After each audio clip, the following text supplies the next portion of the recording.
period in which the scramble for Africa in ancient time took place, and that's when the Assyrians, now called Syria, invaded under the leadership of Ashurbanipal. And that will bring us to about 714. At that time, Ethiopians were ruling Egypt and the entire Nile Valley. They were subsequently pushed out by the Africans. And the next time it happened was when the Persians came in to Egypt under the rule of Cambyses, who was quickly replaced by Darius I. And that will bring us to 525 before the Common Era. You will be surprised to know from that period, 525 BC with Cambyses, not one solitary African ruled Egypt at all until 1952, when an African from Sudan by the name of Mohammed Naguib overthrew Farouk and established Egypt as an independent place. Most people think it's Nasser, but Naguib ruled Egypt one total year before Nasser and others removed him, because he was calling for the reunification of the Nile Valley, meaning Egypt, Sudan, Ethiopia, and others. But between that time, there were other invasions, for it was for the first time the Europeans came in Africa as conquerors was in 212 before the Common Era, when Rome, I'm sorry, I made a mistake there. I thought I had mentioned Greece. After the Persians in 525 came the Greeks and the Macedonians, the Macedonian Greek incursion under Alexander II, the son of Philip of Macedonia. And that was in 332. That is known today as the 30th dynasty. The Greeks were finally kicked out by the Romans under Julius the Caesar. And of course, you know the whole story about this worthless queen, Cleopatra, the seventh, the daughter of Ptolemy the 13th. Always make sure that you specify which Cleopatra, because when you say Cleopatra, there were 7 Cleopatras who were in charge of Egypt. The one that you mean is the last of the Cleopatras. All of the Ptolemy daughters were called Cleopatras. They originally started with General Sutter, who called himself Ptolemy the First. All of the boys on that line was called Ptolemy, to Ptolemy the 15th. But when Ptolemy the 13th was the last of the male to rule. And it is after that, the Romans come in, then we start what is called the Byzantium period, and the beginning of what is called the Christian era, the birth of, according to the Christian, the birth of Joshua Christus, as the Greek name goes, meaning Jesus the Christ, Jesus the Anointed. So Christ is not a surname. It is not a name at all. The Greek word Christus, C-Y-R-S-T-O-S, means to be anointed. Something that mothers did when their sons were leaving the house. The mother would anoint him with sweet unguent and whatnot, rub his head and wish him, bade him farewell and good luck. So your Jesus name, farewell and good luck.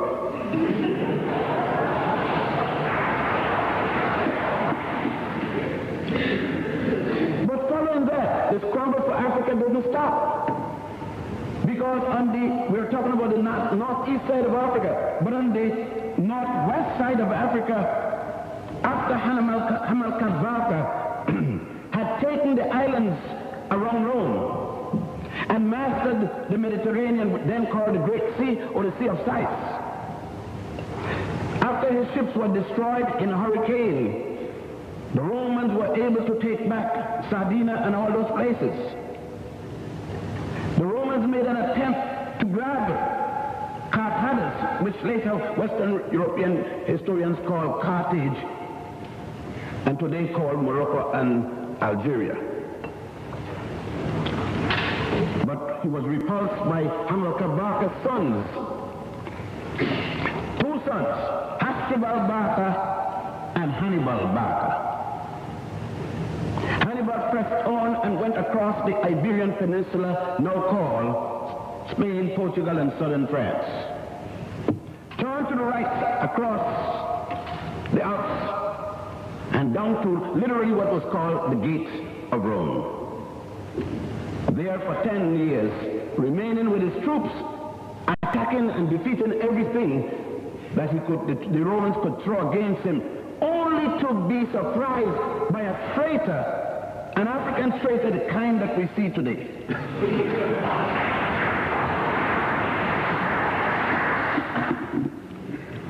A man called Scipio Nausicaa, or Scipio Africanus. Why? For the same reason today. Scipio Nausicaa wanted to go to bed with Hannibal's sister, the queen. Not that she hasn't been giving it up to anyone that would come. That's why Scipio figured he can get some too. Because she just shared it as if it was going out of style. But for some reason she must have known that Scipio was some character or the other, because he had gone to school with Hannibal and his brother Hasdrubal. And she denied him. She said she would go to bed with a slope than with him. Now that's saying something horrible. He must have been a louse supreme. And so what happened, Scipio decided to sell his service to the Romans against his best friend, supposedly, Carthage. Thus it is that the slogan continued by Senator Cato. Every time Senator Cato got up in the Senate, he said, before he said anything, Carthage must be destroyed. That scramble continued until Scipio Nausicaa told them, you don't defeat Hannibal on the land. You can't. You see, Hannibal had the first tanks, elephants. They mowed down anything in the way. The first studying this in West Point in the United States. When you go to become an officer, the first thing they slap you with in military strategy is the walls of Hannibal. But in 212, they did one thing. Instead of attacking Hannibal, they came across the Mediterranean, or the Great Sea of Sighs, and through Numidia. Numidia is the state where the great reformer of the Christian church was born. The man who made modern Christianity, the Christianity used in England today, this African made it to be, or any Christianity. I'm talking about Monica's son. You see that? Most of you are born again, but you don't know Monica's son. Augustine, the man who gave you the fundamental of modern Christianity in his book on Christian doctrines. So those of you Africans who feel you've been given a break to be Christians, you can get no break. You start the damn thing, and you now think so because of slavery. Professor Christ told you got messed up in the process. It started with Pontius and Botius in Egypt, a place called today Alexandria. But they weren't able to catch Hannibal, but Hannibal's brother was no good either. He got killed in a whole house in Spain, just after having a feast. His brother sent him to bring reinforcements. He go in the whole house.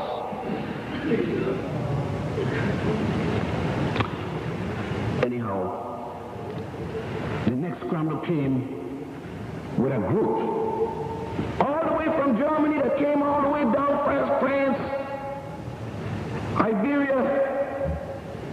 And that was the time when Augustine himself was living.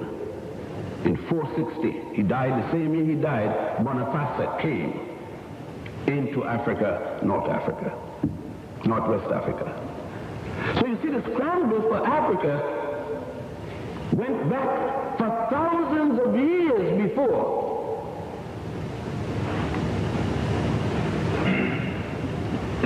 '1830 at Soweto. So it is here at Soweto. Why isn't it taught in the university, all that I've just spoken of so far? Because the university have removed you from being Africans. The university teach you as Hamites, Shemites, Negroids, Caucasoids, Nilots, all kind of ticks and tuts and all kind of garbage.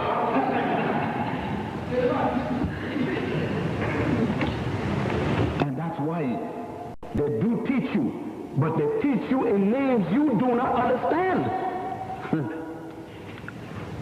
Are you? That's the problem.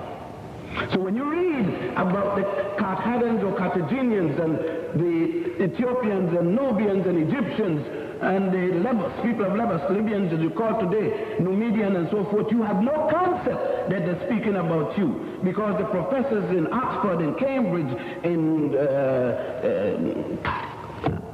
Columbia University, and I'm now going over the bay, and Harvard and Yale and Berlin, those liars, those then and these now, removed you for being something else and tell you it was Hamitic people, Shemitic people. Let's deal with that. What is a Hamite and a Shemite? Or a Tomite for that matter? Mr. and Mrs. No, we want to be respectful since we're near the Church of England. We don't want to be indecent and have them shacking up. But Mr. and Mrs. No come off a boat. They and the family, two of everything, two dinosaurs, two of whatever else. I mean, I'm a damn fool to believe the story. They come off the boat. The two of them belong to one race, race of Adam, green, purple, technicolor, rainbow. It's a different one. God had done, got tired people. People had messed up God. God killed the world, drunk everybody except his family. Well, that's the story. I didn't write the Bible. I wasn't James or none of them. And then Noah and his wife got some children. Same race, but they get all kind of different races. They get a Semitic race, a Hamitic race, and a curse from God on Ham for make black folks. Man. And the funny thing, black people believe that story. Africans believe the story that they were made from a curse by some guy named Ham. I guess that's why some people don't eat ham at all, because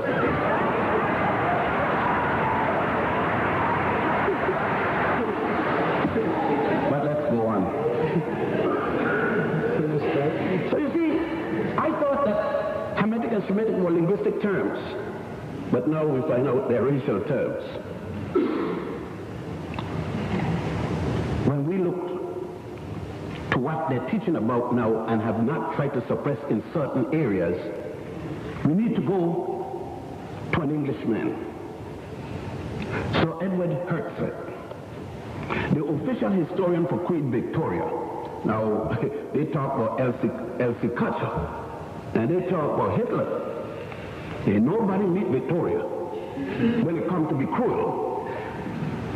I mean, Catherine the Great was a playgirl when it comes to Victoria.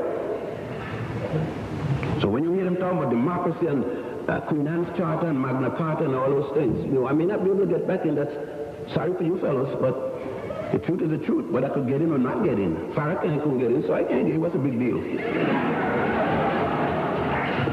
Malcolm had hell getting in, so it's a big deal. You are here. I'm not trying to get in. I'm trying to view the facts as they are.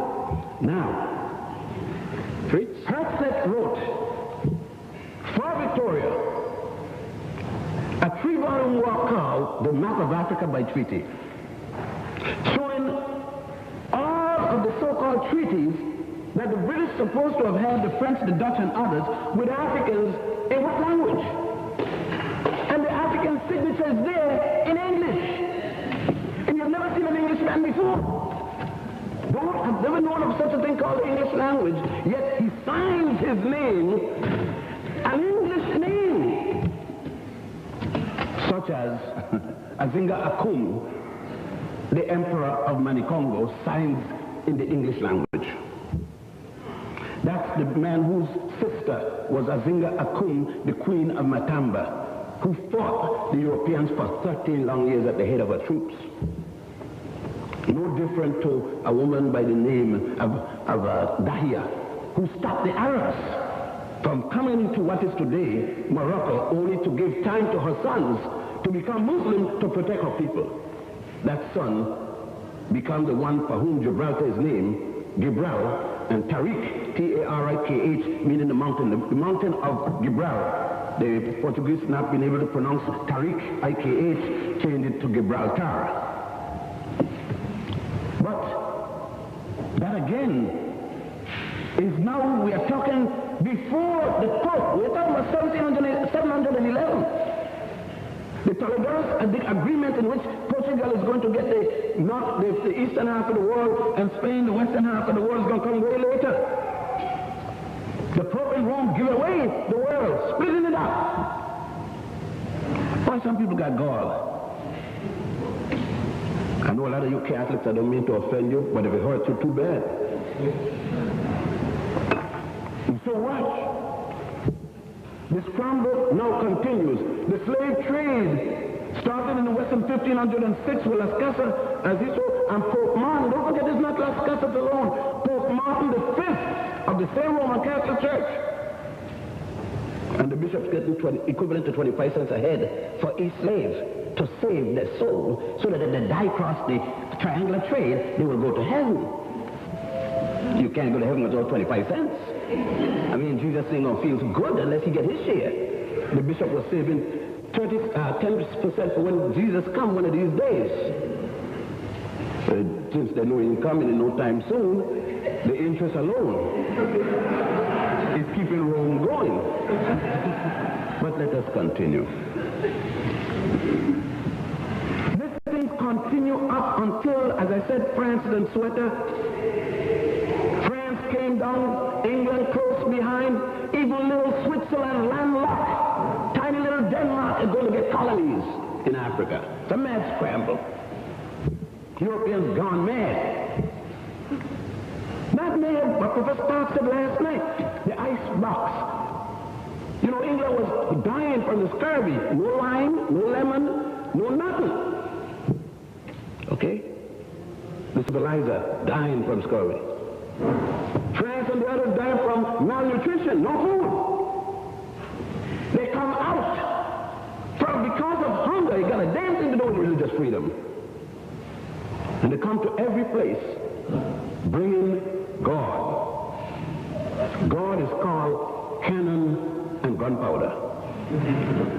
Designed by an African from Togo, they call Schwarzer Beholder, designed it in Germany. It's a hell of a thing. History is a bad thing. That's why they don't want you to know it. And so what happened? The same gunpowder come down with France and Germany, and France, all of them. But Germany doesn't get our share because Germany is fighting France for Alsace-Lorraine. Germany beats France, take Alsace-Lorraine, and now decided she's going to take some of the territories that other European powers and England had already taken. And of course, France and England took the lion's share. Little England, bigger than a toothpick in compared to the other countries and the continent of Africa. And so what happened? Germany started taking over the lands that our other European colleagues had already taken. And so by the time Germany grabbed Togo, Barbados, I know a lot of you from Barbados don't even know your country name, Barbados. I'm talking about Cameroon. Original name was Barbados, meaning shrimp river, like Cameroon still meal. The Germans call it K-A-M-E-R-U-N. The British call it Cameroon, C-A-M-E-R-O-O-N. The French call it the same way with an E at the end. But the original people call it Barbados because it is there that Necho II, the Egyptian king, came in the circumnavigation of the continent of Africa. And that was in 990 BC. There was no England, and there was no France yet. And there was no Cristobal Colon. No Cristobal Colon to sail with the Moors. And know damn well that the world wasn't flat. It had nothing to do with his sailing to the west with an African pilot by the name of Pietro Alonso Nino, captain of the Santa Maria, who carried Christopher Columbus, into the Atlantic long before that lawyer who got lost. Here's a man that got lost and they got a big holiday for him. Got lost, think he going to Japan, went up in Puerto Rico and Cuba and all those places. Got finally got jailed for lying. He was bringing up gold back talking, but he Christianizing somebody. But all right, that's another part of history. And so, Leopold, which they had given, they called the Berlin Conference in Germany with Kaiser Wilhelm and Otto von Bismarck. The same United States that tell you that they had nothing to do with this scramble for Africa, this is the master lie of all. They start out with the biggest lie that ever hit the world, George Washington, who said he'd throw $50 across the Potomac and never told a lie and cut down the cherry tree. It was the biggest lie that ever hit America then and now. He's the father of the country, though, because he defeated Honest George, the other Honest George from Germany. That's the English king who spoke no English from Germany. Elizabeth's great-great-grandfather, the son of an African boy, grandson of an African boy, Medici. Alessandro de Medici, the ruling Duke of France who started the first Renaissance. You can't trust Africans. They're some funny fellas. You've got to keep them out of history. I'd like to go up and see the list of kings in Buckingham and see who they got listed there as Elizabeth's people. Because I have to write that famous cousin letter again. But let me continue. Sorry, messing up with the Queen. But here it comes in again. Here we are at the Berlin Conference where they give Leopold another civilizer. Leopold II, the biggest half and the richest half of Africa as they thought at the time. Leopold decided to hold the whole of Manicongo, which they later called the Congo Free State, more than 100 times the size of the Netherlands, and Belgium included. You could put Germany and the Netherlands in Congo, throw it across the place, fly it on an airplane, and it still won't touch the border. And it will rule. This for his personal estate. He wants to exploit it, so he comes to Europe, comes to England, comes to all over the Pews, the Vanderbilts, the Rockefellers in the United States, and they started what they call the Congo Free State. They decided it is here that international law is going to take place. So you hear people saying, we're going to have it according to international law. Damn international law. International law has nothing to do with us. We had nothing to do with it. There were 3 African nations existing at the time of the Berlin Conference in 1884-86. There were Haiti in the Caribbean, Liberia in West Africa, 1847, and the world's oldest nation on record, Ethiopia, on the east side of Africa. And they were not invited to the Berlin Conference. Japan was existing, China were not invited to the Berlin Conference. It was strictly England, the 12 European nations, and the United States of America. And when the United States said they had nothing to do with the partition of Africa, they're lying because the representative of the United States at the Berlin Conference was a man called Edwin Terrell, T-E-R-R-E-L-L. The representative of the Brussels Conference was a man called Henry Casson, C-A-S-S-O-N. Both of them carrying the title Minister Plenipotentiary and Ambassador Extraordinary. You can find that in the 2nd volume of Hertzler's official documents of the Berlin Conference and the Brussels Conference. Leopold, having this, they started to realize, the other powers, that Leopold had got the best part of the deal. And so they start grabbing pieces of Leopold. So Leopold called the 2nd conference at Brussels.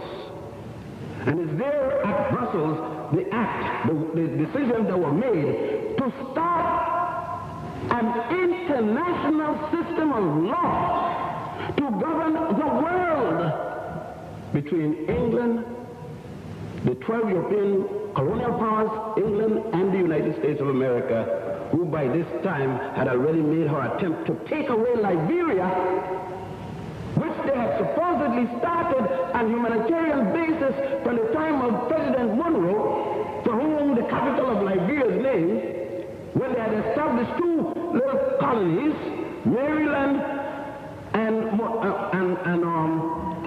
Monrovia.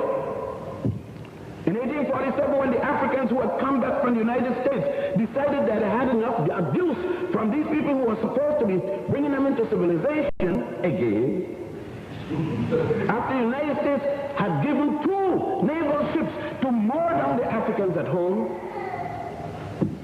those Africans who had returned had to eventually kill out the European teachers from America and establish their own independence in 1847. Of course, later, France is going to take over customs on the myth that Liberia owes some money and control Liberia's customs, therefore control Liberia.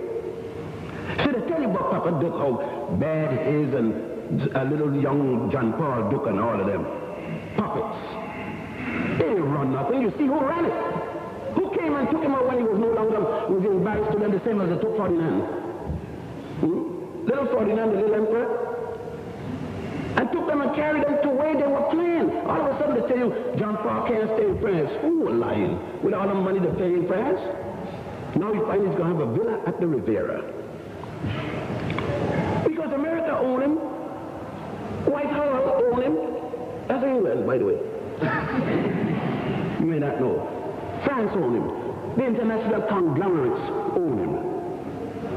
And that Scramble established the basis of Wilson. That's the United States president in 1918 who started another fiasco called the League of Nations. Further, after Hitler, Kaiser Wilhelm and others had realized that they were going to be left out, and they started fighting not only for Togo, not only for Cameroon, but took what is called Southwest Africa, and then went around the coast with Dr. and others, and took Tanganyika. Oh, you don't know history. In the meantime, a sick guy from Scotland, suffering with TB. That's the history. Cecil John Rhodes had come to get better. An African woman attend to him, give him all kinds of quote-unquote concoction. Witchcraft, witch doctor concoction, they call it. But it saved him. That African woman should go down in infamy for saving him.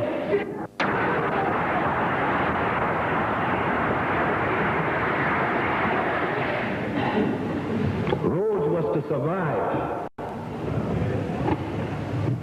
attempting to create what England wanted, the Cape to Cairo, only to be frustrated by the Ethiopians and the people of Uganda, the Bukanga kingdom at that time, which was still together. You talking about Holocaust? I don't bother about no Holocaust. Nobody bother with me no nonsense about no Holocaust. Because let me tell you about Holocaust with an S on the end, not a T at the end. Let me tell you about the 40 million that Dr. Jemison from Whitehall, Cecil John Rhodes, and others did to my people in South Africa. When they brought in Captain Lugard, who made Hitler look like a playboy. After Lugard was murdered, Lugard was exterminating Indians in India. By the millions, they brought him to do the same thing in South Africa and move him from there and put him in what is called Nigeria. I don't know why the Nigerians don't change that stupid name.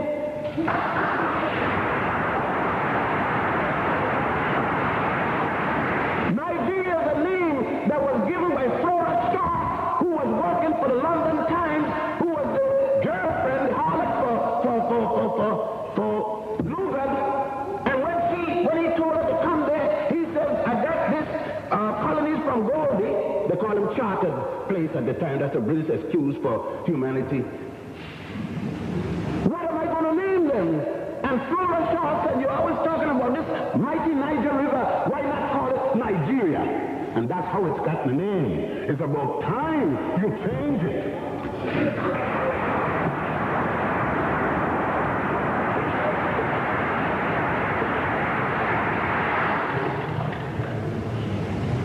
That scramble went on. And as Professor Clark said, that scramble equally saw the destruction of ancient Ghana, for which modern Ghana is named in 1291 by the Almohades, who call themselves Almoravids in Spanish literature. The destruction of the University of Gene, D-J-E-N-E, which was more than 1,000 years before the university that was copied in Salamanca and built Europe's first university. It was rebuilt as the University of Sankore in the city of Tumbut, which the French later called Timbuktu. That scramble for Africa was to come in, and when the Second World War was over and Africans had fought for their masters' freedom. Africans fought for France, for England, for everybody. And when Kaiser Wilhelm was defeated, nothing came. And then we went to fight against Hitler again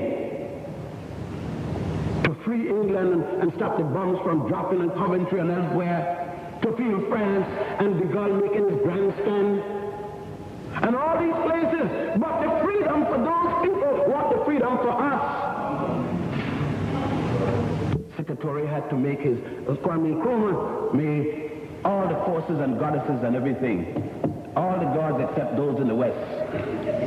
Have mercy on him for Africans not understanding.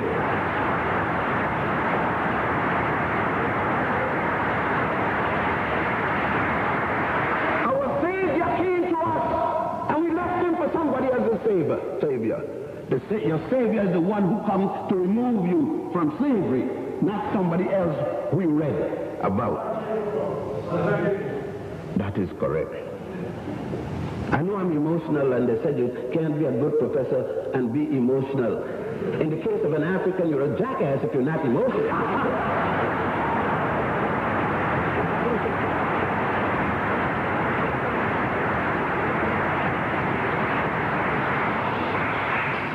And the Congo, 25 million.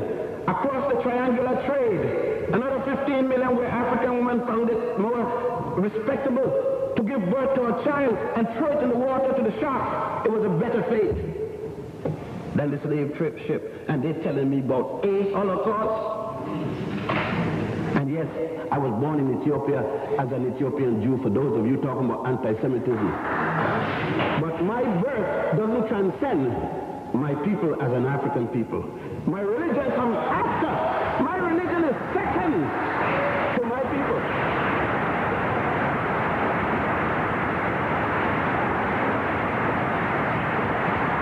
My God, I expect to see. My mama, I saw the day of birth when I came out of heaven. Oh yes, heaven is between that black woman's womb. Heaven is right down there down the fallopian tube into the womb. That is the heaven I know. Anything else is a belief. And many men have died in belief. Waiting. So let me say that mad scramble went on until Kwame Nkrumah in 1957, I think it was, in that fort there where the British thought that they had gotten locked in. They forgot what Mr. Garvey had told them and what Nkrumah and others had said. When they locked up Mr. Garvey in the United States, a jackass, the hell England will get a territory all the other way in South America. Those are not the questions. The question is not the missionary coming to Africa talking about something he doesn't know what the hell he's talking about. You don't come to preach Christianity to me when you haven't got it yourself. Preach it to yourself, get yourself straight, then come to me. I wish, in fact, you used to eat missionaries.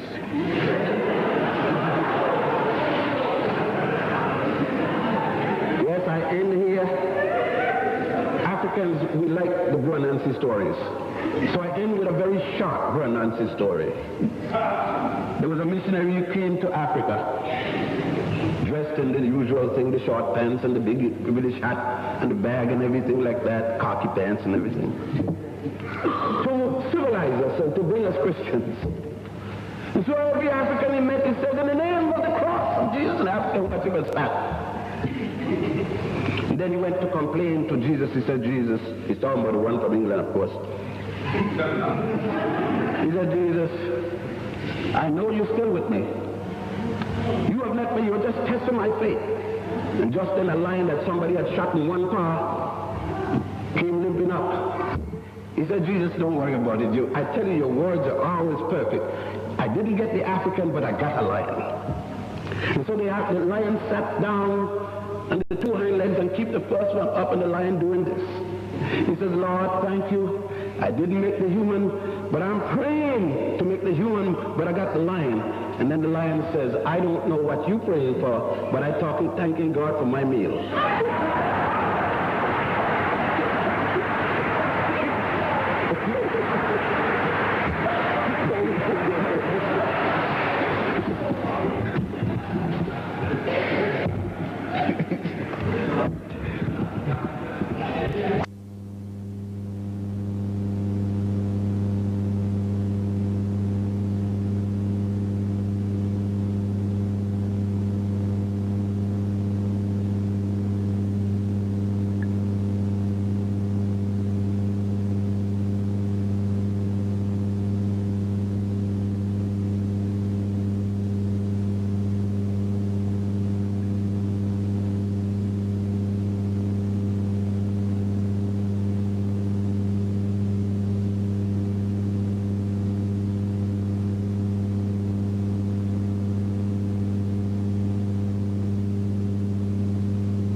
Who were you when this picture was taken? 30-something, 40-something. This is beautiful. Yeah. You have a very scholarly apartment. Very scholarly. It's easy to put down something. Okay. Sure.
Oh, you're gonna. He's gonna give me some time.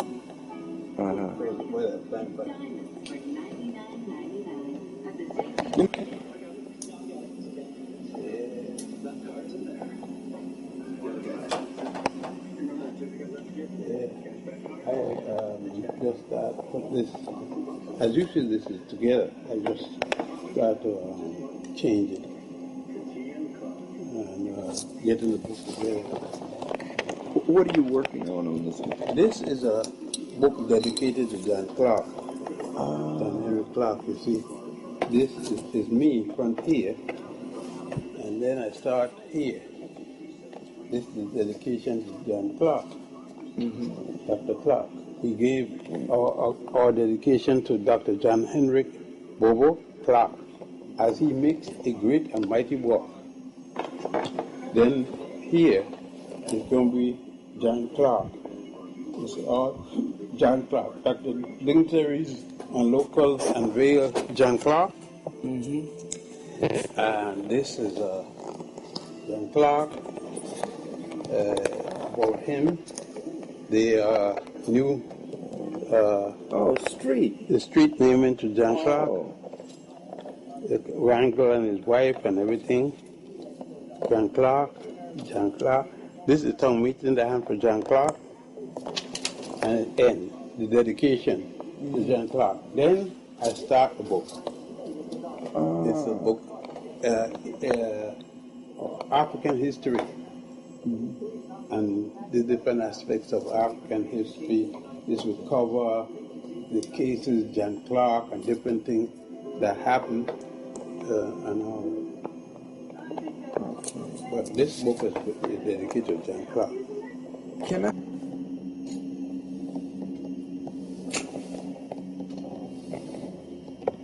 What I wanted to have a seat, Dr. Ben, wherever you're most comfortable. I see. In doing this dedication to Dr. Clark, Dr. Clark meant a lot to you. I knew him for just a slight bit of 60 years.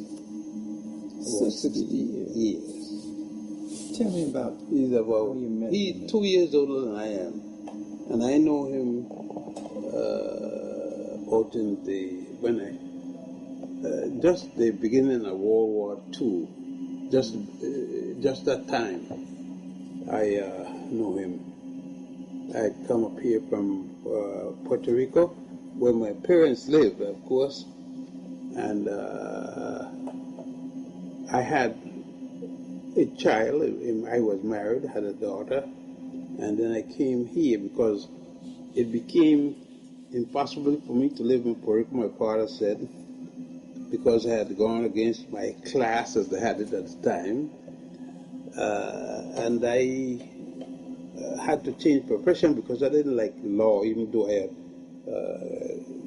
graduated and passed and so forth. And I had gone against my class, as my father put it, at my group. And so I had to come up here. But I was going to Arthur Scramble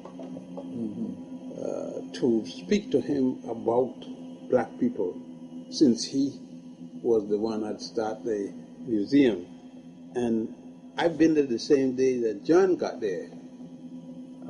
And John asked Arthur, Dr. Scramble, what about our enemies? Who is our enemies? Who we are? And Arthur told us, go back and read what your enemy are. Who are your enemies? What they did to you. Then come back and ask the same question again. What is the history of the African people? And that we were both told to come back in 2 weeks. We've been back the same time in 2 weeks, and Arthur started to tell us about ourselves. And he had given us enough to start us back in research. Books we didn't know existed. Right there in the library. The library being, we used to see the old building, not the one in the corner. The one in the corner is a new building. But right, the second building used to be the library was in the back. Yes. And the Shamburg Library was in the front. You had to go in the front and the second floor to go over to the first floor of the next library. I forget that library name is County College Library. And that began the friendship. John eventually was to go towards the Marxist side. Mm-hmm. And I couldn't do that. I was Garveyite. As a kid from home, I had seen Morris Davis, Aviso Campo, and all these men are nationalists of those places, the islands, and I had heard about Garvey long ago, so that I came here a Garveyite, which was contrary to my father's position. Even though my father was when people like, he was not a Garveyite. I was the Garveyite. Contrary to what my father and mother wanted me to be. Your father wanted you to be a lawyer. Well, he wanted me not only to be a lawyer like himself, but he wanted my political ideas not to be non-political. Yeah. To hold no political view.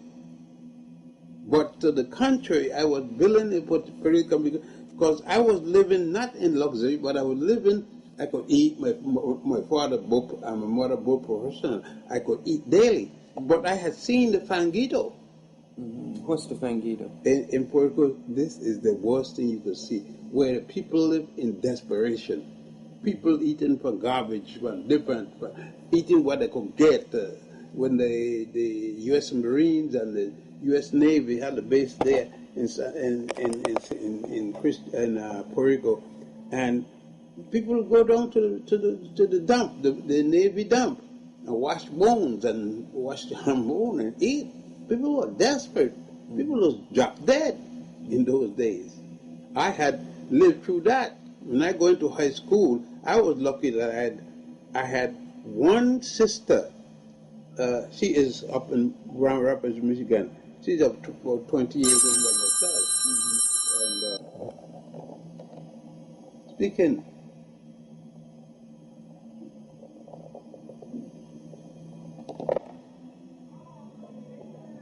I can't give her no answer. I don't know. She wants to speak about something for the bank, but I can't give her an answer. I got to call you. So you had lived through that poverty. Yes, I had seen the poverty. Puerto Rico was nothing but poverty, rich and poor, not rich and in that.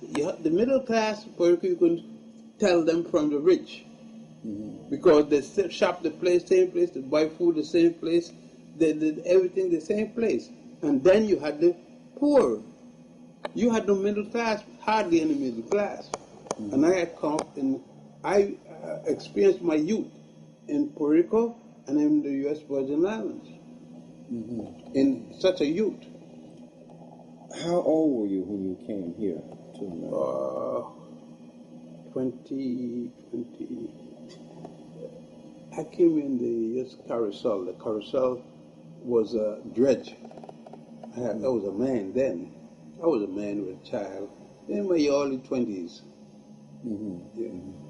And so, did you meet Dr. Clark right after you came here? How long were you here? I wasn't here for no time.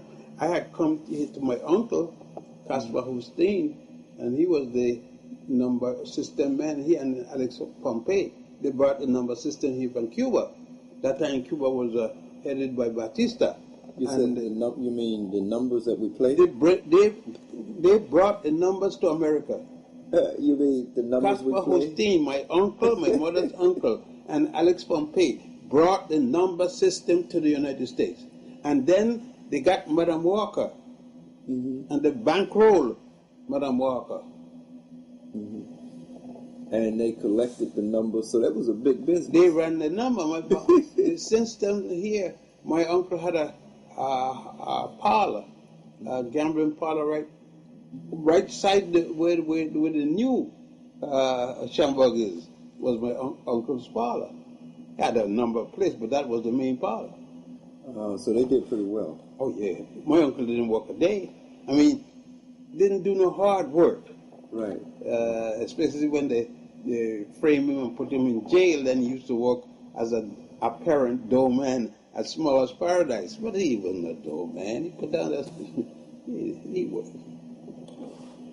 Talk about Harlem a little bit in those days, and if you can talk about... Well, Harlem was Harlem as far as the people concerned. It was the whites were moving out. The Jews were in the center of Harlem. The Jews lived in Lenox Avenue, 7th Avenue, Lenox and 7th Avenue, and St. Nicholas Avenue. Then the Irish lived on Amsterdam over, and the Italian lived on 5th Avenue over to the east side. That was, and the blacks were moving in from downtown. The blacks had lived, we had lived downtown, mixing with the very poor whites, up to as far as 59th Street, where the Coliseum was. Where the Coliseum was owned by the Catholic Church. And that time they had the row houses there. That's long before the Coliseum. And the black over there and down was Hell's Kitchen. Right. Hell's Kitchen. And lived poor whites, mainly Irish, and a handful of Italian, but mostly Irish, and blacks. Also, 34th Street, Canal Street. Yeah, down, all that was down. A little after. From there, downtown was, you had, the poor whites had to live with the poor blacks. Yeah. Now, what was Harlem like? I mean, in terms of... Well, Harlem, big time in Harlem was the musicians. They had the big time with the drugs and all the things. They knew what drug was, but they lived at the better class of drugs because only musicians could use drugs, and they were the ones who were living on drugs, not primarily living. The big musicians were living for the most part on drugs. It was a drug culture, but it was a drug culture when the rest of the population didn't know about it, because you had to have money to afford drugs. See, and when the musician could afford it, there was no. They had no big black stars. The Negro League, as it was called at the time, the Negro Leagues had the Negro League, which was a homestead grade and different things that were Pompey owned. Pompey, the Black Yankees, the Pompey, and they had the Cuban Stars and all. Pompey ruled that, and he had a connection. And black people that went in the big leagues then, at that time, the Negro League. And that was with buses carrying them from here, different parts of the country, and they live in room and houses, guest houses. That was the Harlem that you're talking about. You couldn't make no separation from that unless you had the 138th Street and 37th Street there. By 138th 7th Street go to 144th Street, and between 7th and 8th Avenue there was Travers Row. That's about where John Clark lived there. That was Travers Row, where those apartments was. So that was where the more... where the affluent black people lived. Yeah. That time there were Negroes, colored folks, and all kind of things. Negroes and colored folks. Then you don't refer to nobody as black in those days. Negroes and colored. Oh yeah, man! You call somebody black, you throw a picture on them. You can't talk about being black. You can't call somebody black. You can't call them African. You had to be only the Garveyites. The Garveyites were proud of being black and proud of being African. Nobody else. That's amazing. Other words, when Marcus Garvey came here, the consciousness of black people was like what? Was low. Everybody brag about having some white person in their ancestry. They couldn't tell who the white person was, but they brag about who raped the mother. That's it. Look, when the black man had a white man, it was rape. Yeah. It was rape. But black people didn't brag about it. They weren't proud They of it. brag about they were proud of it. They were proud that their mother slept with a white man. That's why they brag of their white ancestry. Now, how are they going to get a white ancestry?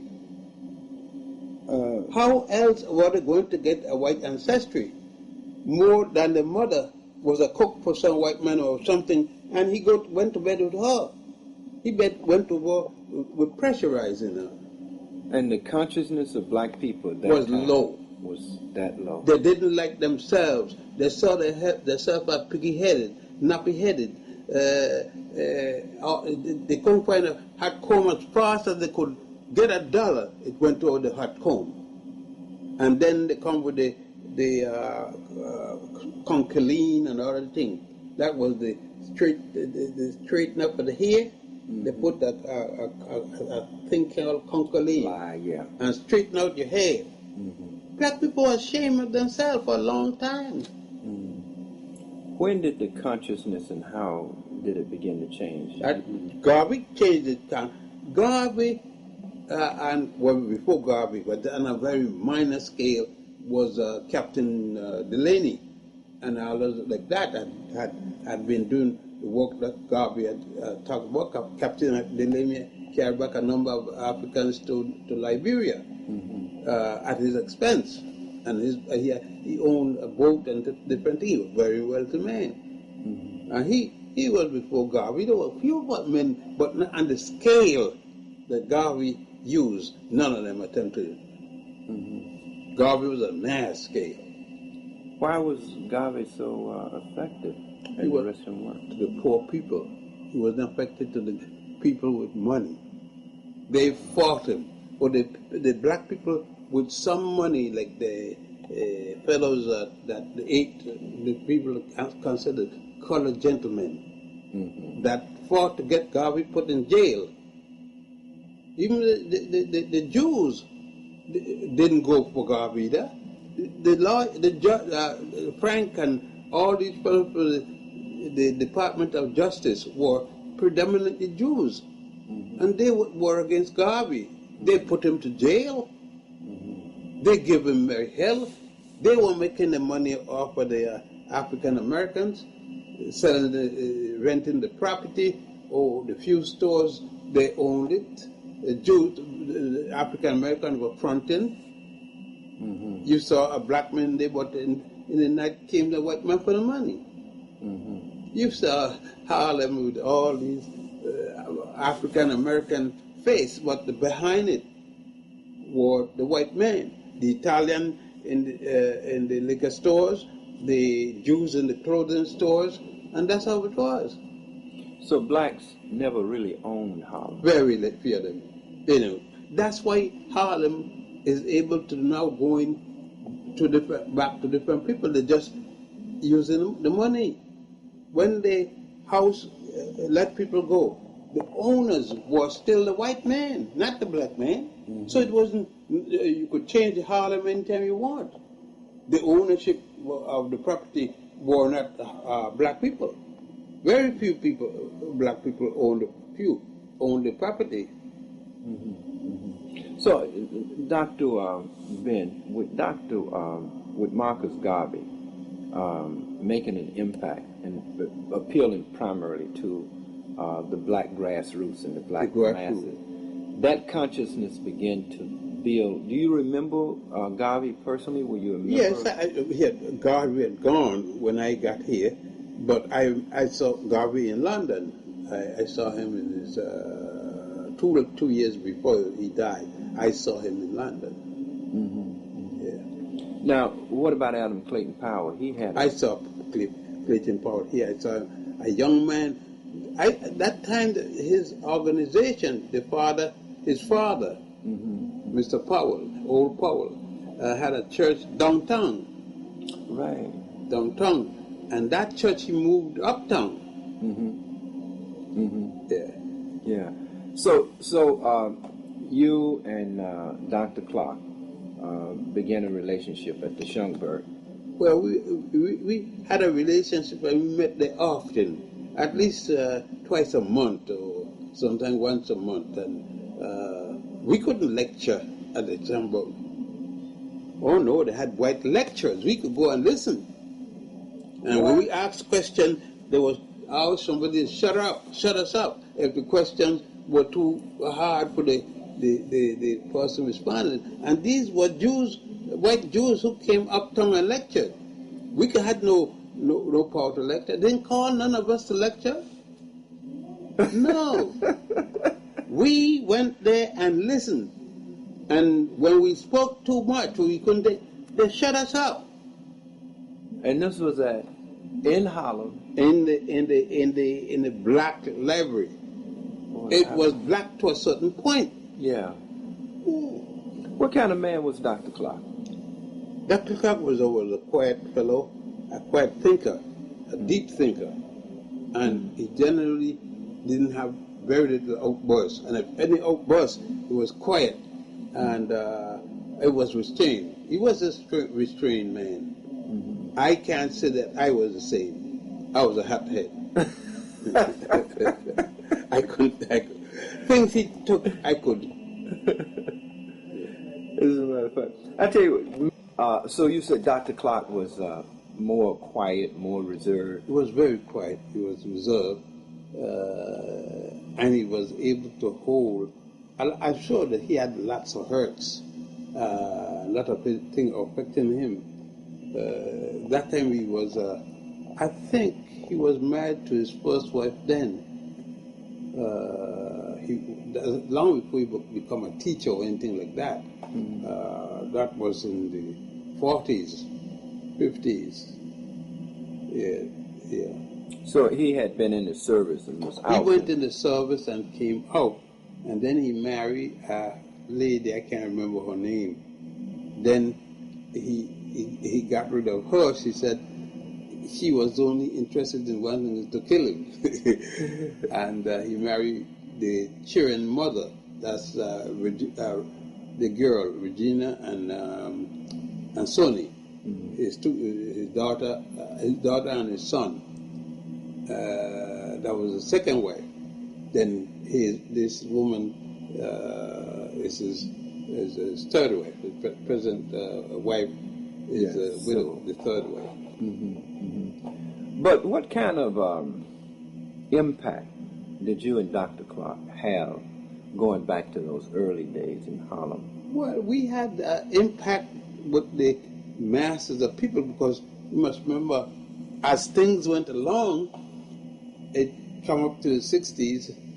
I then started to get jobs with the 60, the black people start forging forward the information about black people. And we finally start teaching in colleges. I was teaching in city colleges and individual colleges, like I taught at Marymount, at Pace College in Westchester. I taught at the City College and Columbia University Teachers College. But then I would after I taught in the day, mm-hmm. I would come downtown and lecture mm-hmm. on the street corner with Porkchop Davis, Arthur Reed, and Adam Coppold used to stop his big car when he came from Congress. He stopped the car and jump and then join us. Oh yeah. Oh yeah, Paul. That's why Paul was popular. He had an in with people, mm-hmm. and the average person can't understand it because he would come up an hour later mm-hmm. and speak to the people anywhere on 125th Street. We spoke on 125th Street. There at 125th Street by 126th Street was Michaud Bookstore. Correct. The House of Knowledge. Mm-hmm. And at 125th Street and Linux at 7th Avenue was the Diamond, Harbert Diamond. Mm-hmm. He'd been there for years, but he was a number drop. They used to sell more numbers there that they didn't sell diamonds for years. And I used to lecture, cook, a fellow called us Cook. used to lecture in front of Harvard. I would lecture on the other side. Teddy Shanty used to be a fellow named Teddy who owned 4 shanties. I would lecture when I came down from City College. I would lecture there. When I went to Columbia University, I would lecture there. Right across the street was Chock-full of Nuts in the Teresa Hotel, and I would lecture there too, right there in the south side of the street. I would lecture there. People would stop in either corner. I'm lecturing. Arthur Reed was the champion of the 125th Street in the north side. Okay, so y'all would just put up a ladder and begin to teach the people. A ladder and a flag. Did you have to have a flag? You had to have a flag. Then the police didn't bother you. But then we had a flag. We had 2 flags. The dominant flag was the red, black, and the green, the Garvey flag. And what was y'all teaching the people? We teach them everything about who they were. And we went back to the history before Greece, before any nation was established in Europe. We went all the way back, all back there. We specialized in ancient African history. And then we came up to the Moors, and the Moors' invasion of Spain and France and Portugal. And we spoke of the origin of Christianity when it started in Egypt and Ethiopia. We spoke then. That time people were being primarily forced into Christianity, a European-style Christianity, where a white Jesus. That the Christianity we taught was the Black Madonna and Child, when Isis, when Set of Egypt, and Heru of Egypt, and Osiris was the dominant person that gave the Holy Family. Long before Jesus, we were teaching them that if they want to be Christian, then they should become not Christian, but they should become Osirian. Yes. How did you tell them Christianity made its transition out of or came out of? Can you? Well, we tell them. We would lecture about the story of Aset, which you call Isis, and Heru, which you call Horus, and Asaru, which you call Osiris. We would tell them the story. Tell them it goes back 4,200 years. BC. That means that it went 2,000 years before Christianity, before anybody called a Christian. And let them know that in North Africa, there were Christians before any European became a Christian. That Constantine was the first known Christian. And we were able to speak to Africans that listened to us, but they listened and didn't take note with pencils. They only take the note mentally. And you had many of the people, we had to fight them. I mean, fight in words. But because they had the economy against them, the economy was in the hands of the Europeans. And he feed you, he clothed you. People would ask you all the time, you gonna pay my rent? You gonna feed me? And they went and decided at those who hold their rent. Could you actually see the change after y'all started teaching in people's consciousness and in their actions? Yeah, because you see, Malcolm had come up, Big Red, had turned with Elijah Muhammad down in jail. Malcolm had started to read, but unfortunately, he was an Asiatic black man. That's what Muhammad teach, an Asiatic black man. And black men like me were put aside. You had to be light-skinned like Malcolm, or like Muhammad. You see, Malcolm's wife was a rarity. She was dark-skinned, and he wasn't the first choice of Malcolm. Malcolm married her as a substitute. He had to marry her that isn't what he carried to Muhammad for approval.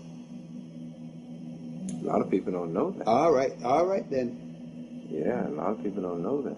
And that when Muhammad's son had told Malcolm that the woman that Muhammad made pregnant was one that he had sent there also.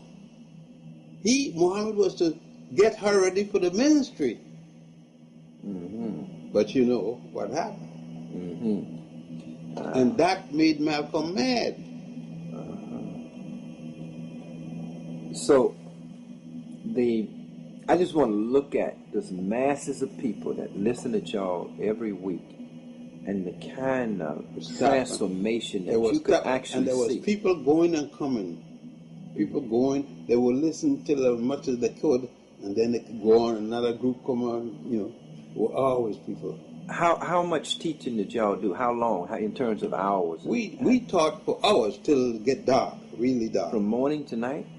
For instance, I taught at school, and I would be 8 o'clock in the evening or 7 o'clock in the evening, I would be finished in my class. A lot of the classes were held late because people come to school. First they had to work and get the money. Very few people were just going to school. You didn't have that kind of money. You had to get work and then earn money to keep yourself in school. So actually, y'all had a university right in the street. Yeah. We would teach mathematics in the street.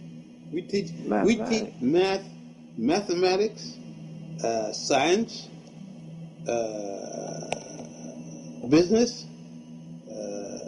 We teach anything like that in the school. We had professors at different colleges who used to come there and join us.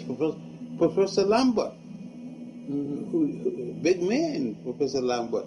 He came and taught mathematics, and he was teaching at Fordham.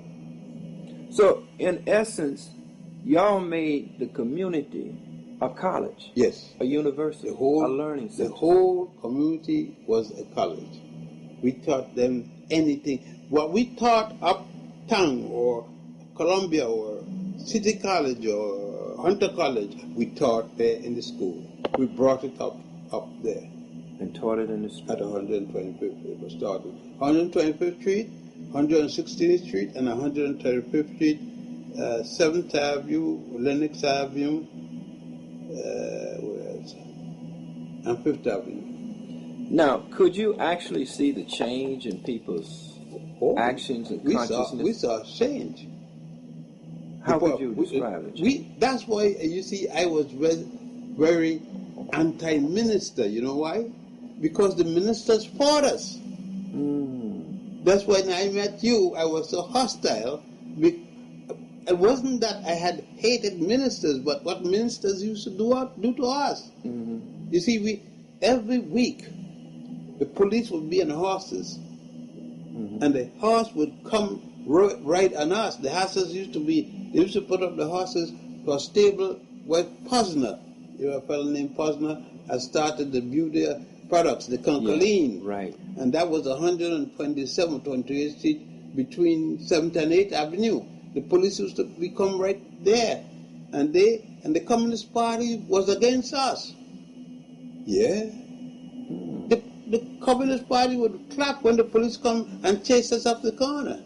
So the police actually would chase y'all off? The police would chase them and lock up. Many of us would go to jail, lock us up in the night and leave us in that, put us out the next morning. Just for teaching?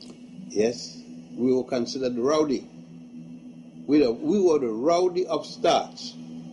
And the black ministers were against you too? They would ask the police to lock us up. Oh, now I really The ministry have always been with the police. They have always been with the system. Because they consider us making trouble. And we were always fighting against the church. What was their fears in your mind? Well, number one, we were against the tax. They used to tax the people. The 10% went free to the church. And we were always against that. Because it took the money from the people. And they gave the people back nothing. And they get nothing.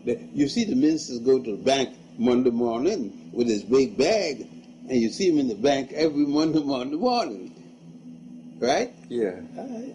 And the people had nothing in return more than the shouting. That's it. So the churches were not building schools? Oh, no. In those days, weren't. That came later. Mm-hmm. That came later. Mm-hmm. And the school they built was to shout more. To schools and Jesus. What you could tell the children about Jesus in a school, you could tell them at church. Yeah. You make them study about Jesus. And Jesus isn't real. Mm-hmm. They're not going to see Jesus in a whole lifetime. Mm-hmm. So what are they going to do with it? You know, that was one of the greatest impacts you had on me when you carried me to Egypt. You told me Jesus wasn't real, and then began to show me how the essence of where it came from. The Nubians were Christians. Uh-huh. All the Nubians you see there were Christians. Now they're Nubian because now they're Muslim because the Muslims conquered the Christian and the Muslims control the food, the food, the bread, the clothing, and the housing. That make a change. So the people become whatever the power eventually forced them to become. Yeah. Mm-hmm. And the people could become Christians because of power. Mm-hmm. The white man controlled the power. Mm-hmm. You were speaking about the Nubians, of which we went to see, and they were Christians long before. But are those the same, the Nubians, were those the ancient Egyptians? Yeah, they were. The Nubians were part of the ancient Egyptians. Mm-hmm, mm-hmm. And today they are Muslims and Christians. They are Muslims, but predominantly Muslims. A handful of Christians, but predominantly they are now Nubian Muslims. Mm-hmm. One day they were conquered as a part of Egypt. They were conquered when the other Egyptians were conquered. They were part of Egypt and part of the Nubian government, Nubia.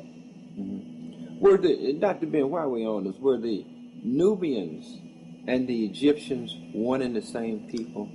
They were the same people, depending on what part of the land that you're talking about. Mm-hmm. But they live primarily in the southern part. But the Egyptian was he looked like a Nubian. It depends on where he lived.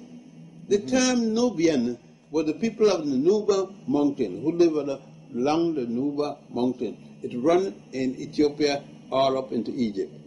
Mm-hmm. And they populated there. That's why you got southern Nubians who live in Sudan, and you got another Nubians who live in Egypt. Mm-hmm. You got a whole millions of people that transport back and forth. They come to visit their family in Egypt. Those in Egypt go down to visit their family in Nubia sometimes. Mm-hmm. Well, you said millions of people, so that Nile was a highly populated area? Yeah, the Nile was the byway for Nubian, Ethiopians, Ugandans. Who else near there? You got the White Nile starts in Uganda, which was Buganda, and what they call I laugh. You got Lake Victoria, and Victoria ain't got no lake, no place in Africa. That's Mwanza Nyanza. Mm-hmm. So when they tell the lie of Victoria didn't exist. When the people used to carry white people up there to show them where the Nile is. You got the beginning of the Blue Nile, Lake Tana in Ethiopia, and then the Blue Nile and the White Nile join in Khartoum in Sudan, and then they run out at that coming down to Egypt to the Great Sea, which is now the Red Sea. But before that, another body of water, the Atbara River, joined them in Sudan. So that was just one cultural highway. That's one cultural highway. And one people. They didn't have the states today. You live in a certain area, but not states like you got today. The Berlin Conference make that nonsense. One of the things that I would like to ask you, because when you look at the value system of ancient Egypt, you know, where the Ten Commandments and all this come from. The Ten Commandments, it came out of the negative confession, 42 laws. The negative confession is way before the Ten Commandments. You don't have a Jew. It was 1675 BC when the Hyksos came to Egypt, and the Hyksos brought a little bit of people hang around called Jews, Haribo or Haribos.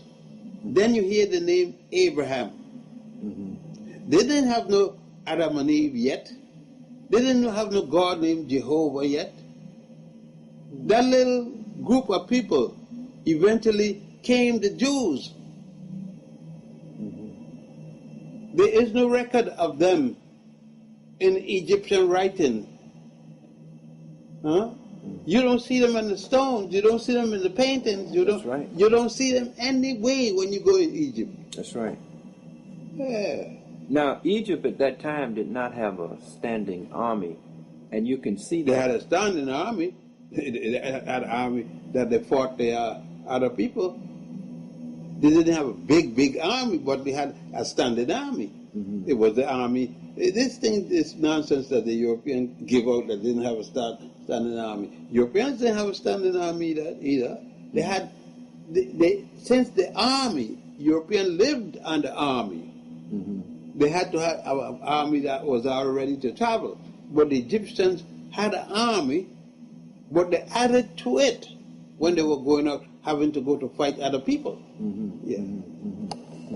But I was just looking at how their value system was so so balanced and so in harmony that it seems that if you have a value system that says that I should not even make another man to be afraid, which is one of the 42 negative confessions. Yes. That's a society that is really open, where people take you in and treat you. Yes, but that was when things are going normal. But when you got time to war, they'll fight you just the same. If you come to fight me, I will fight you. But I wouldn't particularly come out to fight you and you did me nothing. Okay, good. I'm glad you explained that, because I had looked at those negative confessions and looked at the kind of society. It was like a paradise. I mean, according to what their value system was. Don't put more than the thing is. It was a system more formalized, more regulated. Man's behavior was more predictable. Yes, it was very orderly in that sense, but not that there weren't crimes. For instance, the law number 27 of the negative confession is a law: I have not gone to bed with my kind. A man speaking that he have not committed sodomy. Right. I have not committed sodomy. To have a law against sodomy, Maybe somebody had that. somebody had committed, so much so that they felt it had to be in the law that govern the country. A law against, number 27 is a law against sodomy. So they really looked at and studied the principles which would bring about balance, harmony, and peace. Which would regulate the society, yes. And then those became the guiding principles for a nation. They became the law of the deity. And the deity was both female and male. You had goddess and you had gods. How did they become the law of the deity? How do you The 42 negative confessions. They were said, but you said it to Ma'at.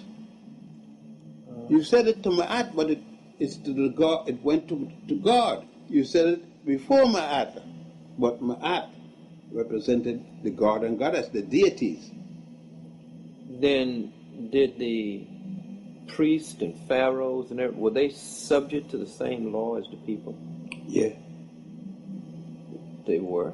Yeah. You had they were subject to the 42 negative confession. Everybody was subject to the negative confession. That the Pharaoh said that when he died. But how could you keep him accountable? You couldn't dethrone the Pharaoh. You looking for the law to make sense. Law don't make sense. Law is the belief of men. You see, men didn't always worship gods and goddesses. Yeah. Or man worshiped his ancestors before that. The Egyptians too? Yeah. You worship the dead people. When they died, it give you more reason why you honor them. Mm-hmm. You didn't have to be dead to be a god or goddess. You were alive when you be. And some people, then you carry your power with you. But because many men were gods and goddesses in their lifetime. Was Osiris a real person? Cyrus was the governor of An. An today is called Cairo. Where Egypt, you see where Egypt, you go to outside of Egypt, you got An, the city of An, the city of the sun. Mm-hmm. Osiris was governor of there. So he was a real person? He was supposed to be a real person that turned to a god. Why did they make him? How did that happen? Maybe just. It is a part of the theology. Okay, but he must have did something in his life that. Yeah, because he acted in justice. He was an honest man. You got justice when you went to his court. Okay. What about Isis? Was she? Isis was his wife, Aset. Oh, okay. So they modeled. She was his sister too. So they modeled their deities according to them, those people. Real people. Yes, because Aset, who you call Isis, is Asuru's sister, and she's also the sister of Set, the bad god. Osiris was the good god, Asuru, and Set was the bad god. Because he did bad things. Equivalent to what you call the devil today.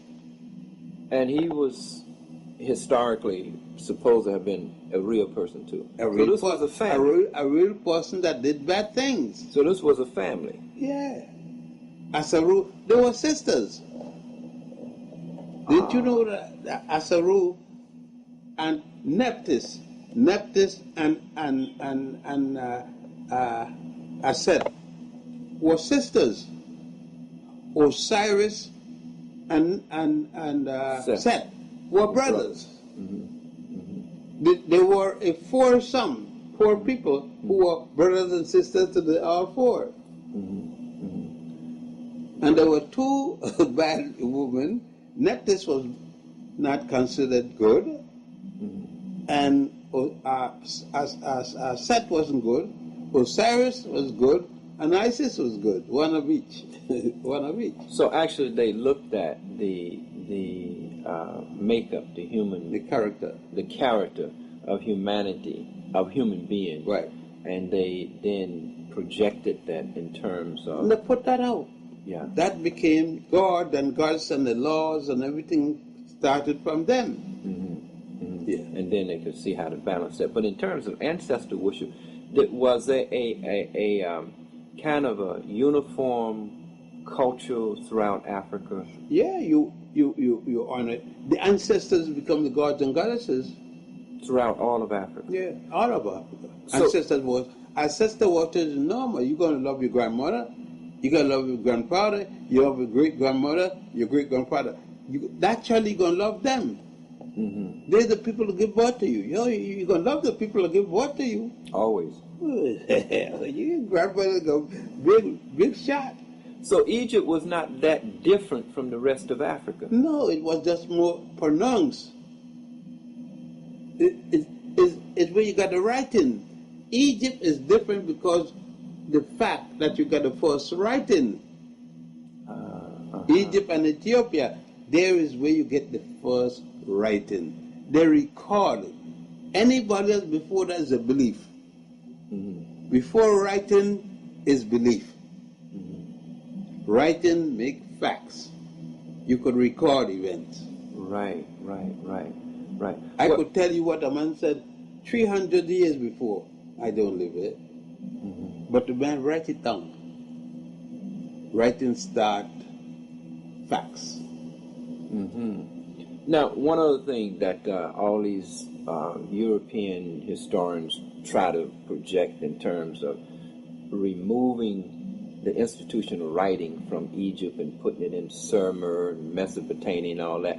But wasn't they that can just... talk it, but it can't produce anything to support it. Well, now they say they got the cuneiform, and The dots, they said these dots mean this. They said so. But the evidence, they can't produce. But when you take up Egyptian writing, you could see writing, actual shapes. It has writing. Don't have to be that, this, that, and this. All they know. Many people say that that they believe that these things were created anyway and planted over there, and they not.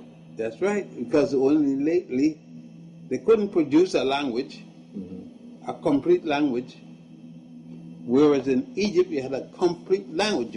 You had a writing for the priests who wrote the theological writing, and eventually you had a writing for the masses. They corresponded to each other. So the intellectual mass, So the average man couldn't read. They had the ignorant poor people couldn't read. Reading and writing was a craft. For the intellectuals. And you could get your child, if you were poor, given to be a priest. And he could learn, 40 years of study to make a priest. What did they study? Engineering, science, law, everything that they had at the time. That's why it took 40 years. Astronomy. It took 40 years because he had to memorize these things. Memory. Somebody asked me, why you could lecture with all those dates and so? I said, because I was taught to memorize. I was taught to remember what I read. Yes.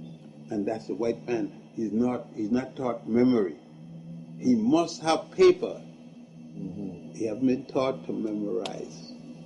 Let me ask you, just in terms of North Africa, where that area of Mesopotamia and Sumer and all that, that was just an extension of Northeast Africa anyway, right?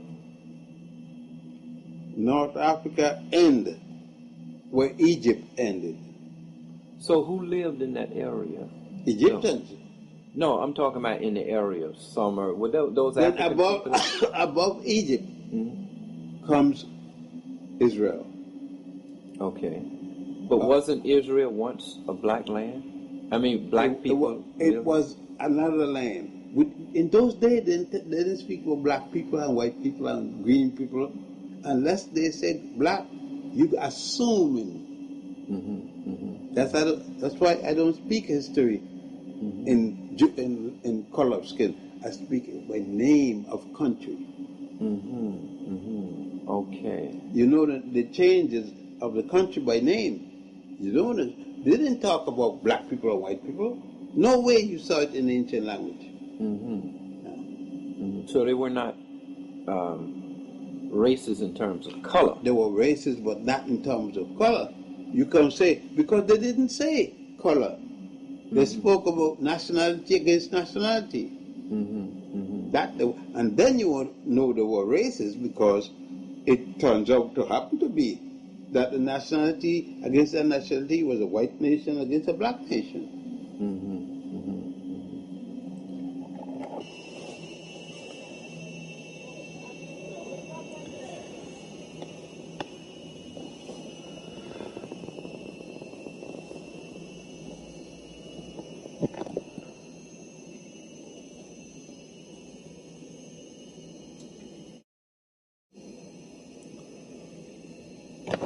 These are the reasons.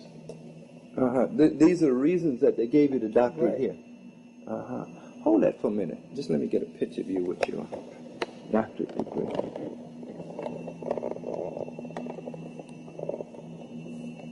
How do you feel about being bestowed with that degree, Doctor? Particularly one of all the degrees. This one, because it's given to me by a black man who is the president of the City College. It's the first time a black person gave me a degree in front of a black college. I was always getting degrees by a white man or white woman, never a black man in a black college. And it means so much. That's why I started crying, because it emotionally meant to me for the first time a black man was giving me such a degree.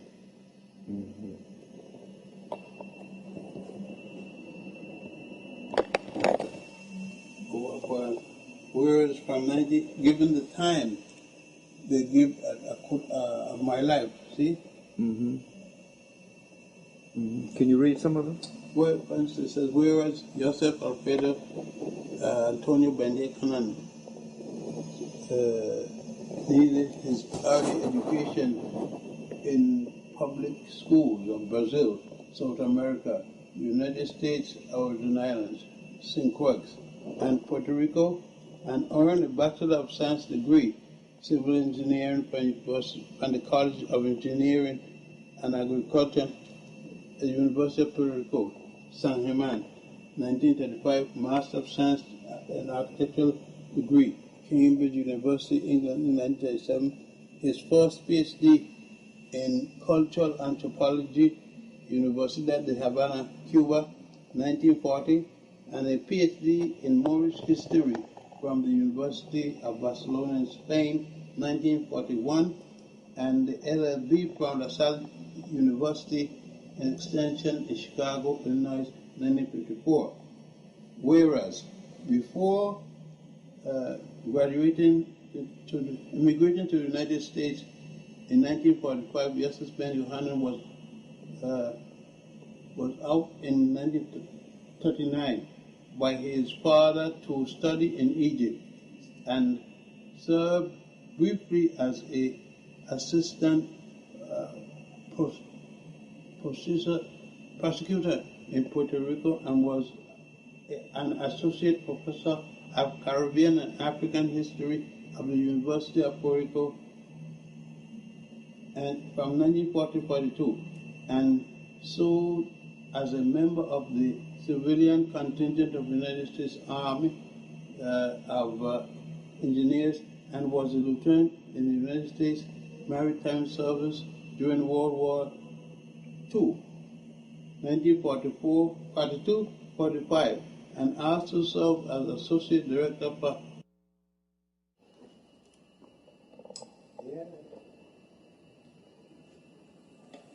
You know what I was thinking about, Doc? I was thinking about the first time you went to Egypt. What it must have been like. What was your impression? You were a civil engineer, right? Yeah, but I was. My parents had sent me to Egypt, told me to go to Egypt. I was sent to Ethiopia, and then when I finished with Ethiopia, I went to Egypt. My father, I was following my father's suggestion that I had to go to Ethiopia to see my grandparents, his mothers, and his father. My grandmother and grandparents, both of my grandparents and my mother was in Puerto Rico. But that great-grandfather in Puerto Rico had a special arrangement, a Caribbean marriage. A marriage where a man could have 3 and 4 women. He wasn't a Christian. My grandmother wasn't Christian. And my grandfather wasn't Christian. I didn't come from a Christian family. My father in Ethiopia was Hebrew, Beth Israel, or what you call Palasha, a bad name. And my mother in Puerto Rico was of Hebrew, black Jews, a rarity. See, they had black Jews in the Caribbean, and she happened to be one that was in Puerto Rico. So my father had promised that someday he's going to send me to Ethiopia to meet my grandparents, because I had come from Ethiopia to Brazil. My father being assigned to Brazil to work with the coffee industry as a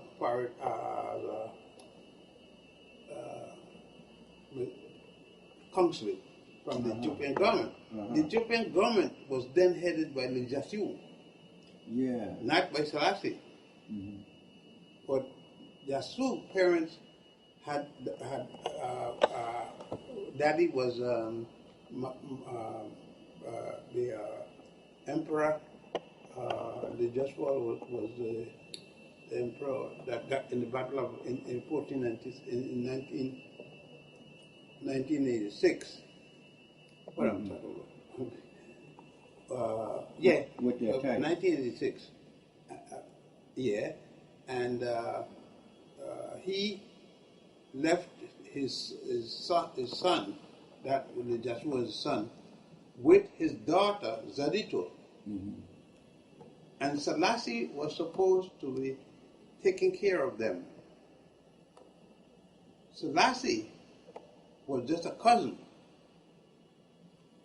Selassie murdered the Jasu mother, or poisoned her. He arranged for the overthrow of the Jasu, but when Jasu married a non-Christian woman, married a Hebrew woman, and he was marrying a woman of each religion to keep peace in the country. So I then overthrow him on that basis.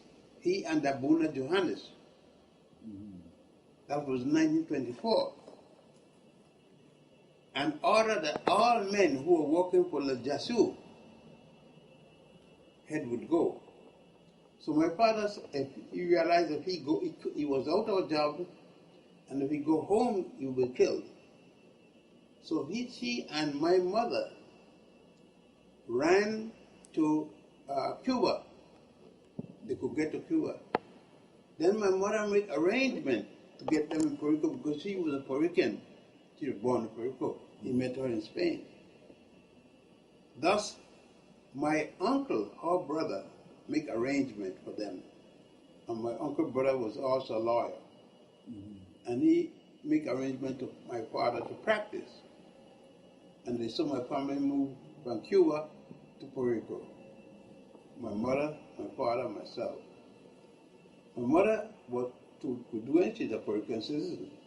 But my father had to work, and in so doing, he went to the Virgin Land, Santa Cruz, where Puerto Ricans were living both in Puerto Rico and in the Virgin Land, a handful in Puerto Rico. And there, my father settled down, would come to Puerto Rico and again to practice. Hello? Good morning. The weather is bad. Yeah. Okay. Yes. And then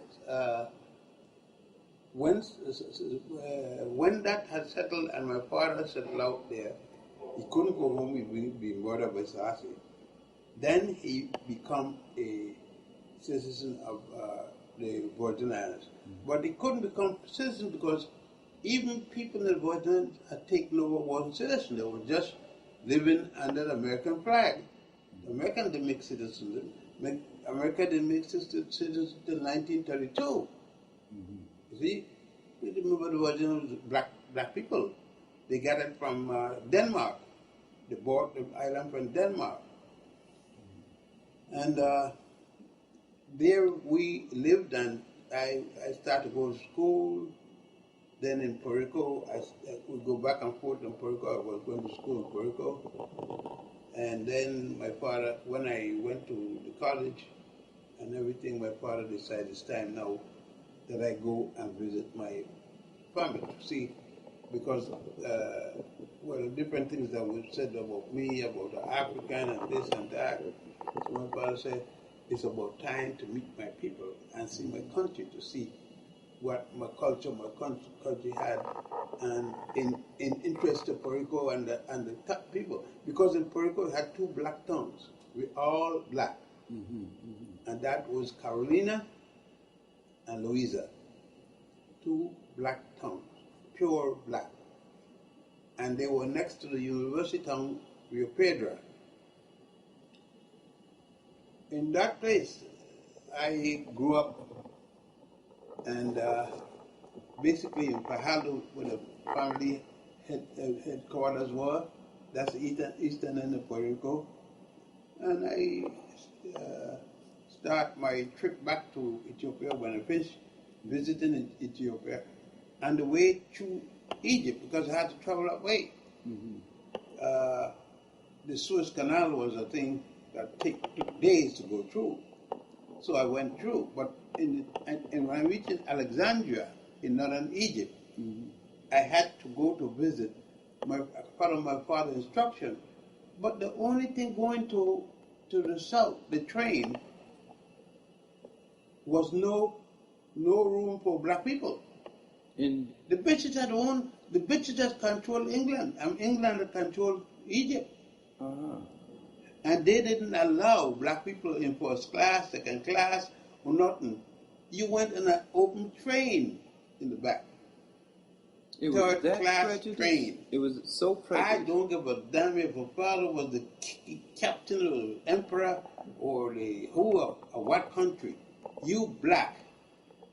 If you are black, you Egyptian. If you are Egyptian, period. If you are Egyptian white as snow, you can go first class. It was English first, other European second, white Egyptian third, black Egyptian fourth. Boy, we have really been through something. Oh, don't care where you go in the world, it'll come in a black-white issue. Because in the Pacific, they had the black bird. It was equivalent to the slave trade. They call it the black bird. So you said to a fellow from the Pacific, he would say to you, I never had the slavery here.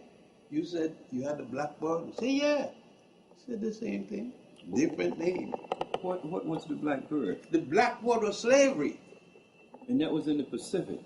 They call it black bird. Instead of calling slavery, they call it the black bird. The same. This behavior is the same thing. The white people enslaving the black people.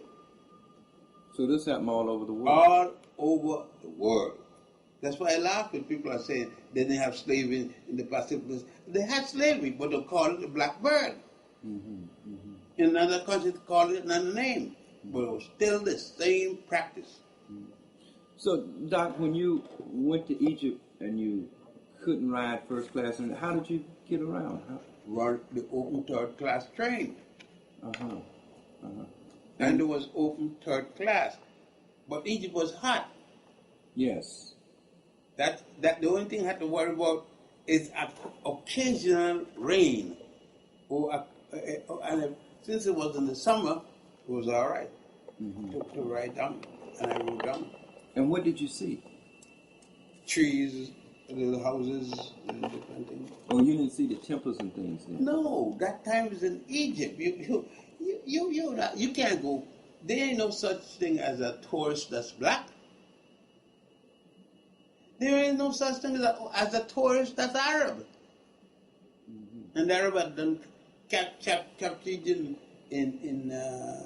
640. But the Egyptian was captured by the English.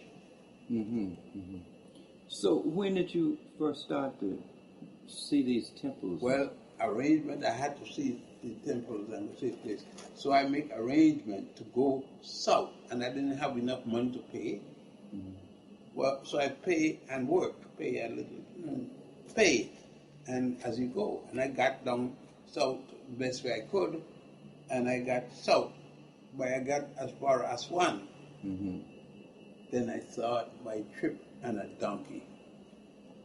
Tell me about that. I mean, where'd you go? You start to ride a donkey wherever they're going. You go with the Englishman. It was an Englishman good enough, and his students from Cambridge.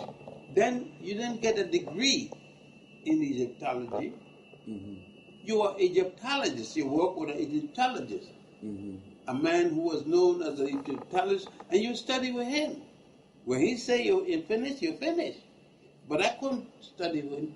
But the best I got to be a porter Mm-hmm. with him. I asked to be a student, but I couldn't. No. He said, Snow White.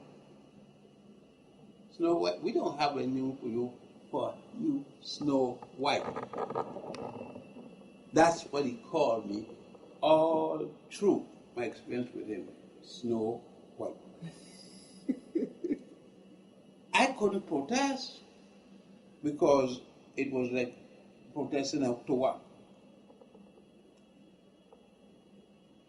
All through I went through the years that it took that was trained in learning Egyptology, learning everything. Mm-hmm. Hearing on the side, I was a porter, servant to everybody. Mm-hmm.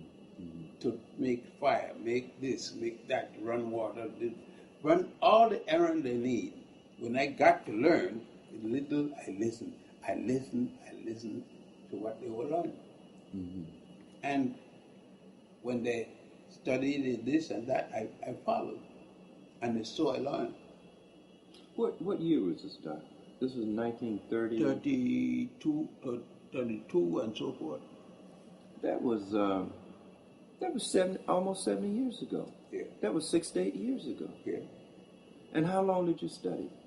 I'm 82. And you've been studying? I have never stopped studying. I am studying from the time I'm 5 years old. I've had a book in my hand because my parents do it that I had a book in my hand. Mm-hmm. And you even got a book here this morning talking to me and writing at the same time. Yeah. I don't put down the book normally. I keep studying. And that's why I write so many books, because it sounds impossible to people, but they don't know me. I just don't stop writing. I do two things at a time, at the same time. Mm-hmm. Mm-hmm. But when you first went to Egypt and you were acting as a porter, that's the only job you could get and so forth, did you already have your degree?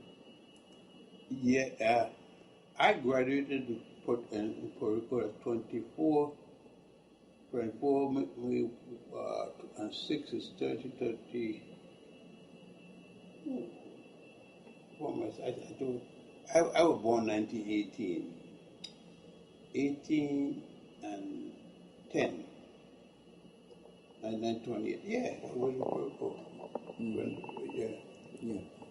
So you already had your degree. So you really, when you began to see these temples and things, was when I went to Egypt. And what was your impression? How did well, I couldn't understand it. I didn't understand that people were building such things. Mm-hmm. I saw them working on places. They had done build. You know what I mean? The Egyptians were then in captivity. They were then under the British. Mm-hmm. And they had served under the British, they had served under the French, they had served under the people from southern Europe, the Romans. The Romans, they served under the Greeks, they served under the people I want to remember, the Turks. Yes. Every one of them been in there. After the Egyptians, after the Persians, after the Syrians, all of them had come in, did their thing, mm-hmm. and gone out. Mm-hmm. At the time, did you know that the ancient Egyptians, when you first began I know to they study, were black. It was obvious the people were black. Oh, so you knew they were black? Oh yeah, you could see they were black. Mm-hmm. You could see them, and you see the people without the power, and hear the stories going. Mm-hmm. Then the English I treated them as the owners of the culture, mm-hmm. but they were subject. The English are subject them. Mm-hmm. The English were the big boss.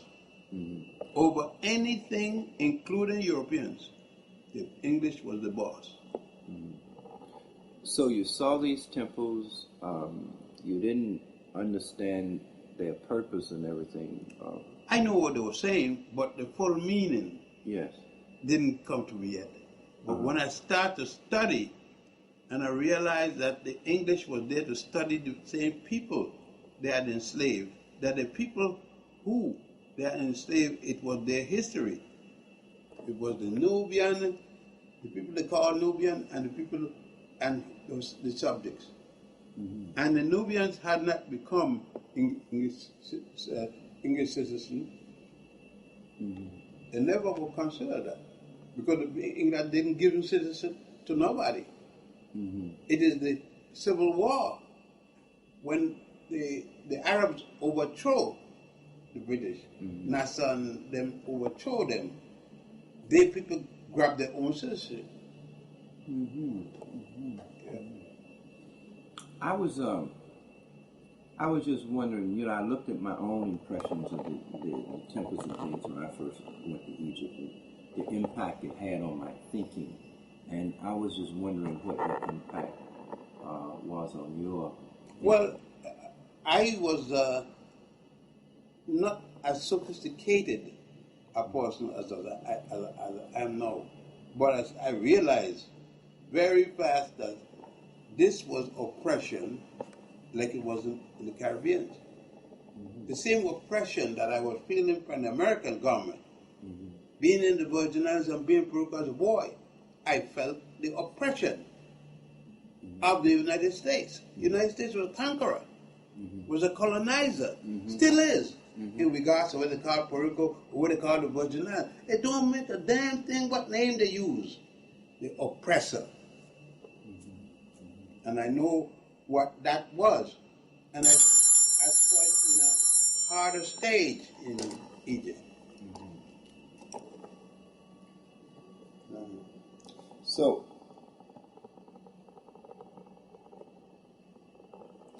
you knew, felt depression. You knew the oppression the same there as here in America. It was the same thing, just more severe. The British colonialism was more severe than the American colonialism. But the fact that the American had fought the British doesn't mean that they were still white. It was two white men, and they never did accepted of the black men as their equal. And more so, it's a black man's country. So you knew that Egypt at the time was a black man's country, but they were oppressed and dominated. Yeah, but they didn't deal in that. They dealt with if you were a Muslim, you were supposed to be even.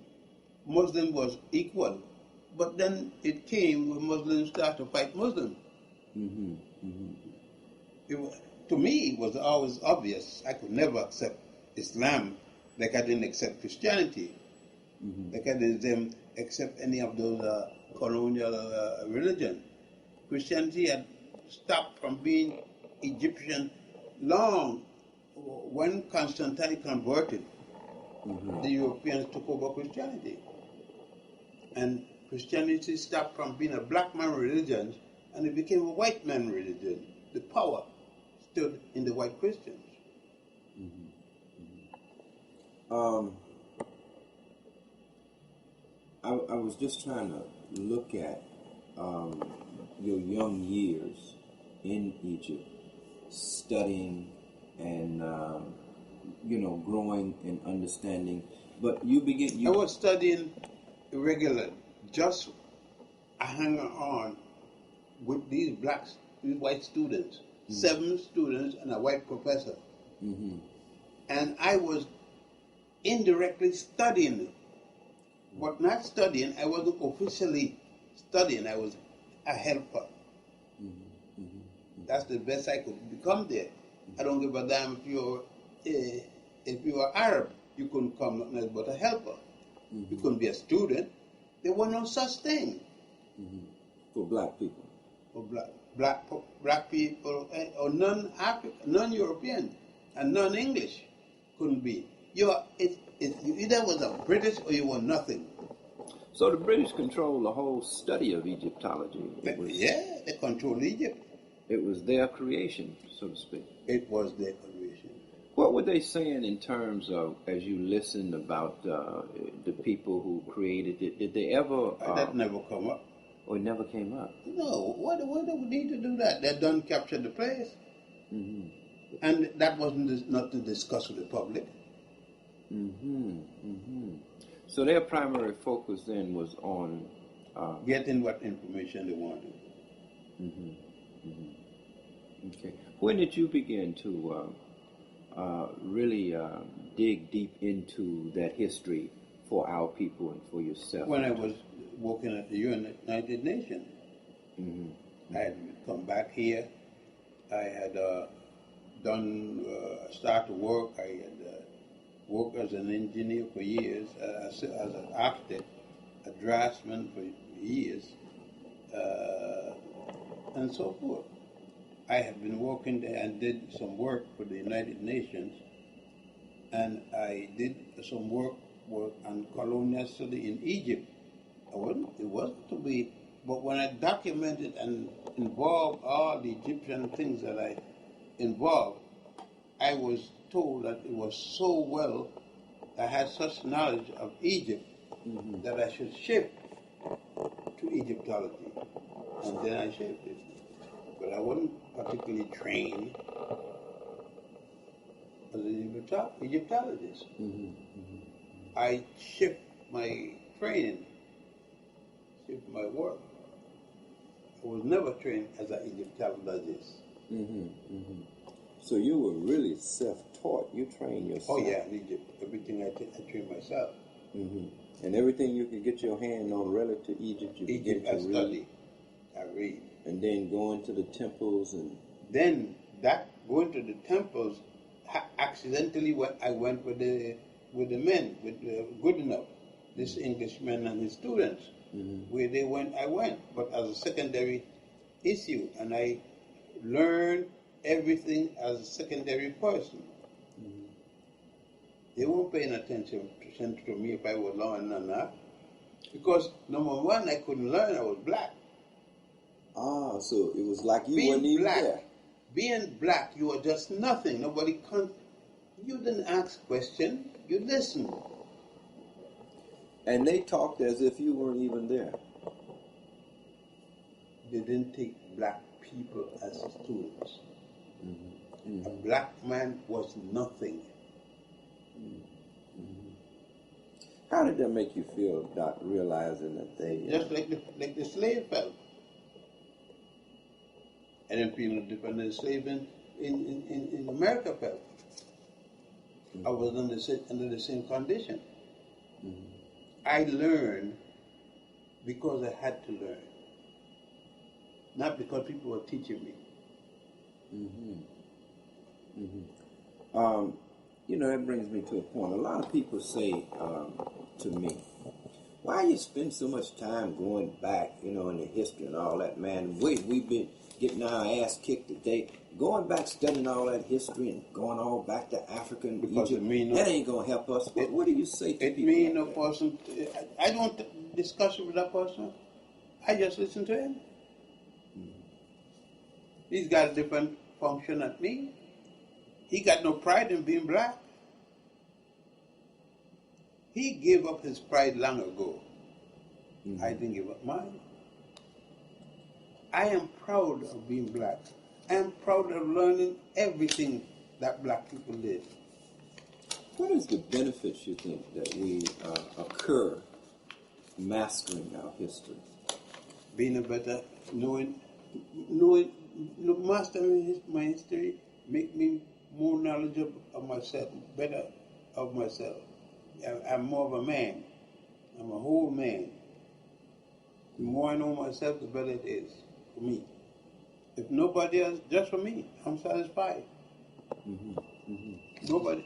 It got to mean nobody. I don't beg nobody to feel proud of my history. If they don't feel proud of my history, it's okay. It in my history, learning my history is independent and nobody else.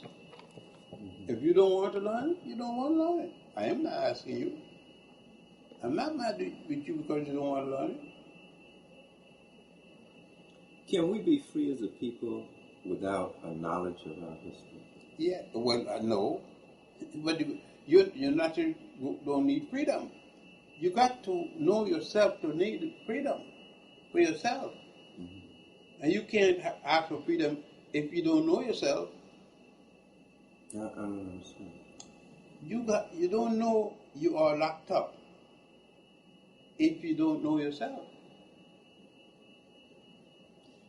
The average black person in the street there don't know he's a slave. The average person don't know he is in slavery. The average Christian, even though he's a minister, don't know he is a slave to the Bible. Don't know it. When you know that you're important is when you could remove yourself and think for yourself. Can't think for yourself being a slave. And unless you know of the time when you were not a slave, then. Unless you see pride in your mother, pride in your wife, pride in everything you do. Like me, I don't steal from you. You know why? You're not good enough. You know how nothing works. I say, if I can't buy from you on negotiations with you, I don't steal it because you're not good enough to steal it. You're not good enough. I can't little myself to steal from you. And I will always have to be holding to you. I can't be that. you know, Doc. I quit my first wife. My son, who is now a lawyer, one of the big lawyers in the Bronx. I was in Law Journal. He was there at the thing at the maybe it was the dark son, the dark one. You been there? Yeah. No. The dark son, the darkest of my son, Junior. His two sisters, one was there, one wasn't. Ruth and Naomi, the twins. I left my second wife with those two children because where I was going, she wasn't going. Her mother was, Miss Austin was a brethren. That's a white church with black members. Was an all-white church. All the ministers were white with black members. And I couldn't live with it. As a result, I had to leave my wife and the children. And I supported them through the courts. They run my ass. She run me ragged. When I got a job, a draftsman's job was paid more than the average person was making, they kept me in the court. And make life miserable. It's later, much later, when I went and claimed my children. Because I told my wife, if they kill me, they gotta kill me to keep me from my children. And I was going to see my children. And I was going to see them the way I wanted to see them. I was mean about it. And I told her I was going to kill the family and myself if they didn't want me to see my children. And my wife was scared. And so I solved my problem. Doc, a Jew told me, says, y'all, the black man will never win. And I said, Win what? This struggle, this battle. Can't win. He said He's right. He said you can't win. I said, why? He said you can't win for two basic reasons. He said, number one, You don't like yourself. he said, number one, your woman is against you, and number two, your children are educated by your enemy. So how you gonna win? Your children can't like you. Their values are your enemy values. He's right. You see, the Jew got an institution separate. Take Christmas. Mm-hmm. The Jews aren't taught Christmas. They still got Uncle Max, the Hanukkah man. Mm-hmm. They don't. A real Jew don't have a Christmas tree. Mm-hmm. All the symbols of Judaism. And that's why I said it's a joke. When they had the Jewish guy running for vice president and an Orthodox Jew, he had to, the very high days, he couldn't be there. He had to go to the synagogue. Mm-hmm. It was a joke.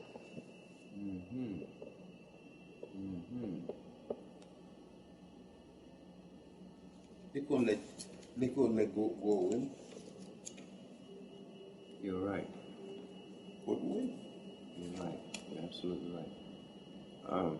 I see Malcolm down here on this picture where you are now. We was out at 22 yesterday. Yes. And you were telling me that Malcolm would come there and y'all would talk. Yeah. And Jerry was a third fellow. The fellow teaching at St. John University out in Long Island. Mm-hmm. Matthews. Mm-hmm. Les Matthews.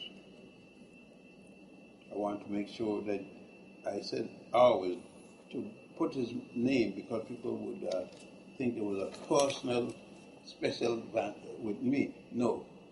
Malcolm had liked me and Malcolm liked to speak. Mm-hmm.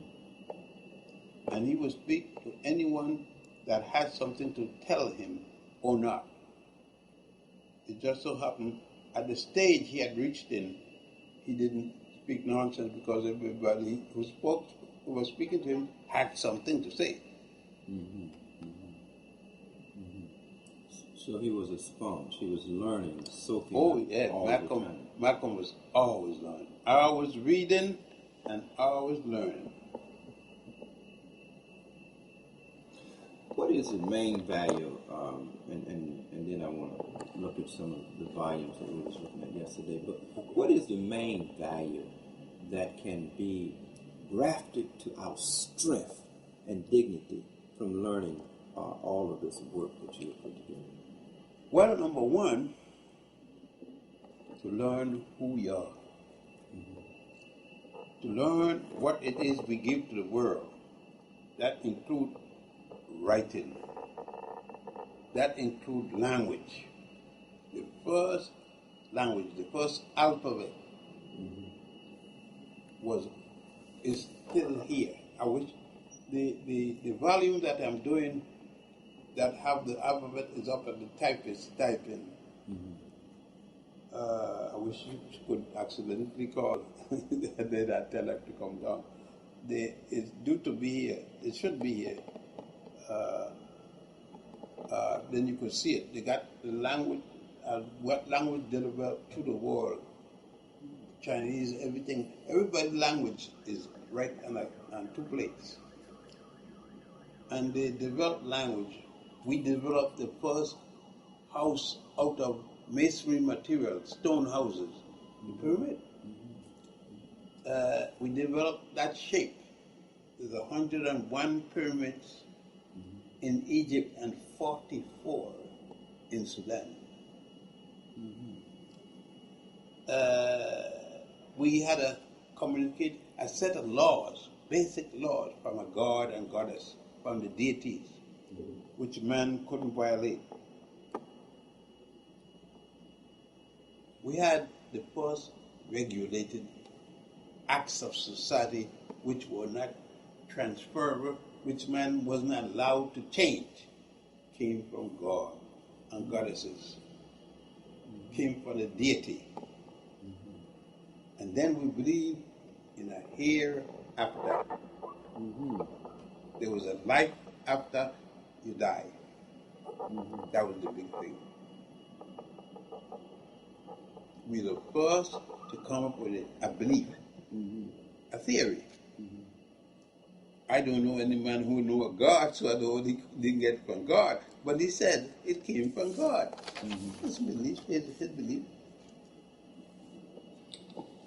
Is there anything out here today that we are looking at, are involved in terms of civilization, government, law, architecture, religion? No, we start on the platform established for Egyptians and Ethiopians, but we are gone far from anything. There is nobody I know who practiced that. Even the Egyptians, well, the Nubian people, they have changed. And today, the position that God took yesterday, money takes today. That's what I was going to ask you. The basis of everything we got today was really laid down. It's money. Yeah, I know the basis of the value system is money, but I'm looking at the civilization. The basis of all civilized arts and science really come out of Africa, out of Egypt. Is that true? Well, I mean, we build on it. We can go to the moon, but we couldn't go to the moon without first. First, you have to have mathematics.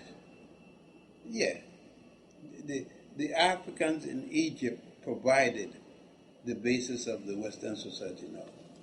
The Africans started what is today called Western civilization. I got a book called African Origin, Mother of Western Civilization. And you also have a book, and you've done lectures on the African origin of Western religion. And Western religion. Right. Yeah. So Africa is the foundation. Oh yeah, Africa is the foundation of Western thought.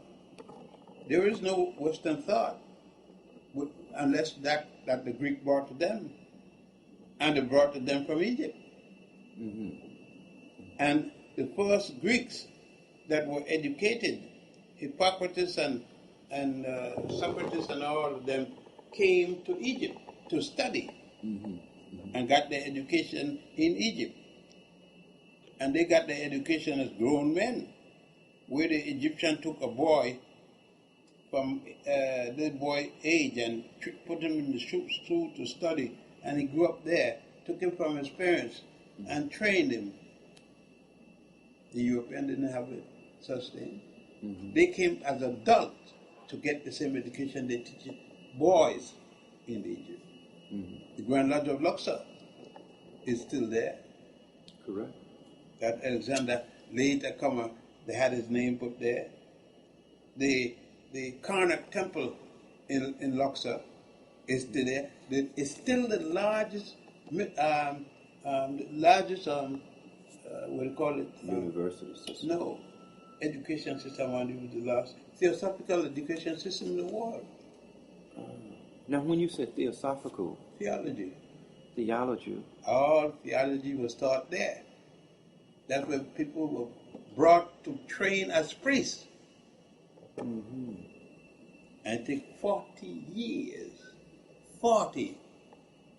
The number 40 years to train a priest. How many people would be enrolled in say, a university system in Egypt like Luxor? I wouldn't say, I'll be assuming, but you were picked, you were selected by different priests.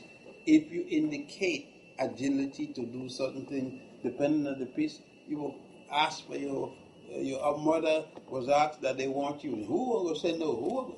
Our mother was glad. You don't have to feed you for the rest of life and everything. And she was a proud mother. Everybody was glad to give the son or the daughter to the priesthood. So the priesthood was primarily the moral, spiritual, and political. You didn't have a sex. Some priests had, but majority of the priests voluntarily give us sex. You don't compel by a law. You just give it up. Well, Jacob, so The priest did not live with woman. But the other people in the society, the other men could have more than one wife in ancient times, couldn't you? You could have as much wife as you could afford. In Egypt? Yeah, anywhere. There wasn't no law how much wife you could have. When you look at the pyramids even today, Doc, many people have studied these pyramids, and they cannot, as of yet, encompass everything that is inflected in the pyramids in terms of its engineering, its They can't spiritual. because much of the science is lost. What, if you had to give kind of a summary looking at the pyramids, what could you say about them that our people may understand as an ancient people? They wouldn't understand. Tell me some of the things about the pyramid. Well, if I start to speak about the pyramid, I would have to speak about its godly concept involved, the philosophy of the pyramid before I speak about the pyramid. You got to understand that the people who built this thing had a philosophy, and without the philosophy, you can't build it. That's very important, and I think that's where we have went wrong. So I'd like to know some of what that philosophy entailed. Well, if you are in the craft, the Egyptian craft, that's an organization dedicated to Egyptian building. And to learn the craft and what it stands for, you understand. And the things that it reveals, for instance, I am a member of craft, and I don't tell many people. I wear certain symbol, an occasion, I address it. And I put it around my neck, and people say, it's a quaint looking little thing. I says, yes. Mm-hmm. But anytime I see it, I know it. And sometimes people hit on me, and I hit back on them. And I know them. They know me. We don't have a big organization where we meet in a building, but we meet wherever we can. And we learn the principles behind the pyramids. And those principles, they are revered. We don't have no women members. And it is a masculine organization. Because we didn't have women because women were the mother of our children. And the women never worked. Women didn't go out to work. That's Western. Women stayed home and studied, never worked.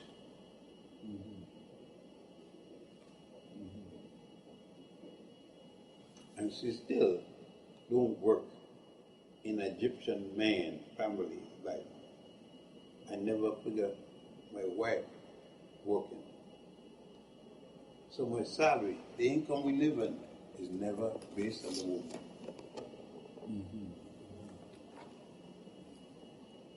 That philosophy, that purpose for the building of the pyramids, can you talk a little bit about those principles in terms of things that we need to understand today that would help us structure our lives?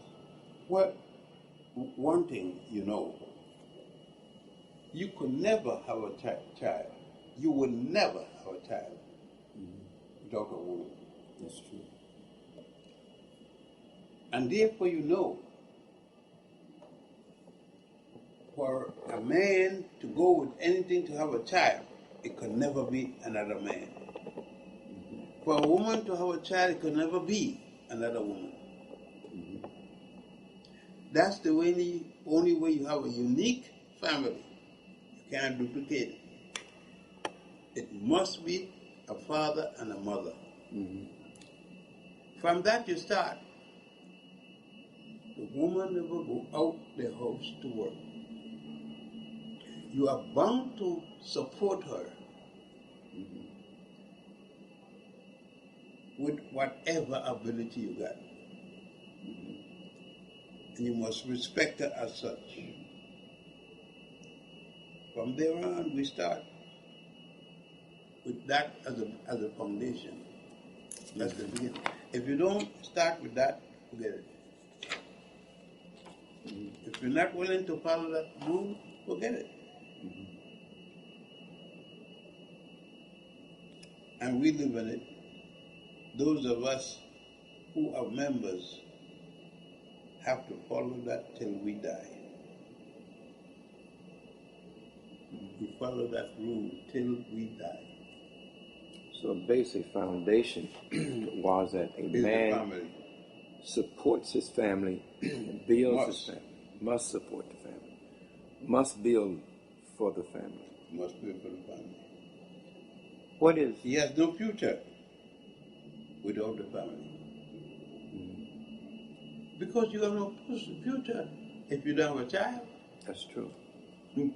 And the other part of that then is how does he see the woman? What place does he, how does he hold her? He has the woman as the first law. She is the first. She was the first goddess he ever knew. And will be the last goddess he ever knew. As a man, when the first thing he did was this. That's right. Until she put the breast in his mouth. The first thing he did. Up to now, the first thing a man do, a child. That's right. Want the breast in his mouth. He wants the breast in his mouth. The first thing. Up to now. And if we watch nature, we don't have to ask the question. The woman has become second-class citizen because she allowed it. What do you mean? All she had to do, she didn't have to give him her breast. But she wouldn't exist. He would have died. That's true. He would have learned, unless she gave the breast, he is nothing. Then our first goddess is there our was woman. always a goddess before there was a god. Then are you saying that even today the black man has to worship the black woman? Oh yeah. Worship her, Dr. Ben? Worship her. That's the biggest problem. We can't follow the white man and do what's right. When you say worship her, what do you mean? Worship her. There's only way to one worship, and that's to worship her.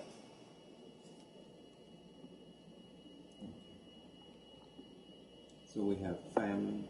I'm just going to paraphrase it. We are to take care of that black woman in every way and respect her.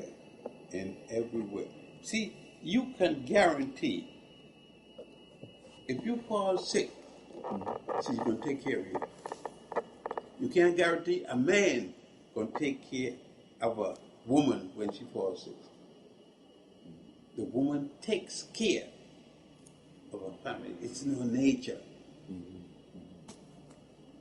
But that is an assumption that the woman is acting out of her black self. I say the woman, and I'm not qualifying it, the woman. Ma'at, the laws of Ma'at. What were those laws? And why did they make them feminine? The 42 laws of Ma'at. Number 27, I have never permitted sodomy. That's a big law. I'm going to read all of those laws into this interview, because when you look at them, what you have is the foundation for harmony, balance, love. Everything is there. But those laws are very difficult to adhere by. They're not difficult. Difficult to those who don't want to adhere to them. If you want to adhere to them, they're not difficult. But you got to make them your value.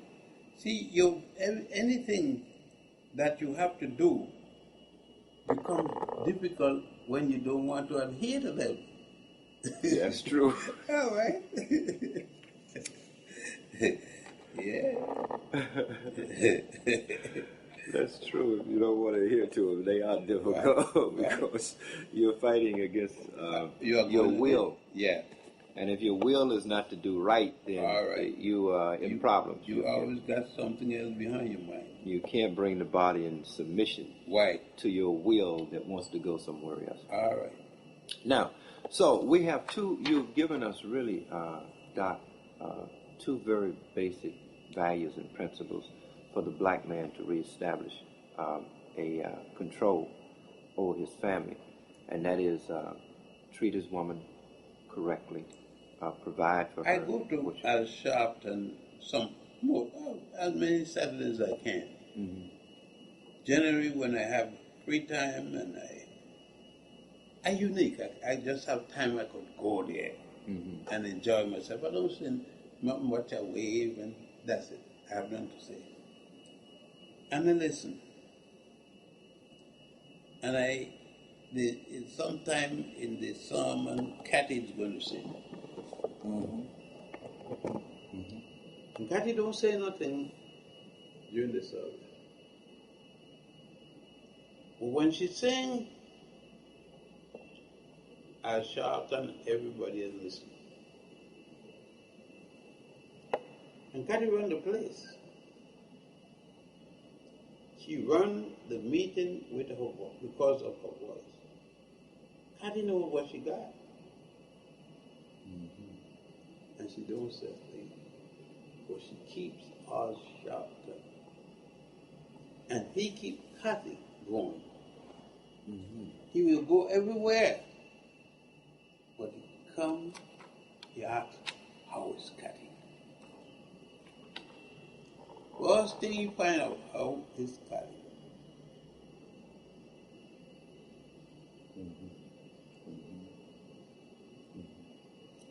And there was a time when I didn't have money. And the money that Cathy saved from singing used to keep the family going.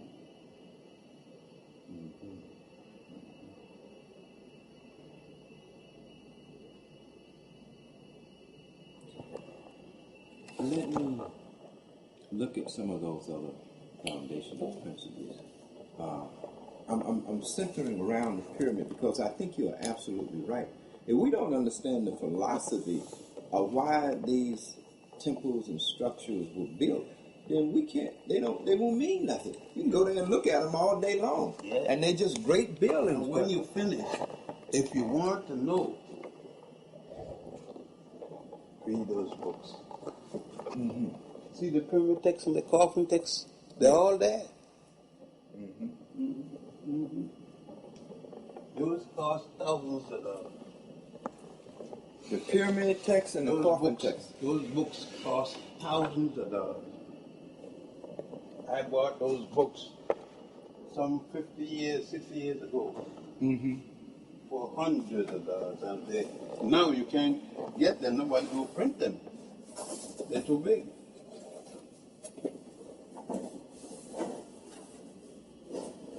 I love that big book. You need some help with that big book? Yeah. Go trade them up. All right. That's over. How long have you been working on this? This? Yeah. How long have you been working on it? I put 5 years working there.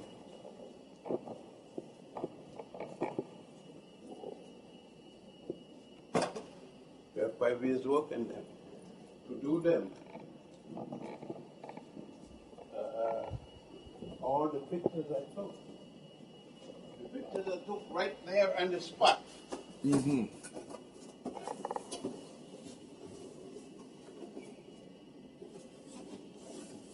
So these 3 volumes really is kind of a compilation of the temples. I took them on the spot.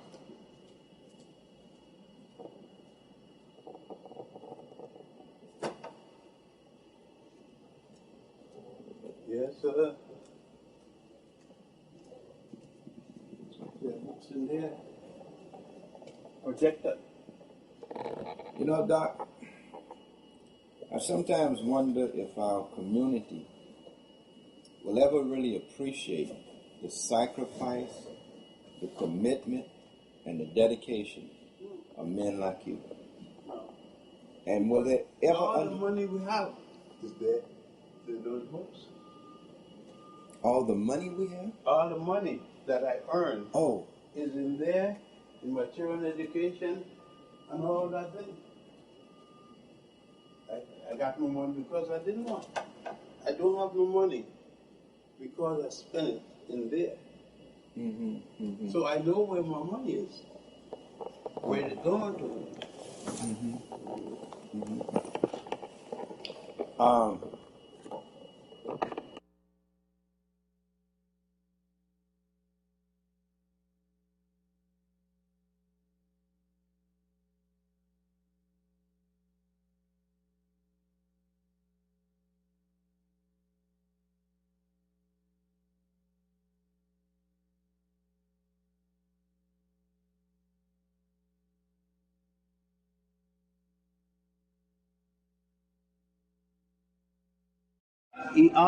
Erinus. These pharaohs were 4th dynasty pharaohs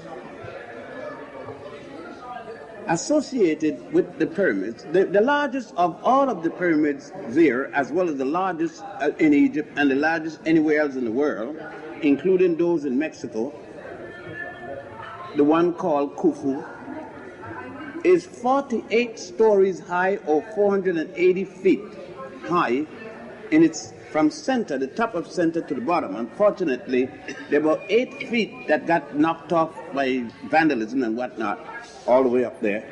And so you will notice that there's a metal that sticks up to where the original top was. So the ground size on ground level is about 3.5 city blocks wide by 3.5 city blocks long. That will give us about 640 feet long by 640 feet wide. So you could understand it's a massive, that one is a massive one and the others are massive enough in themselves. You will notice that the center pyramid appears to be the tallest of the 3. However, the first one that you will come upon is the tallest. The reason for its appearance is that the second one, the middle one, is built on higher ground than all of the others, and so it appears to be taller. It is higher, yes, because it's on higher ground, but it's not taller as far as the structure is concerned. Next to the pyramid, you would see the boat, the Ma'at boat, dug up about 10 years ago, and now there's a museum of itself. You may go there after the tour, but it's not a part of the tour. You'll be able to see it, the outline, as you travel past it, on the way to the statue of god Hamakis, also known as Heru Kati. It is called colloquially the Sphinx of Giza. The word Sphinx is feminine. It comes from Greece. The Greeks have a woman Sphinx, and they thought that when they came, that was the Sphinx here equally, and so they call it the Sphinx of Giza, which is a misnomer, as I stated before. It is the head of Khafra and the body of a lion. Of its type, it is the largest in the world. You will be going to both. I must warn you that there are ropes and other means by marking out the pyramid, the Sphinx, from the public. There's always people who try to go under. That is a very high violation of rules, because the Sphinx is in damage caused by the water, the dampness from the groundwater of the Aswan Dam has affected it all the way down there, and they're putting up a wall around to put a silicone enclosure so that they can bombard it with silicone, hopefully protect it from the water that's causing the erosion. Now, we will be motoring from the Giza pyramids to Saqqara. Saqqara pyramids, the first of all the pyramids known in the world, is at Saqqara. That's the one of Pharaoh Djoser, D-J-O-S-E-R, or S-E-R, whom Herodotus later called Djoser, Z-O-Z-E-R, step pyramid. We will see that there are many other step pyramids. This is the first, and it is the first of the pyramids anywhere. Plus, as we approach it, there's a temple there, and instead of the Hippo-style hall having 42 columns, it has 40, because Egypt from the first dynasty to the third dynasty had only 40 nomes, and subsequent to the third dynasty, they added 2 more nomes. You will see the first stone structure for human habitation ever built by man, and that's by the architect Imhotep, who was also the builder, also the grand vizier, physician, artist, poet, you name it, prime minister to Pharaoh Djoser, and the man who gave us the little proverb, eat, drink, and be merry, for tomorrow you die. We will look through that condition as it is, weather as cool as it is, and hope that we can go into the unfinished pyramid of Unas. Unas is the 6th dynasty pharaoh, and it is his pyramids that's the best preserved writing, hieroglyphic writing of the pyramid text still remains. At this type of weather, we should be able to go in. The only thing about it is that there's a crowd, we can't, so we're going to try to go to our pyramids as early as we can. It's a small pyramid, very small, because Unas died before the pyramid was completed. For those of you who want to go into pyramids, and only the ones primarily that Unas that they allow you in, you can't go into the one of the step pyramid, because the step pyramid number 1 has no chamber, so far as we know, up above the ground, and the one chamber that it has is 92 feet below earth level. And the engineering was so fantastic as early as that there are tunnels from pyramids to pyramids and other things like that, mastabas, 92 feet below the ground. Of course, no one is going to allow you to go there.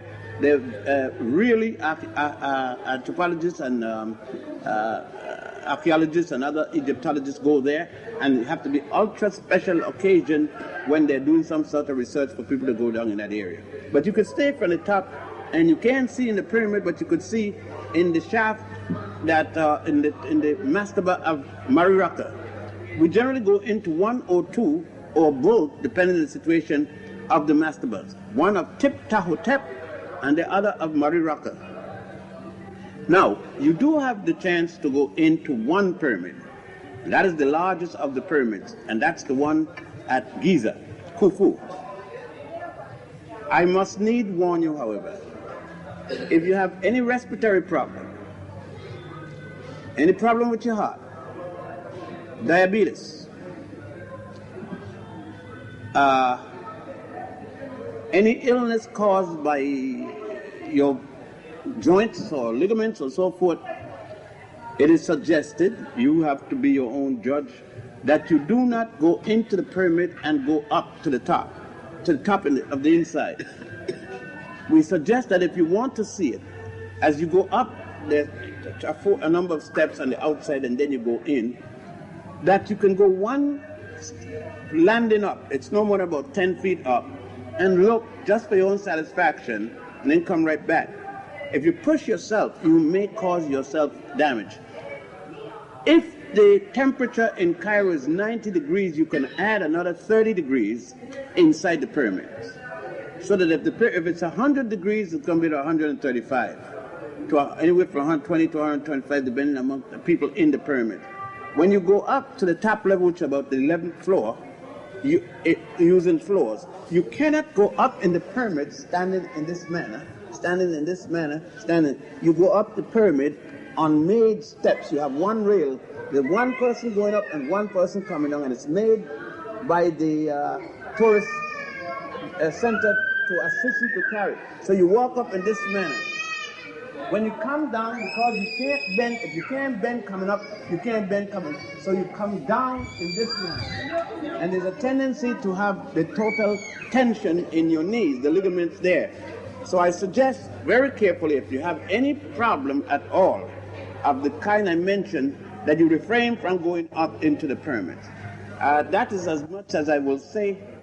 And then we're going to Memphis. Mem. The original name of that city was Mem, M-E, to which the Greeks add P-H-I-S, metropolis, Memphis. It was the first capital of dynastic Egypt. Not the first capital of Egypt, but the first capital of dynastic Egypt. You must make that distinction. People think that Egypt started with the dynasty. No way. The reunification of Egypt started what is called the dynastic period. That is when the Pharaoh of the north, by the name of Scorpion, was defeated by the Pharaoh of the south by the name of Mena. Mena is also called Nama. M-E-N-A, Mena, or Nama, N-A-R-M-E-R. Herodotus, the Greek who came way later, called him Menes, M-E-N-E-S. The Pharaoh of the north was Scorpion, just the little thing you see there, S-C-O-R-P-I-O-N, Scorpion, sting like a scorpion.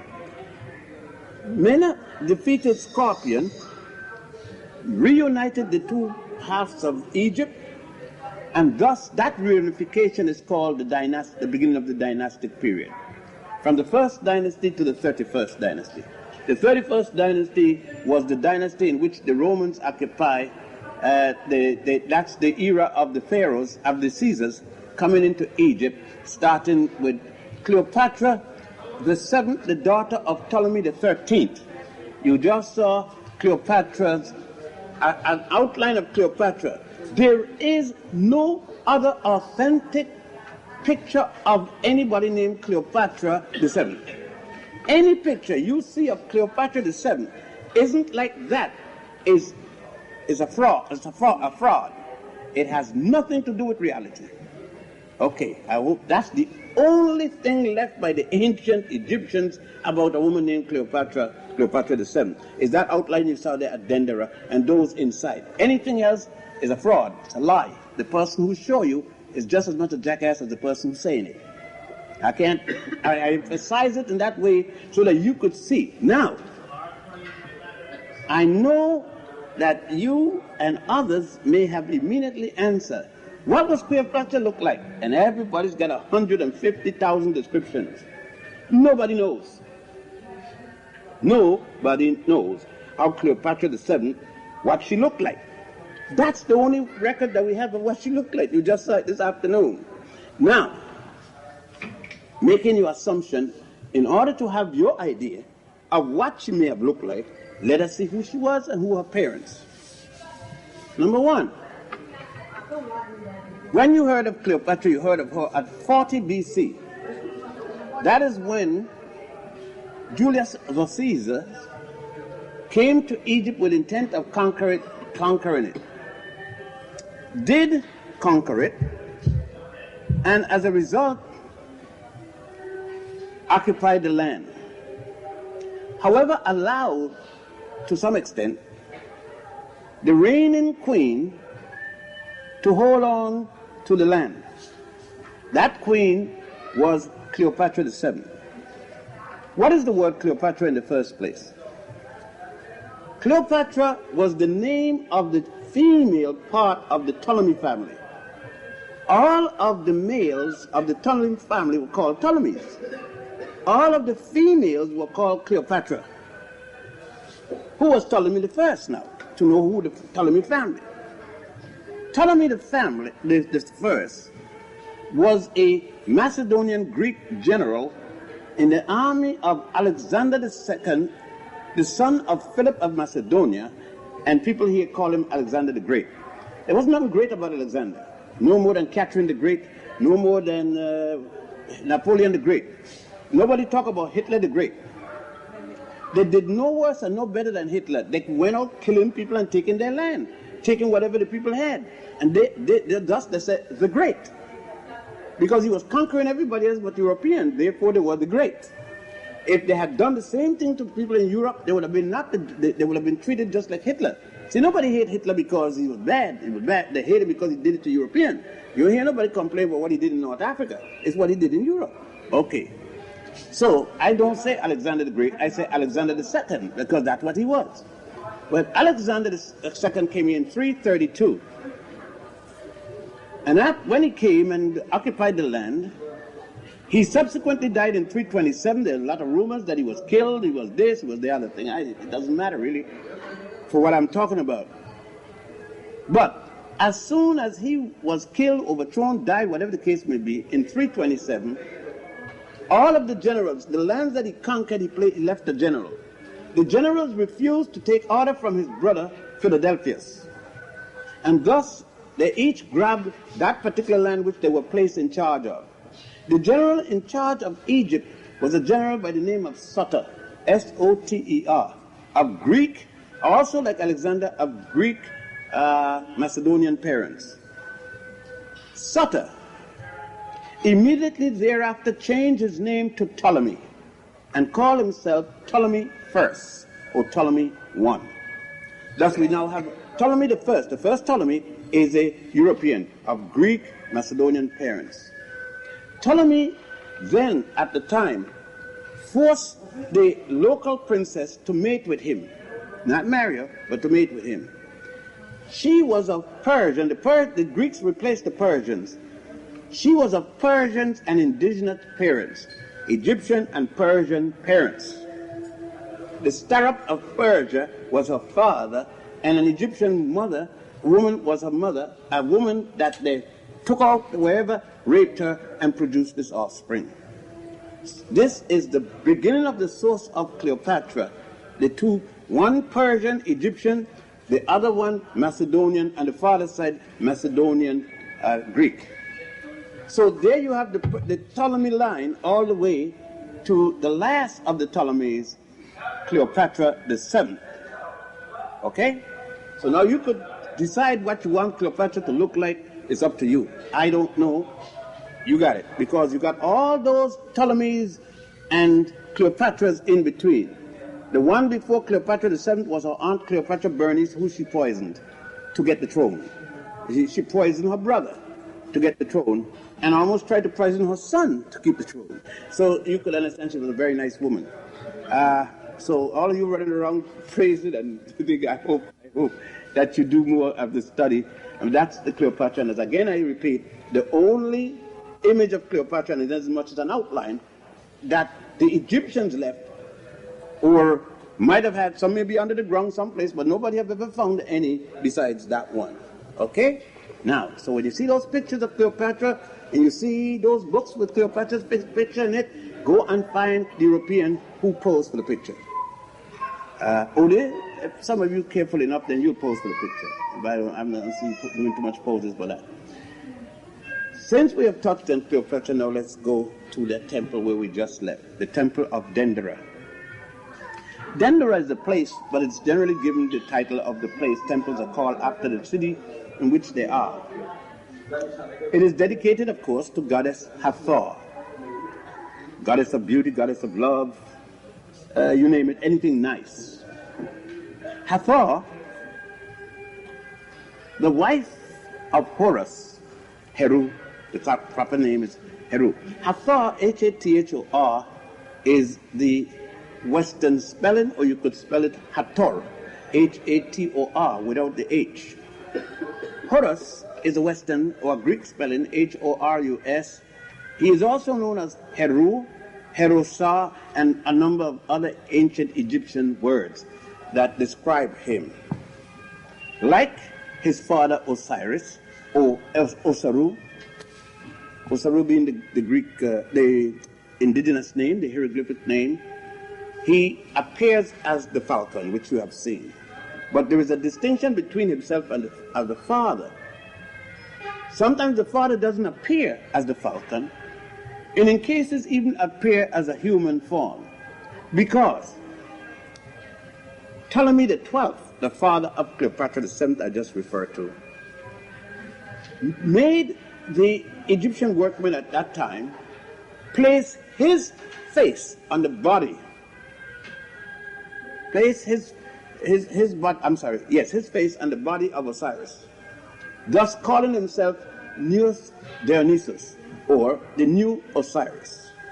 So that whenever you see Osiris shown as a human form, the head, it is not the ancient, but it is from the time, it can only be from the time of the Ptolemies, particularly Ptolemy the 12th, who forced that kind of imagery. On the other hand, as I said, Osiris is the one that is always shown in terms of the resurrection. And is always shown in terms with the sun disk, symbolic of God, Ra. One of the things that you know, that Ra was one of the earliest, if not the earliest of all of the gods, because regardless of which god you're seeing, either he wears a symbol of Ra, or he refers to Ra, or something in terms of Ra. This you see on all the temples.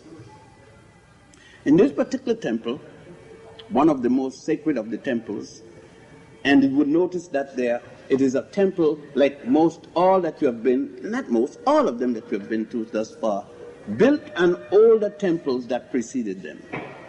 Some of these temples were destroyed by one or more earthquakes. It seemed as if Egypt was subject to earthquakes. About in June, I was here, there was an earthquake centered in Aswan.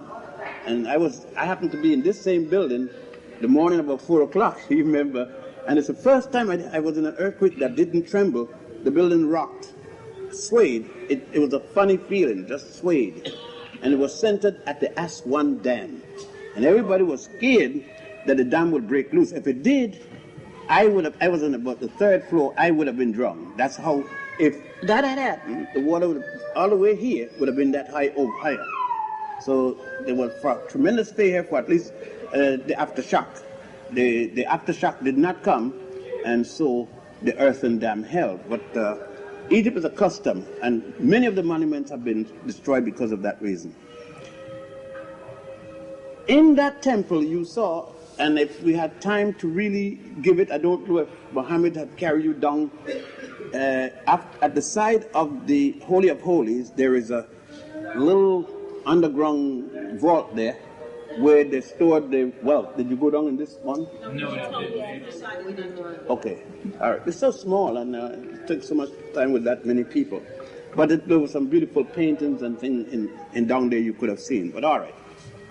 Next, this temple is so unique. It's the only temple in all of Egypt where the cartouches are unfinished with respect to who built what and at what time. Thus it is. Although we relate the temple to the period of the Ptolemies and the Romans, started with the Ptolemies, completed during the time of the Romans, no one can say for sure that if it even started with the Ptolemies or so forth. The reason that it's given to Cleopatra, the fact that on the outside there is the cartouche relating to Cleopatra, but again, just like the temple of that we came from in Abydos, we noticed that the majority of the writings there relates to Ramesses II. But in fact, the temple was started by his father, Seti I or Seti I. The same thing is here, because the vast majority, not the vast, all of them inside of that temple are without writing inside as to who. Whatever the calamity, whatever the situation was, the war or whatever, nobody was able to finish the cartouches to say who's built the temple or what the case is. So it's up in air. However, in the chapel, the Kisuk, you know, the kisuk or chapel, that's what a kisuk means, by the way. The little chapel that you went to after you came out in the little place there, and you went up and saw goddess Nut. I had told you before that you would see something way beyond what you saw in the temple of Ramesses, the tomb of Ramesses VI. Goddess Nut, I went upstairs to do something. Goddess Nut, you saw there, giving birth to the son through her vagina and receiving the son in the night through her mouth, the whole rotation. Because the ancient Africans did not believe in the beginning of the world and the end of the world. There was no such thing. That's strictly European. Judeo-Christian is thing about the world beginning at a certain time and end at a certain time. There's a process. They believe that there were period of development in which God came from the abyss, the deep, the deep. Because of that statue, there are also many other statements. One of the statements which you may not have heard anything about is this, analysis, is the beginning of the destruction of the world by flood, which the Jews adopted and put their own little 2 cents in. But there is a story based upon what you saw there in the chapel, and every time you come, the guide can't remember. See, guides don't write down anything. They don't read from a sheet of paper. And your memory don't pull the same set of information all the time. So you may come and get this guide today, and you think of telling you about that today, and then tomorrow, and forget that. Tomorrow you may think on that first, but tell you, there's so many things to tell you that they can't just tell you the same thing all the time because they're walking around and they're pulling from their memory. But one of the major things you need to know is the story of the flood, where the Jews copied it from. There's a story where Goddess Nut, that man, after the evil Typhon had killed his brother Osiris, she decided to purge the earth of all these kind of bad and evil people. And thus Goddess Nut came one day with her menstrual flow and drunk the world. At least she thought she had drunk all the people in the world. But there was this one wise fellow with his little group, realizing this, said and knew that Goddess Nut would come back again to make certain that everybody had gone, and to anybody left over, she was going to drown them. And so he got some red dye. And guess how he made the red dye? He made the red dye from kakade. So for those of you drinking kakade, you better stop. If you know what, it's good, right? So, all right. And they took the kakade and made the dye, and they went, when they heard Goddess Nut coming, they went in a whole big thing of kakade, red dye. And when Nut came by and saw these people, she said, oh, they're drunken, I've already drunk them. And she went on, and that's how mankind was saved from total distinction from the earth. So now, the Jews got their own little thing, but it's secondary to this one. I like this one. It's a lot more fun. The other one, ain't got no fun at all. Plain old water. Who has died of plain old water? But anyhow, so you could hear, there's 101. If you want to hear, they are not Cinderella. Cinderella? Is it? The Cinderella story is connected to Isis. There's a Cinderella story right here. Some guys will tell you, I don't have time to tell you all the different stories that were adopted into European culture. But you see Goddess Nut there. Unfortunately, we could not go down in some of the tombs, and so thus we didn't get a chance to see God Shu, S-H-U, the God of the earth. See, Nut is the God of the sky, God of the heavens. Shu, S-H-U, is the God of the earth. And there are some scenes in which you see God Shu holding up Goddess Nut. God Shu is on his right knee in this position. His left knee is in this position. And it shows you God Shu the earth holding up Goddess Nut at the 2 columns of heaven. One hand on her breast.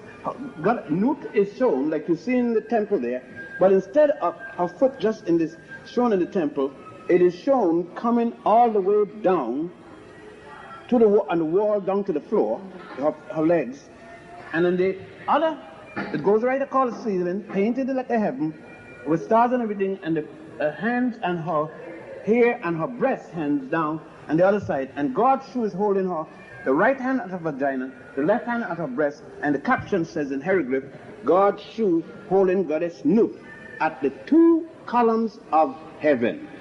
Thus the woman was considered heaven.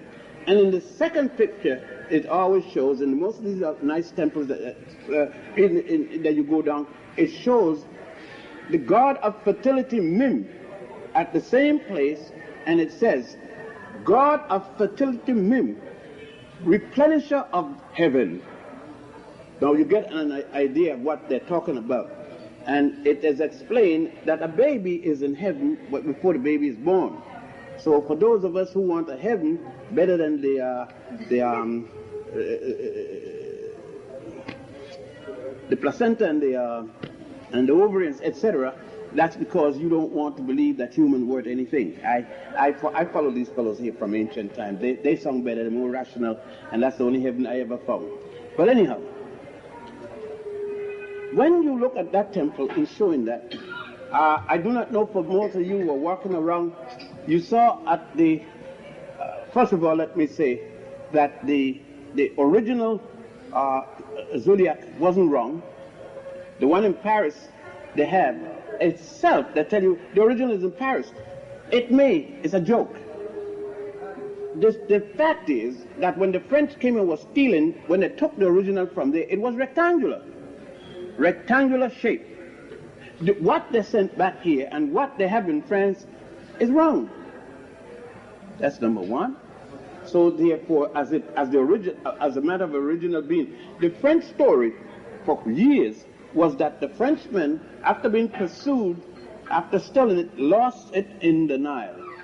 But 20 years later, suddenly, there's an original in Paris. I could say to you, it's as original as you want it to be. It has no validity in its originality. And the point is this: why would they put a fake one from the French back up there? You see what I'm saying? But the French and the Greeks and others knew they had a good thing going by projecting this myth, because there are some of us right here going. Some of us won't come out the house until we read our horoscope. The French made all kind of money on the patent, and the Greeks. Some of us wouldn't go down the store. We won't marry somebody. We wouldn't even kiss somebody who ain't born with the right month. If your moon ain't in the star and Jupiter ain't going down to seas, June or someplace, pure junk. And most of us live by it. So the French got a thing going, and the Greeks. It has nothing to do with reality, the zodiac. Now, when we go into the next room, the ante-room next to there, you see the whole story of the murder of Osiris, the resurrection of Osiris, the symbolism of resurrection being the male penis, and so forth. But I don't know, because we were running, I pointed to some people as they passed by, the birth of Horus being shown, up there they call it, the nursing of Horus. The Roman Church, up to 1937 or so, used to have a picture of Mary nursing Jesus on her left breast. Jesus sitting on her lap, and he's nursing on the left breast. She's holding him in this manner. I show some people the same picture. The church have outlawed that from 37 and say it is pornographic, because the church doesn't believe that women should show their breasts nursing a child. I guess the Pope have never had no mother to nurse him, so the poor fellow, at the time in 1937, he got mad with everybody else who was nursing. Of course, they're trying to kill the child now. Those who nurse him put a blanket over the child's head, the child can't even breathe. But that was here. Of course, you notice that the ancient Egyptians had no problem with their reproductive organs, since they know that the only way people got here is through sex. Now, the Adam and Eve story, you can go along with what you want. I prefer the way that Daddy made me. I don't want no dirt and all that kind of stuff. That ain't no fun. I want Mama to realize that I was being made. Well, that's going on. Now, you see, if you had the opportunity to see the whole process, the whole projection of birth, life, death, resurrection. And I'm sure that you saw it in the ante-room next to the astrological chart room. We can now leave there and go back to Abydos, where we initially started this morning. Again, Abydos was considered the place of heaven, the physical place of heaven geopolitically. It is in Abydos, and it's blocked off now because they're trying to clean it. But there are some empty rooms that we could have gone in of fantastic paintings.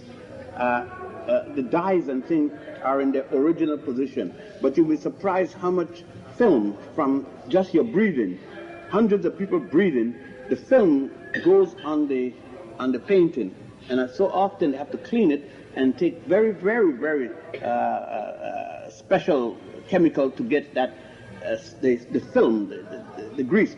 Even though you tell people don't touch, somebody's going to touch, and to get it off. And each time they have to do that, of course, even if it's a milli-inch or fraction of an inch, some of that paint comes off. And so they've got to do that with process, and they've blocked off those areas so we couldn't go in there for the whole of this year. The same as they've shut down the tomb of check1 and a few others for the same process. Okay. Nevertheless, Abydos is the only temple in which you would find 5 Holy of Holies, but it's only the one in the center, like all Holy of Holies. The one directly in the center, as you enter the door and travel from the west to the east, is the one that is the chief priest stood in, and no one else is supposed to have gone in there but the chief priest, except on once a year when the king pays a visit, if he does, that he is also allowed to come in and then leave during the day. But in Abydos, the story of Isis and Osiris, or Aset, her name, and Asar, Aset, A-S-S-E-T, or A-S-E-T, or Asar, A-S-A-R, or Asaru, A-S-A-R-O-U, or A-S-A-R-U. All of those are the hieroglyphic name. The words come from 2 forms of hieroglyphic. One is called hieratic writing, H-I-E-R-A-T-I-C, and the other is called demotic writing, D-E-M-O-T-I-C. And there are a number of other types of hieroglyphic writings, but those are the 2 which the ancient Egyptians used. There are more than others. There are a number of writings that have been found, but no one up to now have been able to decode them to know what they were saying. All right. At this temple, you not only saw Osiris and Isis and Nephthys and the other gods in attendance, that temple of check1 having been dedicated to God Osiris. And of course you saw the tunnel, the type of tunnel that was called Osiris's travel. Osiris traveled from the nether world to the existing world was said to be there. It is there that Osiris, his Ka and his Ba, met in what is called Buris, or Busiris. B-U-R-I-S, Buris, or B-U-R-S-I-S, Busiris. It is the place that where man and his outer man met. What do I mean by that? At that point, it was there that man would come. I think Brother Basanova speaks of this, and it is here the Hindus adopted this thing about the projection of oneself from the outer self. They got it from here because it's in here they said that a man, when born, had to come to get his outer self. Don't care, let's say you were born in America, you were born in Trinidad, you were born in Japan, you had to come here. That infinitesimal part of time of the birth from your mother, let's say the passing of your sperm from your father to the integration with the ovum with your mother, that at that infinitesimal second you came here. You came from your mother spiritually, whatever it is you want to explain it. But men, the ancient Egyptians said all people had to come here to receive that outer self with the physical self. That's the theory. And it is there in that tunnel it's supposed to have all taken place in their theosophy. And therefore, in the Christian theology, you find it established, I am the I am. Before I am was I am. That's where it comes from, and the Jews adopted it in the Torah. Jesus is supposed to have done it in the Christian theology, where when asked if they say that you are God, are you the God of so and so and so on? And Jesus says, what you say I am. For I am the I am. This was the answer, which was a negative answer. It didn't say yes I am or no I am. And again, it comes from this training here. Abydos, not only that, if you heard me and you were there when I was going up the step, I ask you to count the amount of steps that you went up in the first, as you enter the gate. And there are 42 of them. And everyone counting with me found 42. This temple was designed strictly on the basis of the Osirian drama. In the book of the coming forth by day and by night, that is the correct name. So E.A. Wallace Budge, in translating the papyri, plural, of papyrus, of Hunefer, the papyrus or papyri of Annie, the high priest Annie, in what is called the Book of the Dead, as he translated it, giving it his English translation and interpretation, which should have been the Book of the Coming Forth by Day and by Night. He calls it the Book of the Dead. You can buy a paperback copy as cheap as $3. And in the section of the Book of the Dead, you would find what is called the Osirian drama, the drama of Osiris. And in that, they speak of the 42 towns, the 42 gnomes, the 42 gods, the 42 this, that, and the other thing, the numerology of the Book of the Dead. And it is in that you find the negative confession. Hail Annie, I have not. And that's the reason it's called negative confession. No, not because itself something's wrong with it, it's negative. You say, well, he's acting negatively. That's not the meaning. That's being obscene out of behavior. It's called negative because it's answering a command. Instead of it saying, in the term of a commandment, you shall not, thou shalt not, you must not, it is saying, I have not, meaning that if these negative confession, the responses go back to at least 4100 BC. If the responses is at least 4100 BC, obviously the command have to be at least 4100 BC or before. Now, if the responses are 4100 BC, then we automatically know that the 10 Commandments supposedly given to Moses, an Egyptian, because they said in the Torah, that the Hebrew Bible, the Old Testament, that Moses was born in the city of Goshen. Goshen is about 20 miles north of Cairo. It says, and that Moses, when he's living to 85, his altercation with Ramesses II, or another pharaoh, his 40 years in the desert, the wilderness, will bring us to about 1196 BC, when God's supposed to have given him the 10 Commandments at Mount Horeb in the Sinai desert, Sinai Peninsula rather. If Moses received the 10 Commandments in 1196 BC, and the Osirian drama response is already 4100 BC, let us round the figure off for the sake of mathematics. 1196, let's call it 2000, okay? 2000 from 4100 leave us with 2100. So it means at least 2100 years before Moses received the 10 Commandments from God Jehovah in Egypt, in Africa, at a place called Mount Sinai.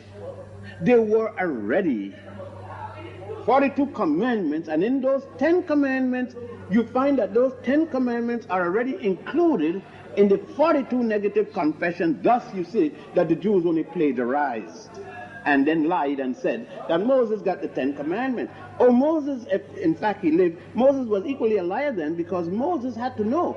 If the Jews said that Moses was a priest in the mystery system in Egypt, that's the statement in the Torah, then Moses would have gone right down the street here. If he had to have gone down the street where you just were yesterday, at the Grand Lodge of Luxor, which is called the Luxor Temple, where all priests had to be ordinated. He had to have spent 7 years, going in at the age of 7, and then spend 40 years, come out at age 47, and become a priest, and act as a priest, and live as a priest, if in fact the Torah is telling the truth. How could Moses have escaped? How could Moses not know that he didn't get any tongue special from Jehovah when the priest had to recite the 42 negative confessions 3 times per day, upon waking, upon the noon bath, and upon getting ready for sleep? Okay? Let me repeat that. The priests, each and every priest, had to repeat upon waking, The entire 47 commandments, 42 confessions, repeat them, I have not, making sure that he has kept himself pure during that day. And to start the new day, reminding him that he prayed. And at midday, so that he don't forget his obligation, he had to recite all 42 of them. Now, are we saying that Moses had a lapse of memory when he went to Mount Sinai, and then somebody gave him 10 laws, and he didn't know that he recognized that these 10 he already got? But let's continue on.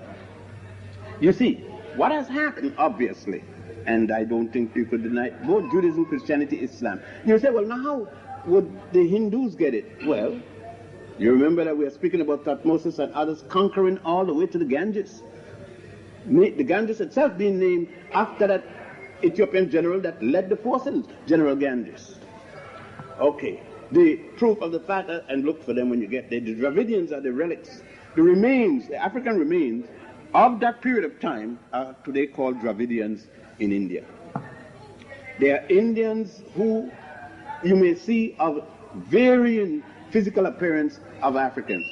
Some may have a thick lip, some may have kinky hair, some may have broad nose and so forth, depending on to what extent the amalgamation went on between the remnant of the soldiers who were left there during that time when the Africans went all the way, the Africans of the Nile went all the way, conquering to the Ganges River.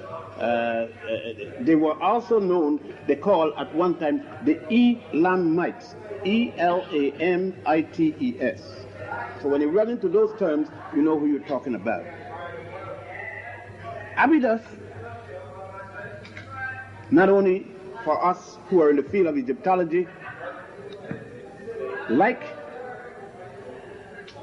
the king chart at Saqqara, give us reaffirmation of the pharaohs and queens of Egypt. Abydos, of course, Sete-1 having his own position about who he considered to be Egyptian and not, didn't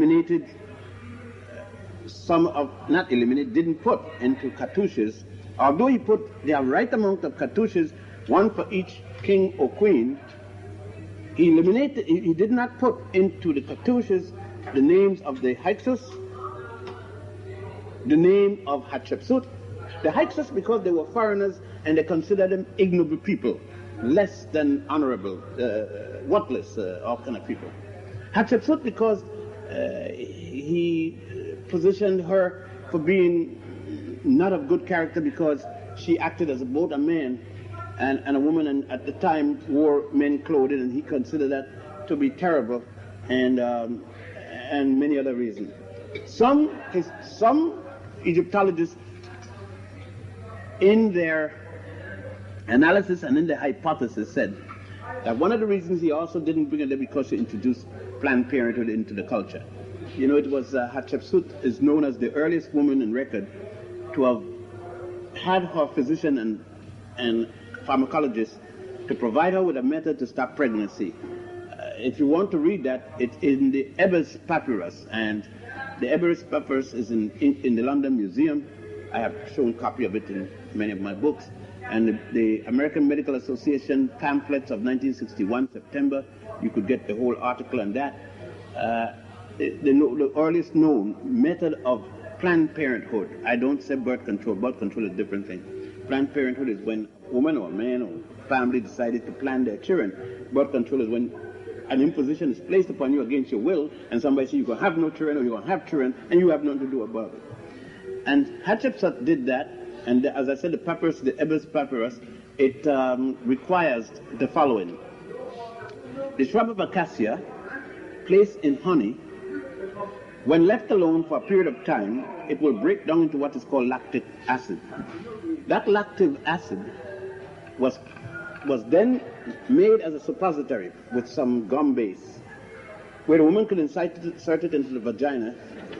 The sperm from the man is trapped by the heat of the body, melts it, it traps the sperm. Do you know that that is the original base for autogenal jelly? Park Davis, Monsanto, Coswell, and a number of British and American pharmaceutical companies who's always checking all over the world to find formulas from different places and Having used this, developed the autoginal jelly that is used in diaphragm today to do the same process, trap the sperm. And it's only in 1961 that they decided to publish the source. I was fired from Columbia Teachers College for introducing that in a classroom at the wrong time when my chairman of the department was there to listen, you know, to come around and check your teaching skills. And Dr. Linton, who was a Roman Catholic, Ralph Linton, chairman of the department of anthropology, heard me say that and said, write blank a line and say I don't need to come back and pick up my check for the year. Right in the classroom, because he was perturbed that I would say that there was Planned Parenthood before Sagna. What's her name? Margaret Sagna. But when the American Medical Association came over in 1961, I didn't want the job I was working on. I sent him a copy of it and asked him if he had any comment. And he sent back a copy. He sent back a letter and said, wrong or right, I'm the chair of the department. But that was all right with me. Now, this temple, then Abydos equally, was the center of it was the most holy of holies of temples in antiquity. The one here at Karnak was the major one. And of course, the educational system was right down the street, the Grand Lodge, where this here was the center of an educational system later called Mysteries system. What was mysterious about it? Nothing. Nothing whatsoever was mysterious about the mystery system.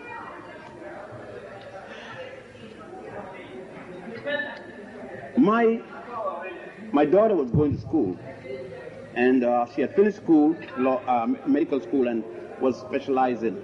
And she had to perform some surgery, and I got an invitation to come to see it in what they call the gallery.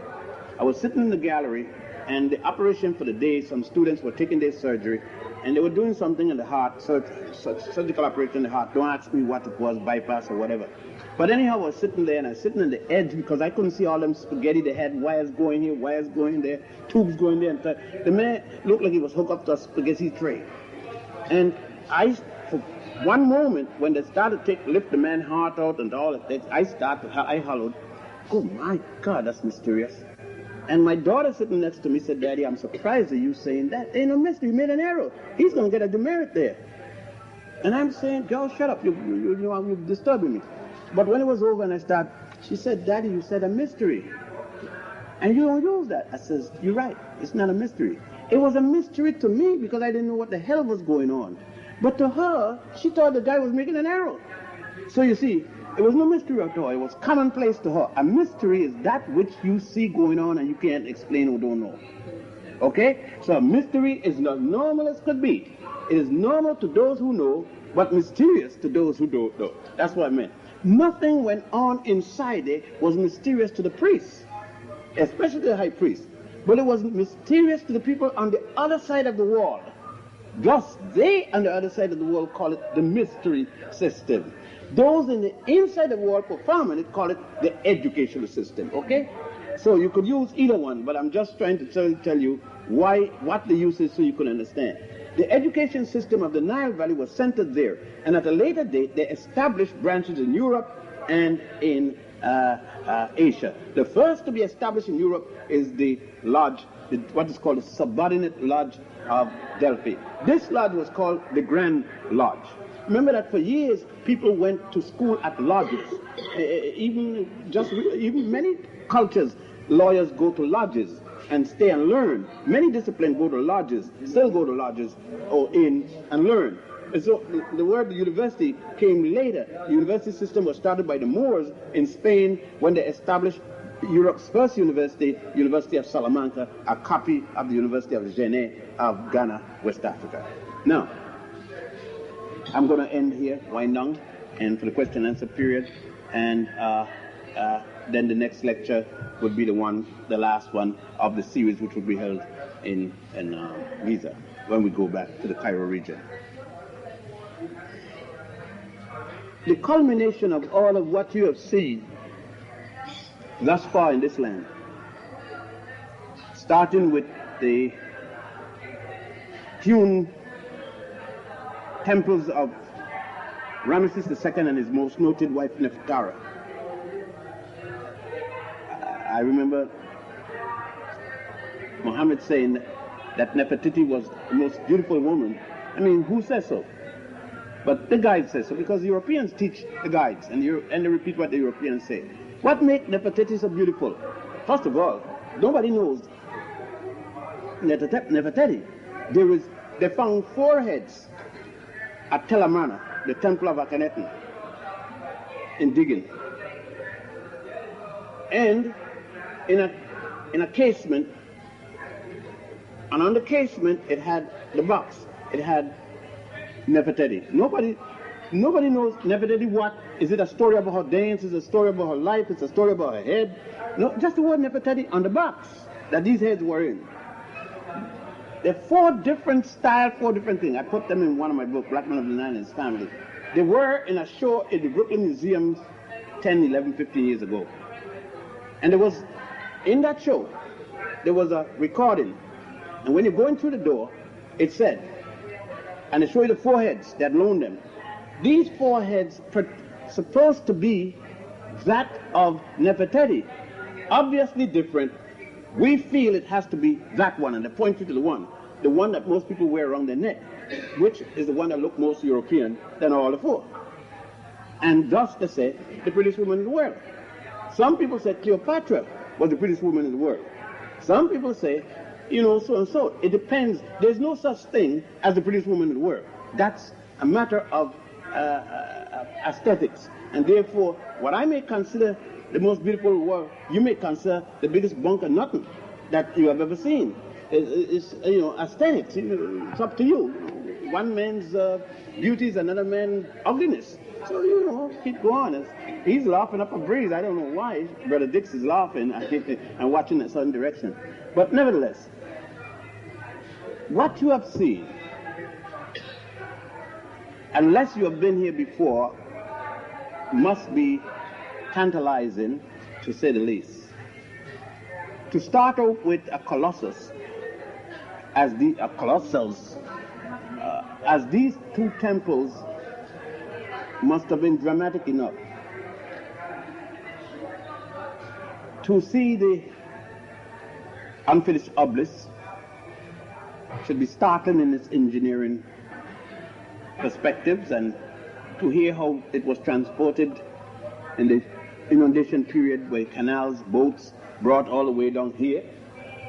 If you took 4.5, 5 hours to get from there with the intermediate stops, say 3 hours if you didn't stop, then figure they had to bring on barges that all those obelisks you saw there, they're all, the one in New York, the ones in London, the one in Paris, the umpteen in Rome, all came here by virtue, they're all around this area, nowhere else, by virtue of Africans like yourself, cutting them out of those walls there, because it's the only way the marble quarries are, brought here, shaped here, and then had to be dug in, the artwork, then righted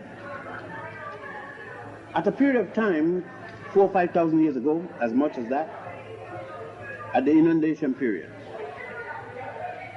The whole nation was at work at that period because there was no farming, the land was in flood. Then to leave there and go to Komombo, the high gold mountain, see the concepts of the Nile meter, the development of concepts of hope and throwing thing of wealth to bring love, to bring fertility, to do this and that, concepts. The calendar and its usage, months, years, telling time by the moon, 365.25 day corrected each 7th year. Again, that gave light to the such and such a person live 1,000 years. I mean, it's a joke. The calendar, the year wasn't shorter, it was longer. It was a quarter day longer than the present year. It was 365.25 day long, corrected each 7th year. Now it's 365 days, corrected each 4th year. Adds up to the same thing in the Jubilee year. So you know when so-and-so live 1,000 years, where?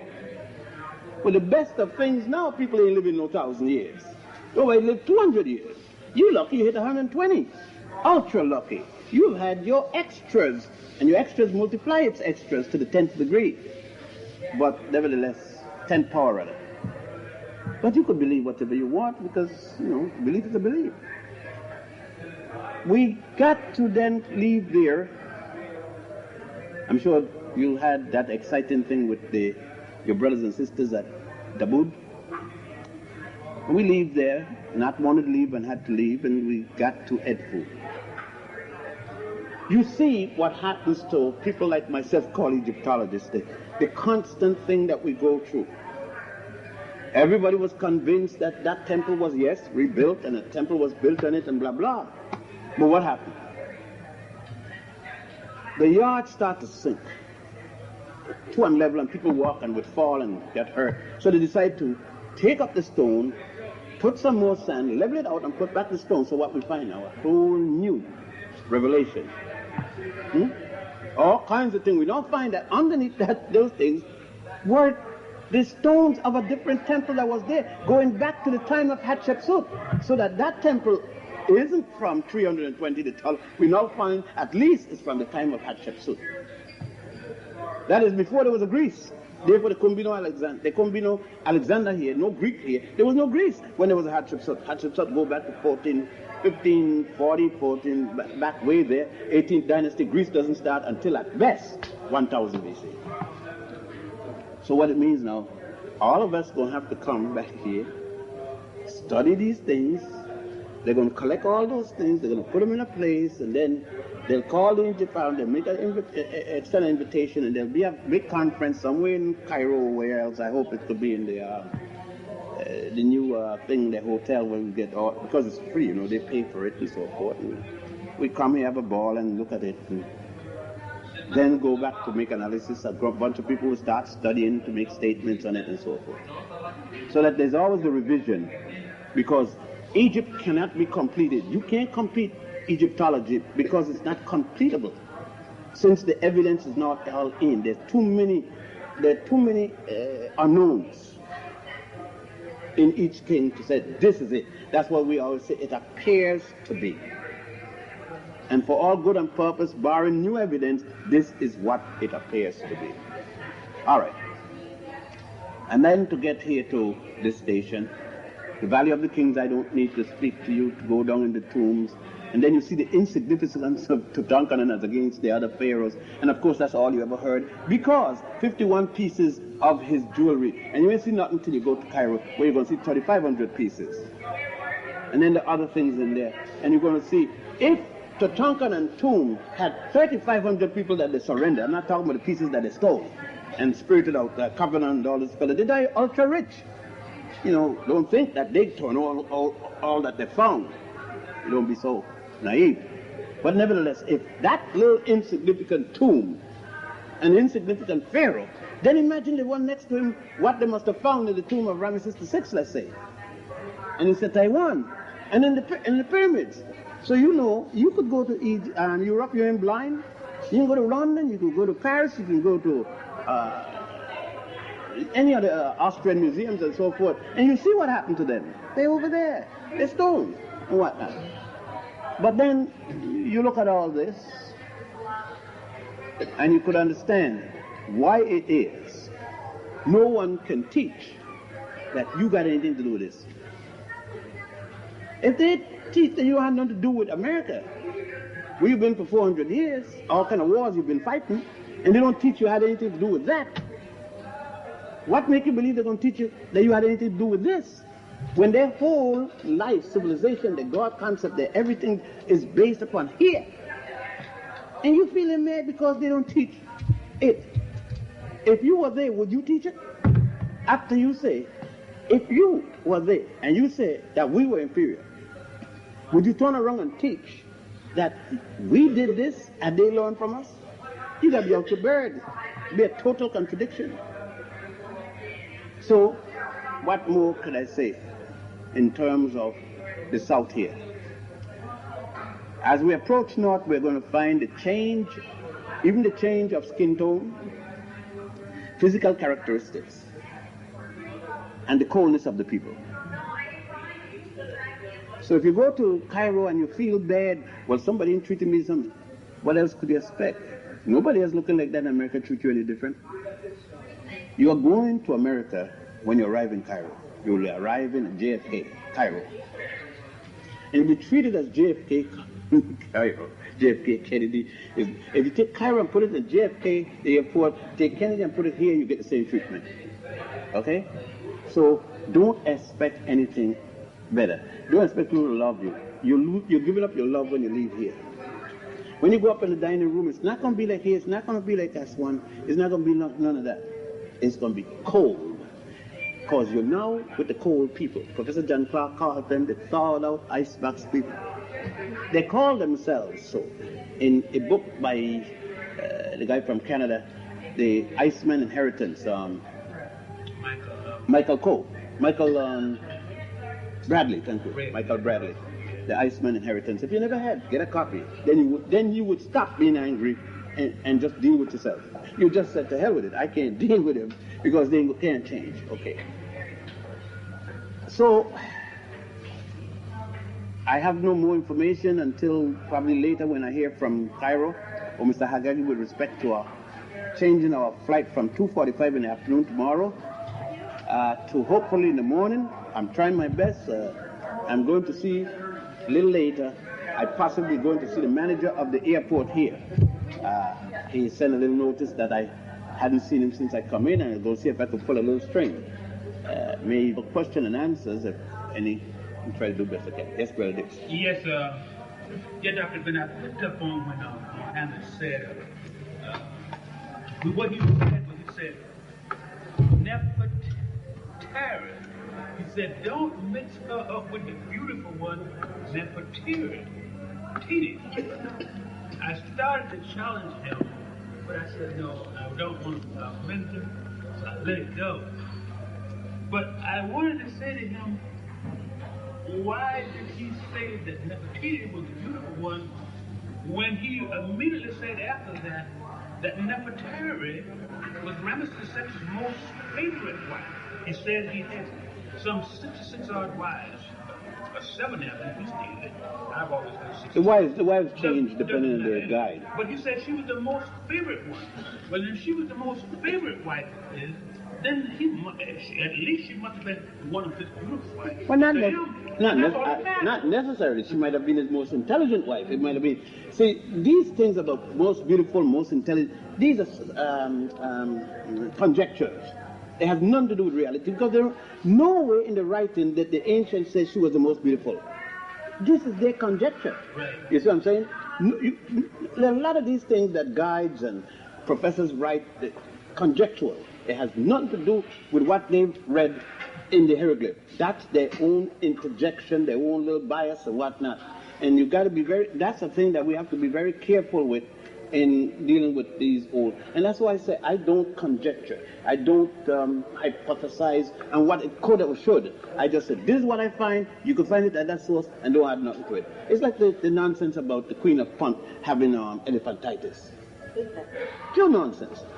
Where have they found that? They see the woman look like that and they decided, since she doesn't look like a European, then she had some disease. And they call it elephantitis. Simple as it is. If she looked like Twiggy, then she would have been all right. There's no such thing as that. What I really wanted to say, Dr. Ben, is I've often heard you say that years ago it was just you against the rest of the world. And that sort of stuck in my mind. And now I don't think it's just quite you and the rest of the world. At least there are some of us have opened our eyes. Thanks to you. I'm certainly grateful to you for all I've learned from you. How you helped me. But I want to say that I think that if what we learn, if we don't put it to some use, then we have just spent $2,600 to come here for nothing on vacation. So I mean, we have to try and put it to some use when we go back home from now on and forever. If our eyes have indeed been open, because we got to depend on the younger people like you, Doris, and people, young people, to carry this message over to and spread it out to our young people, because we do need to redefine our own history, especially now that the find we see that they have discovered in Bedford, and because they are not going to say, as Dr. Ben says, say anything good about it or teach it to us. So we have to depend on ourselves to get this information to our people. And I think that's very important. My question to you is this: does the Holy always run east? No, there have some exceptions. Okay, I just want to There are some exceptions, very few exceptions, in which the Holy of Holies run north and south instead of east and west. I just want to know, and I think you know why. Well, let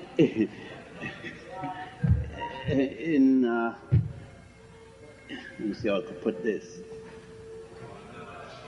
In the inner circle of the craft, it doesn't run east to west, it runs north to south. Very good.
Yes.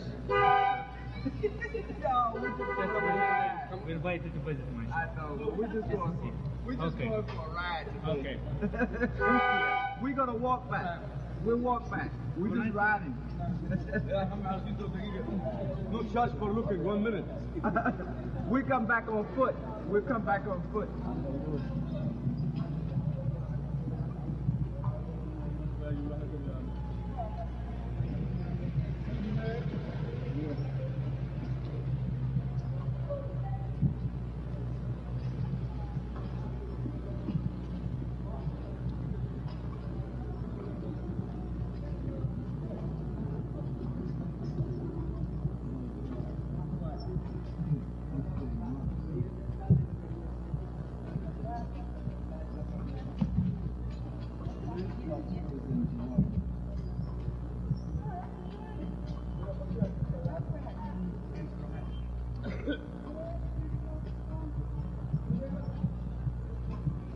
How are you? Fine, fine. How you doing yourself? California. Yeah, keep going. Keep going. No, we just riding. We'll be back to the shop. We're gonna come back on foot. Right now I'm just making pictures.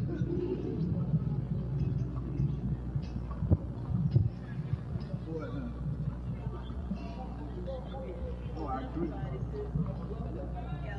You know why? The sun.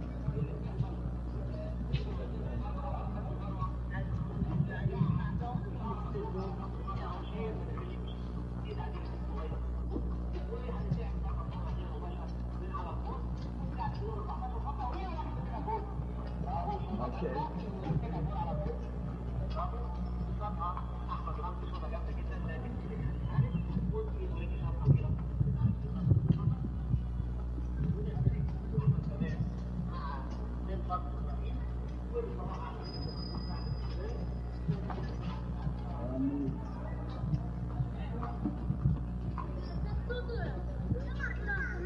Did you see that? You see that kid get the beat?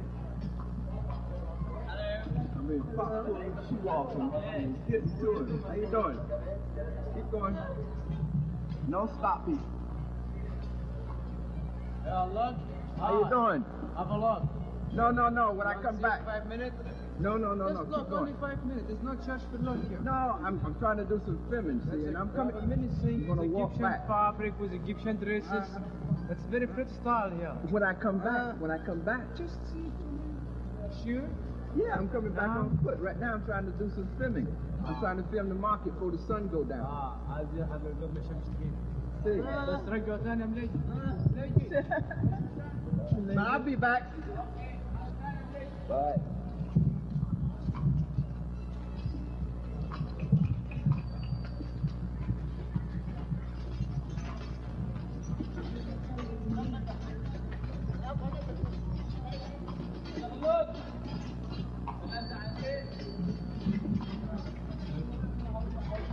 Amazing how they can drive these characters down for you.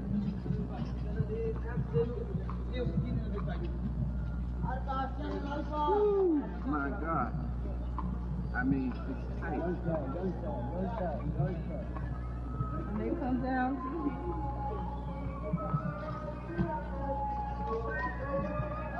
You know we're headed down to where we were the other day. Remember where we bought the stuff? Yep. Yeah, keep going. Don't stop.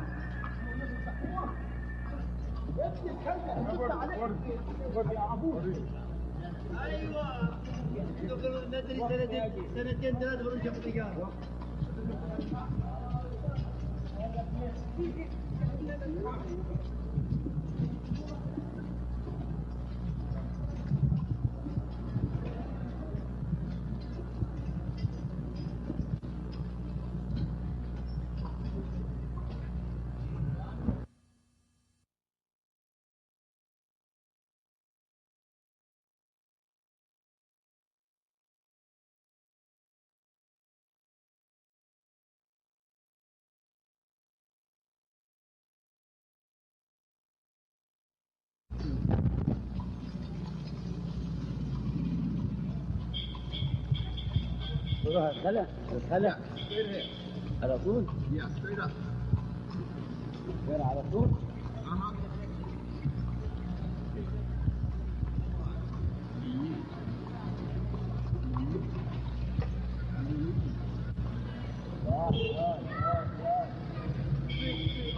My son spoke good English. He would tell us where to go. He would just take us. all right.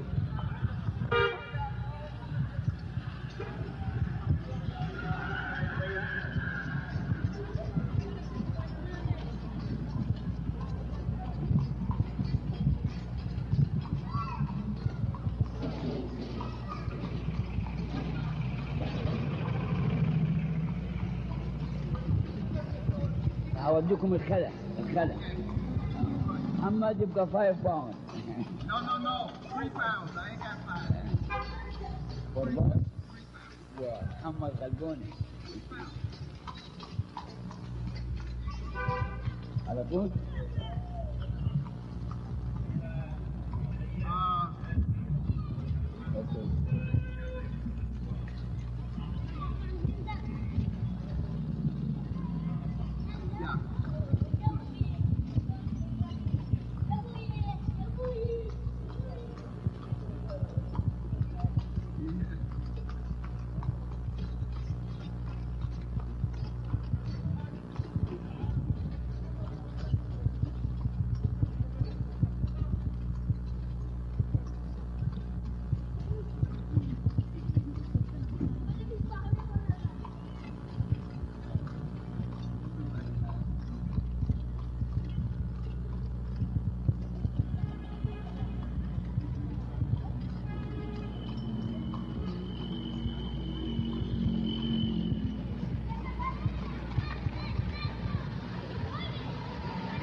And it ain't a bad ride.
that they are, they said, this doesn't make any difference. What are you talking about?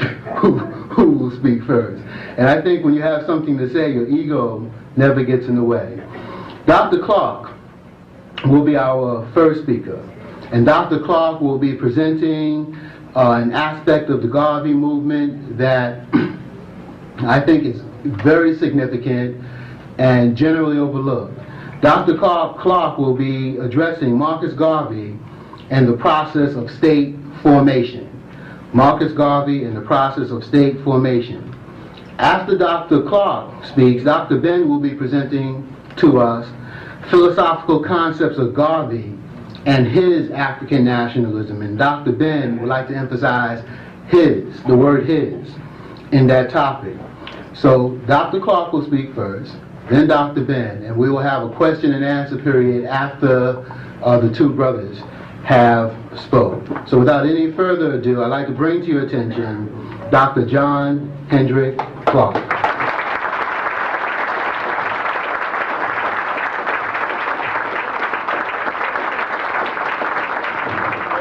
Thank you very much. This is my third visit to Hofstra. I'm very pleased to be here again, and I'm pleased to greet some of the same students again, and pleased that Dean Smith saw fit to invite me, and pleased that the President, with all the many things the President has to do, had taken time out to attend the lectures. Now, I'm talking about Marcus Garvey and the concept of state formation. I will begin by seemingly talking away from the subject, but I will be on the subject all of the time. And I will waste no time with trivia, because the subject is bigger than the time allotted for it. What do we mean by state formation? There's some missing pieces in the history of African people that keep being missing because we do not look beyond what Professor Van Sertima calls the slavery curtain and the 500-year room when our history was locked into a room marked slavery, and we did not move it beyond that room or look at it before that room. We did not consider the fact that for most of the time African people have been on the earth. They have been free people determining their own destiny, and they have not been slaves. In the period of slavery, for the Africans was short in comparison to other periods of slavery in the world. In fact, Europeans enslaved other Europeans for a longer period. To talk about state formation, in the restoration of state formation, we must speak at least briefly of independent states in Africa before the slave trade, and how these independent states were lost. And with the loss of these independent states, the beginning of the slave trade in the 15th and the 16th century, the African was programmed into thinking that he had never ruled a state. And they were systematically read out of the respectful commentary of history.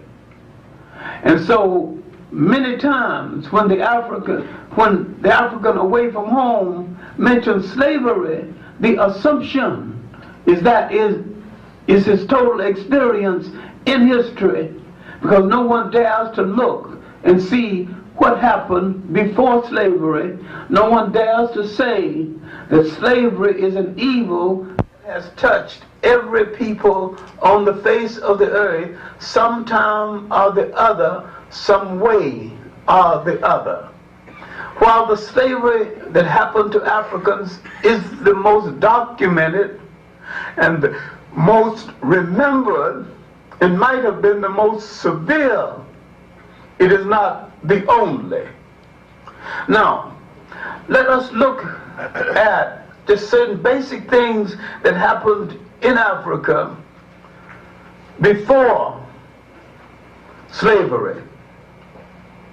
Now, with the decline of the 25th dynasty, the last of the dynasties that came out of southern Africa, the Kushite dynasty, often called the Ethiopian dynasty, sometimes called the Nubian dynasty. With the decline of this dynasty, you can stop counting great dynasties. Because from then on, the foreigners, the invaders, the bastardized children of bastards began to rule the Nile Valley. This ultimately led to other invasions. The Assyrians, 666, then the Iranians again, then called Persians, 550, so brutal that the Africans cried out, "Oh God, if you cannot send me a liberator, at least send me a conqueror that will show some mercy." So when a young Macedonian, known in history as Alexander the Great, knocked at the door, he didn't have to knock very hard. The African, weary of brutal invaders, was not harsh on Alexander, who partly tried to keep the promise. He was an invader like all invaders, a raper. He raped the granary of Africa to feed his soldiers, because Africa was this part of Africa was a great agricultural country at the time. Now this fauna was followed by a more brutal form of Europeans, the Romans. And when the Romans stopped killing Christians and tried to become Christians, their mismanagement of this church and the dissatisfaction around it opened the door for the rise of Islam. The rise of Islam, Arab armies and African armies, pushed the European back into Europe, where they went into the Middle Ages, while the Africans, Arabs and Berbers, took over Spain and the Mediterranean. After the Crusades, Europe discovered that it was still hungry, still had lost 1/3 of its population, still was looking for routes to the east, something, spices, something they could put on that gosh darn awful European food so they could eat it. Europe was in a bad way. They had lost all sentimental attachment to themselves and to other people. They learned again maritime skill, mostly taken from China, translated by the Africans, Arabs, and Berbers at the University of Salamanca in Spain. They began to learn map making again and charting again. And to learn the coast of Africa, they discovered something called the Captain Atlas, and a catch of maps made by Jewish gold dealers who had been going into Africa dealing in gold in the Western Sudan. These are the maps that fell into the hands of Prince Henry, called Henry the Navigator. Now, with Europe on the rise again, back at sea again, they wasn't looking for Africa at all. They were looking for a route to the east. Africa appeared en route and proved to be more beneficial to them. Now, to justify slavery, they had to pretend that they were enslaving a people who had no history and who had no culture. And they forgot that there was another cluster of nations in inner Africa called the Western Sudan, nation that did not touch the sea, that had brought into being for over 1,000 years nation states. I'm not talking about grass huts and mud huts. I'm talking about nation states with ambassadors, with roads, with schools. In the last state, Sangay, a great university, St. Khoury, a great scholar exiled by the Moroccans. This state was literally destroyed by an invasion from Morocco, Muslim against Muslim, using European mercenaries. Now, after this invasion and the wreck and ruin in the Western Sudan, the slave trade could spread inland. Because it is difficult to enslave a historical people, the rationale now is that these people had no history and no culture. And they forgot that Africans were in charge, and for many years, of the two major universities of the world, Salamanca in Spain, St. Khoury at Timbuktu. Europe now had to forget the first African-European connection, the Romo-Grecian period. Now you can charge the Romans and the Greeks with many things, but generally they did not have color prejudice. They were snobs and they had a whole lot of things, and they had preferences, but there's a whole lot of difference between that and prejudice based solely on color. Now my point is, how did we lose the nation state? We began to lose the nation state when foreigners began to invade with weapons that we had never seen before, weapons that lacked humanity, that we had never even entertained using before and would not have used if we had them. Anytime you want to find out the weakest thing of about a people, look at the flip side of the weakest thing about a people, and you'll find potentially the strongest thing about a people. There was something in African humanity. It did not lean to the total destruction of other people, similar to the Europe without sentiment of that day. Now, the traffic was not heavy between the beginning of the trade in the 1430s, 1438 to be exact, and 1492. You can't start a trade until you've got something for people to do. But the beginning of the trade, the opening up of the so-called New World, Africans began to be brought to South America and the Caribbean islands. The focal point here is the Caribbean islands. And the peopling of the Caribbean islands by Africans after the destruction of the Indians would create small island nations under different colonial domination. Now, to understand the background for Marcus Garvey, in the beginning of his concept of state formation, you got to look at Jamaica.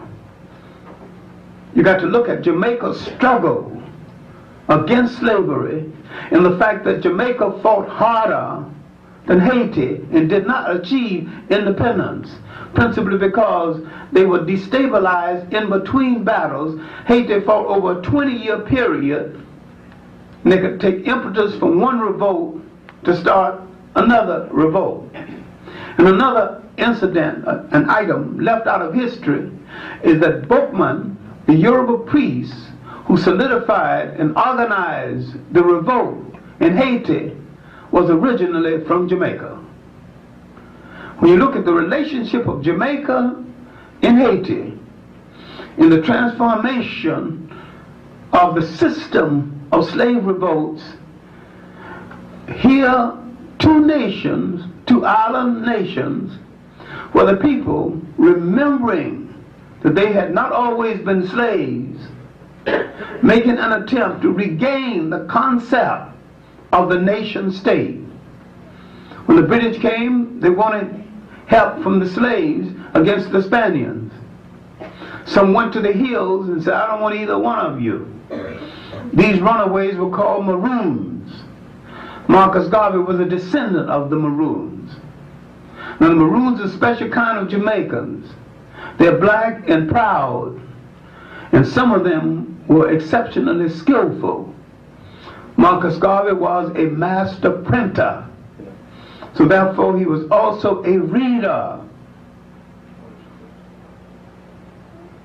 He was revolutionary from the beginning, with revolutionary ideas, calling the first printer strike in Jamaica, visiting South America and Central America, and causing trouble wherever he had went, organizing Caribbean workers in the Panama Canal area.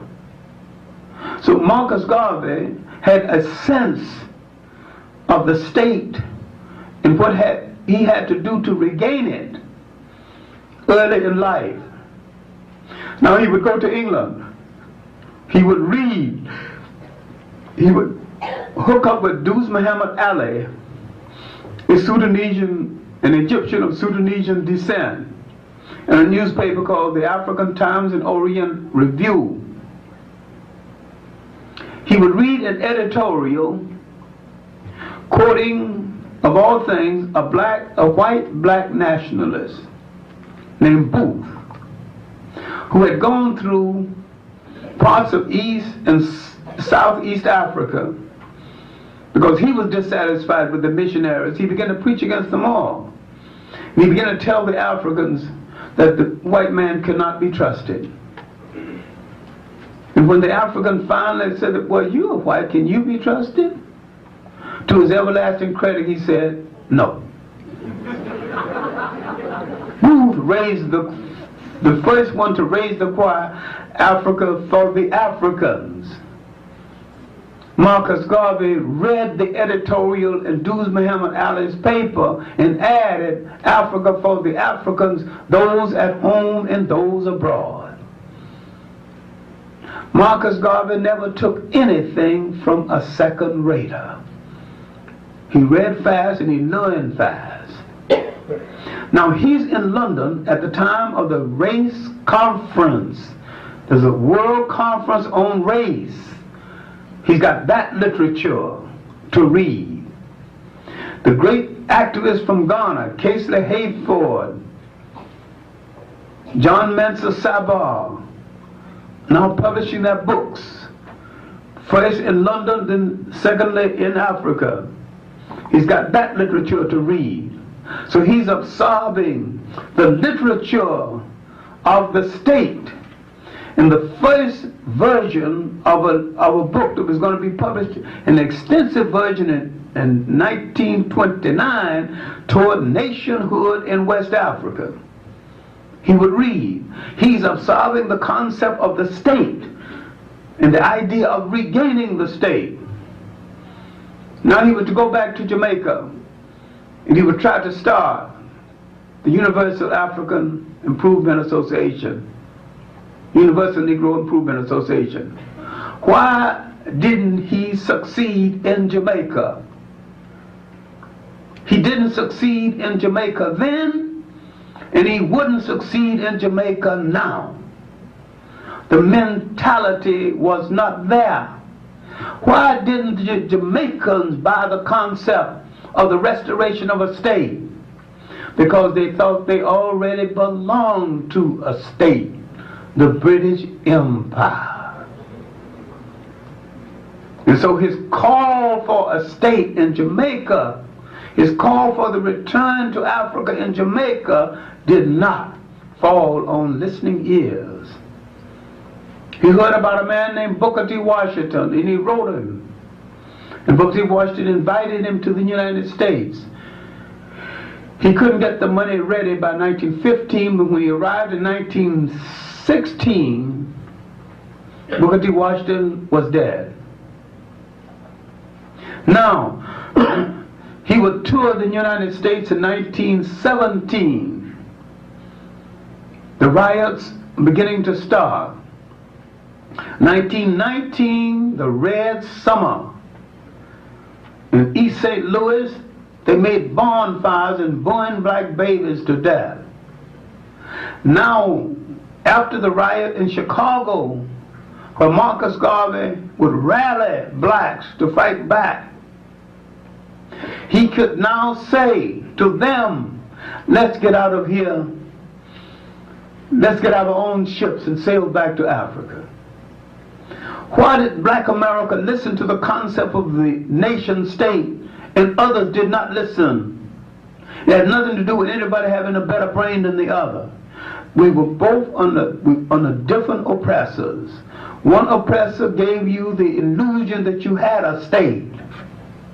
But the American oppressor did not even give us the illusion that we had one, ever would have one, or would be capable of having one, ruling one if we did have one. Europe dumped its human garbage can into the Western world. The worst of that garbage can was dumped into the United States. No illusions. The British oppressor was not less of oppressor. He was a more mature oppressor. He had style. It's procedure. He would not cut your throat with a dirty knife, not because he cared anything about you or your throat, but it was poor style. He lacked form. It must be in good form, in good order. He was a mature oppressor. And you had a growing amateur oppressor in the United States, rather crude in comparison. So now, because Marcus Garvey had gotten across in this country something he couldn't get across in Jamaica. The American dream wasn't dreamed for you. The American promise wasn't made to you. I will dream for you a new dream, make a new promise, and lead you to a new land. The next year, he would call an international conference of African people, 30,000 people a day, and he turned away 30,000. Old Madison Square Garden. There have been 2 Madison Square Gardens since then. Now he would propagate the concept not only of a nation state, but of Africa's return to a nation state. He would begin to prepare the mind to think of a time in the world, in your history, when you ruled the state all by yourself, collected all the taxes, headed the army, did everything the nation state need to do, received ambassadors, sent ambassadors. It would also remind us that in collective unity, we were a very powerful people in the world. We had been before and would be again.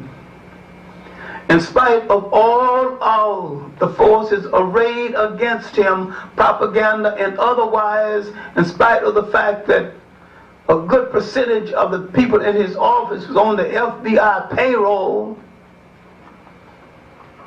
the triumph of his movement was one of the great miracles, one of the great organizational miracles in the history of the United States. He now began to touch a people that had never been touched.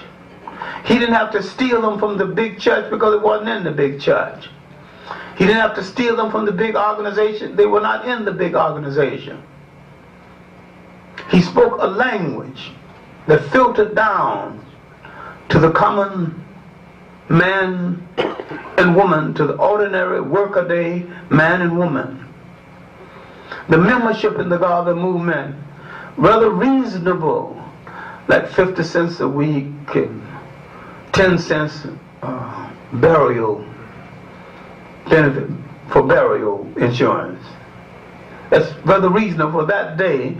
Well, considering the fact that people were making $10, $15, $20 a week, it was still reasonable. Then he projected a dream that made people feel whole again. Imagine a black elevator operator, elevator starter, downtown New York. People say, "Hey George," call him everything. He was "Hey George" down there, but in the evening, with Garvey's paramilitary organization, he was a major and a general, controlling his troops for an empire still to come. Our mind in America was so depressed, we, more than any other African people in the world, needed a Marcus Garvey. We needed him to save us from believing that we were not going to make it as a people, for saving our sanity. Now, he began the collecting of funds for the ships, the Black Star Line. This will lead to difficulty later, but the main thing is that the Black Star Line was part of the concept of nation. He discovered that the shipping lines were so costly, and even transferring goods and services between African nations and African nations. He dreamed of a steamship line where Africans could connect with each other and trade with each other on terms. He prophesied the modern age. Now let's look at what could have happened just briefly. While we naively answer to the term minority, we were never a minority. We are ruled over by a numerical minority and don't even know it. Now if you count all the African people in the United States, 30 million or more, in the West Indies, those in South America, especially Brazil, that has 80 million. You got about 200 million in the Western world. All the African people in the Pacific, 2 Pacific nations at the United Nations right now. African nations in the Pacific with slight Polynesian admixture like the Australian Aborigine.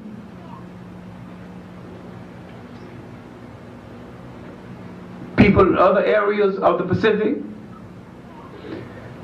A man came to our conference in Egypt this summer. He was a Dravidian. He represents 10 million people of African descent.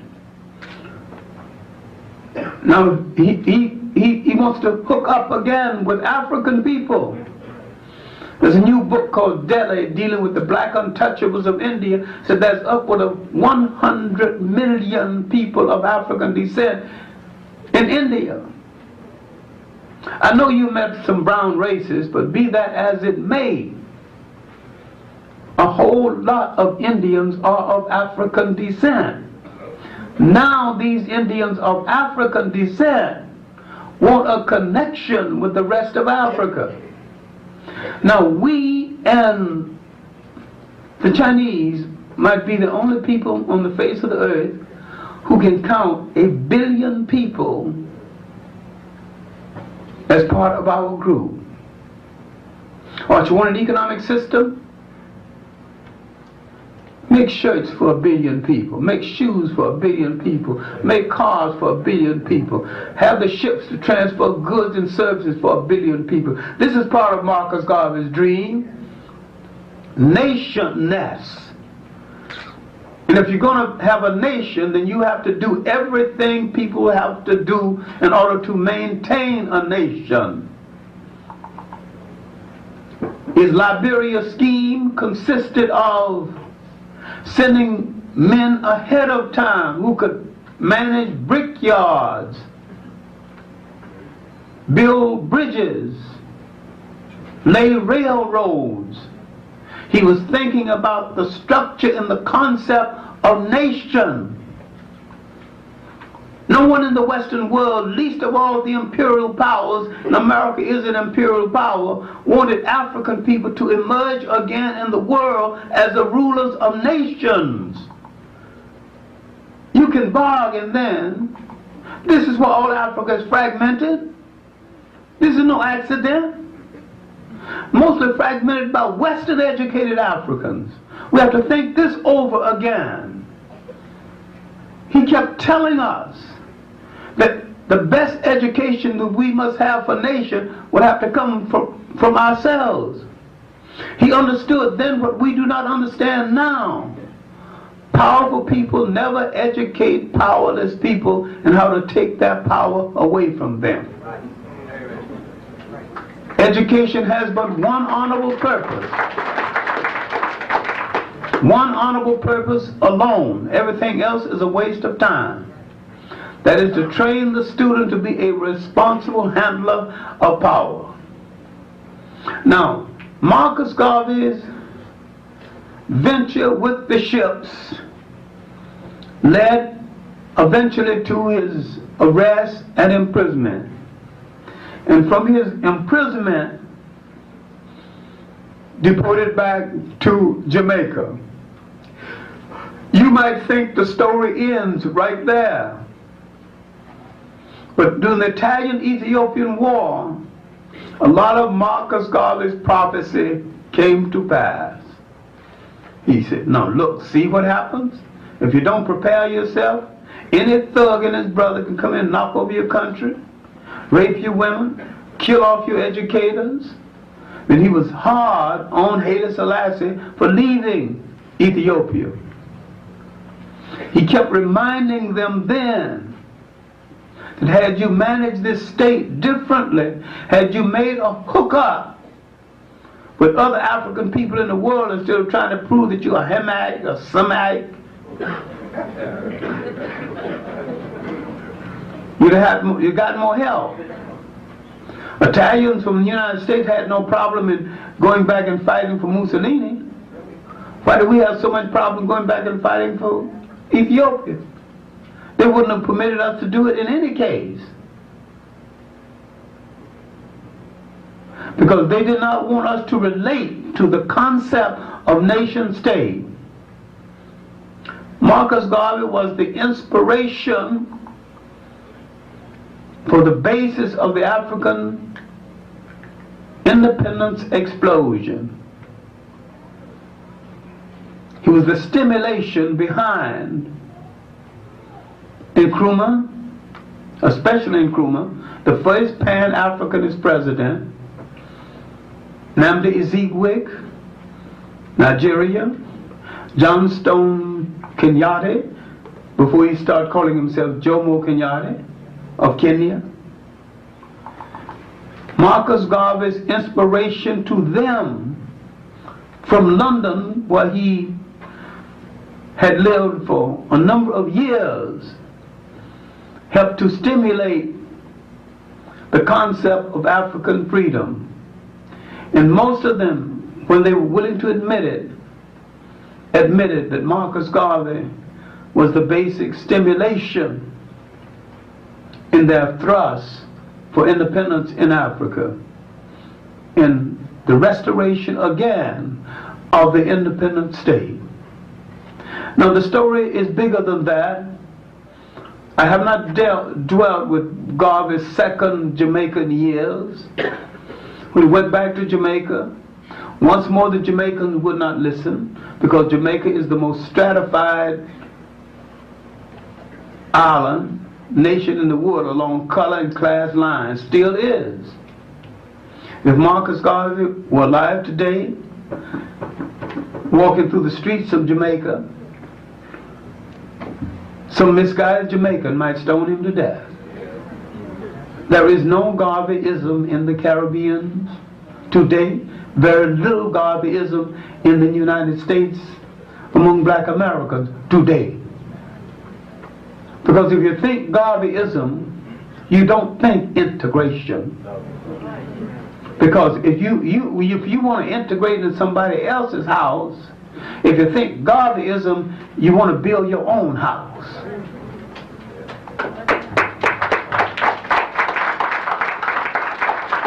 And that factor is missing. All right, how then, in conclusion, how then do we use Garveyism at the end of the 19th as we face the 21st century? We use Garveyism to unify the African world across all religious and political lines, and to bring to ourselves once more the stability of the nation state. Of course, all of us in the United States are not going back to Africa. Go psychologically if you can't go physically. But if there's one place in the world Africa can turn to and say, send me 10,000 nurses, it's the United States. Probably couldn't send 10,000 doctors, probably couldn't even afford that many, but we could manage 5,000. Because in the United States you've got the best technical trained Africans in the world. Now they are confused with that technical training. I'm not saying they're committed to Africa with it.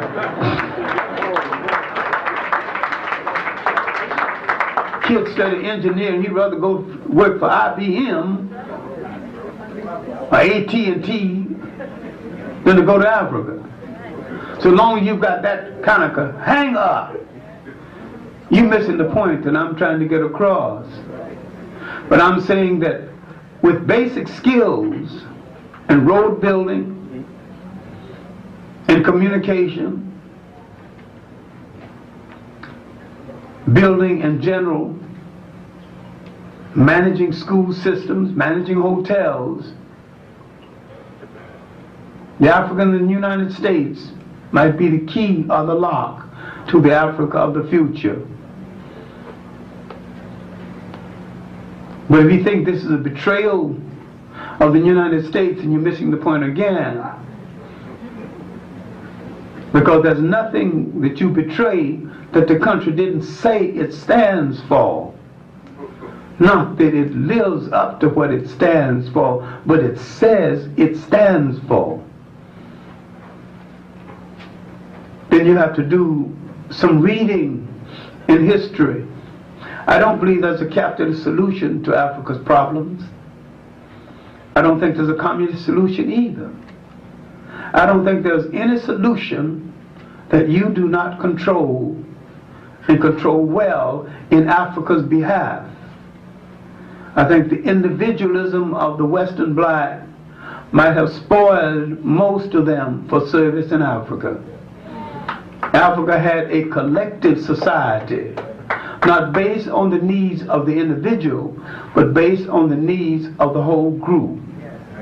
And many times, Africa had a classless society and a sharing society, not only before Karl Marx, but before the existence of Europe.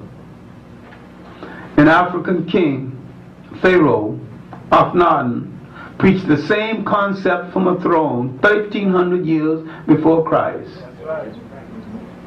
So if you want socialism, you can get some at home. You don't have to go across and get it from Carl something or another. But if Carl something or another got anything that you can use for your benefit, use it. But don't forget to bend it to your benefit. Everything, every religion, every social organization has become an instrument of liberation, or it must become nothing, or you must discard it. You have to travel fast and with some light luggage. And you can't have any excess baggage holding back this matter. I think every true African, every true liberating person, every true person committed to the liberation and the unification of all African people have been saying one way or the other what Marcus Garvey said through his life and said repeatedly, up, up, you mighty race, you can accomplish what you will.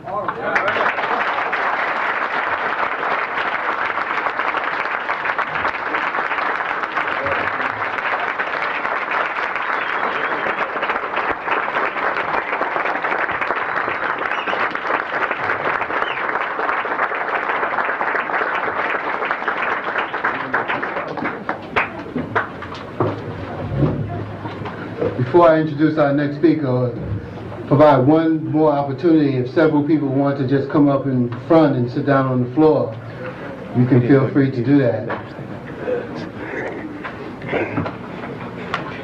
I want to thank Dr. Clark very much for his very eloquent statements, and as I said, at the conclusion we will provide time for questions and answers.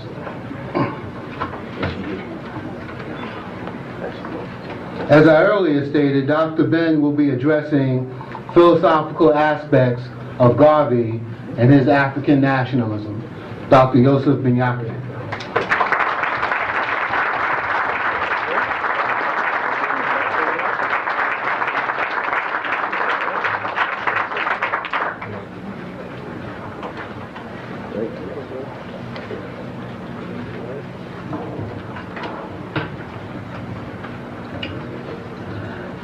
Good evening.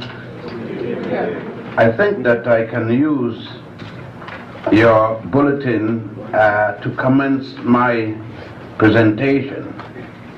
It's quite appropriate for that. It says at the bottom, at the front cover, history is the landmark by which we are directed into the true course of life.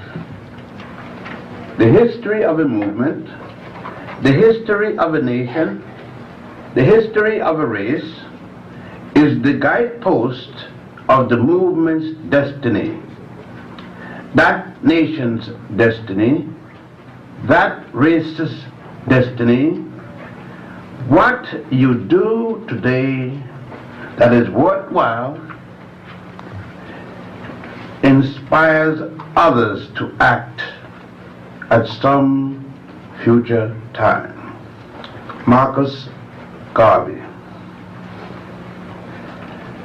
The statements of Garvey, though profound, in most universities, and particularly in his major writings, the most knowledgeable of them all being the compilation by his second wife, Amy Jacques Garvey. His first wife was Amy Ashwood Garvey. It seems that Garvey like the Amy girls.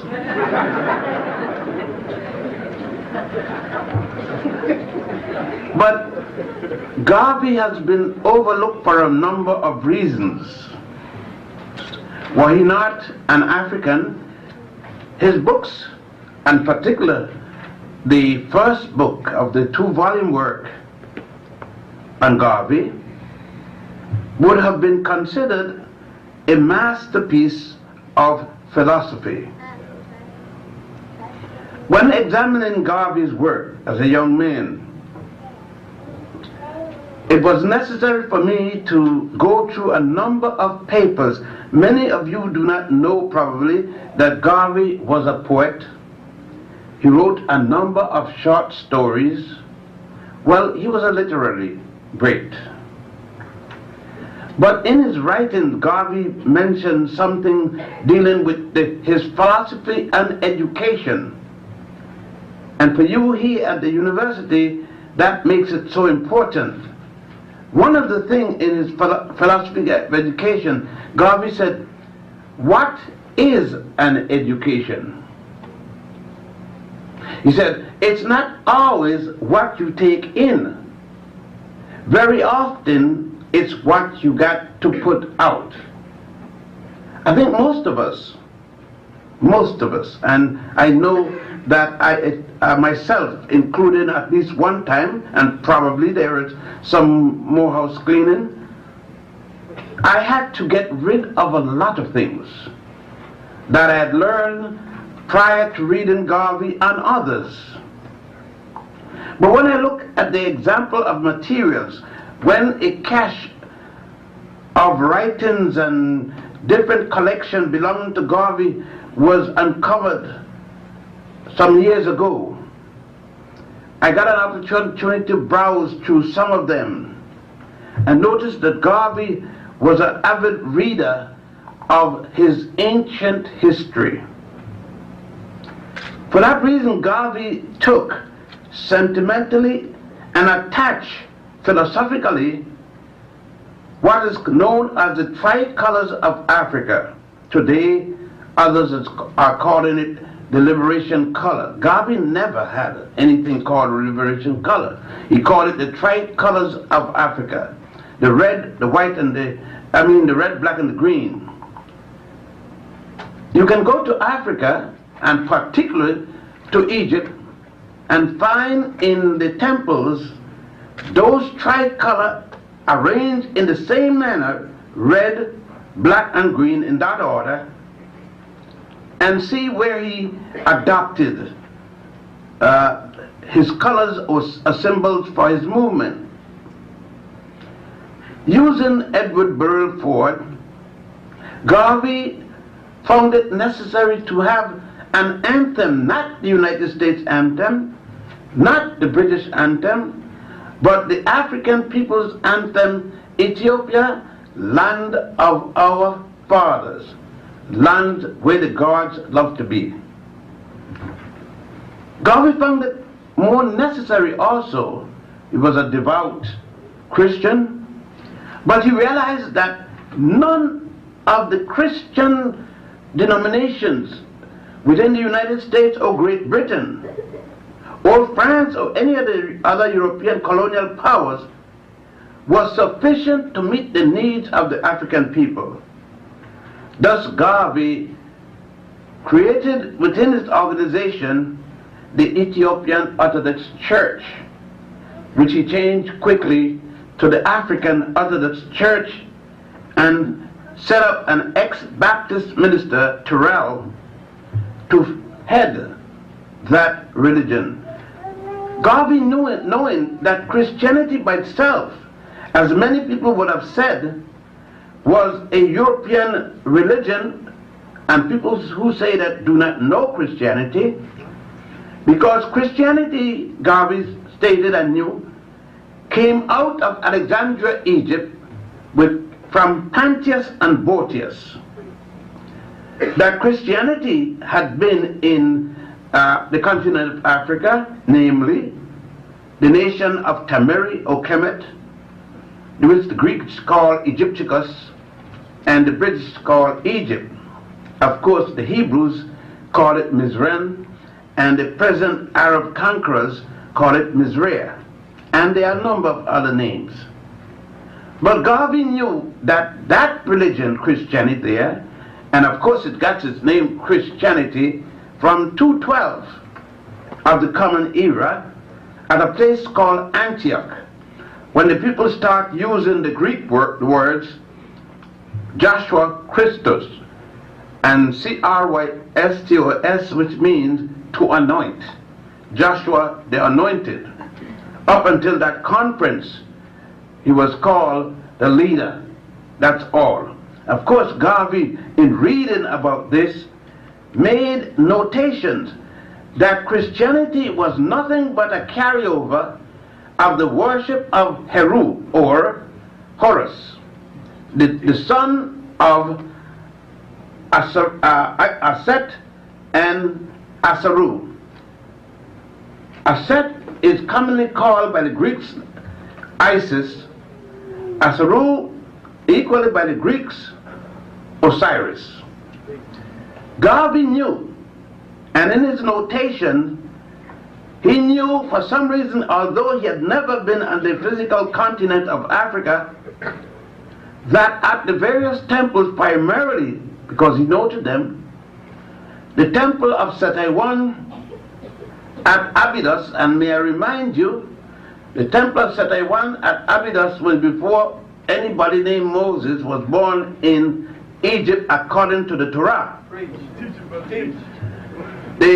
Again, Garvey knew that at Dendera, the temple of goddess Heru, which the Greeks call Hathor, there was a story, and still is, for anyone who wants to go and see it, of the immaculate conception of Aset and the virgin birth of a child.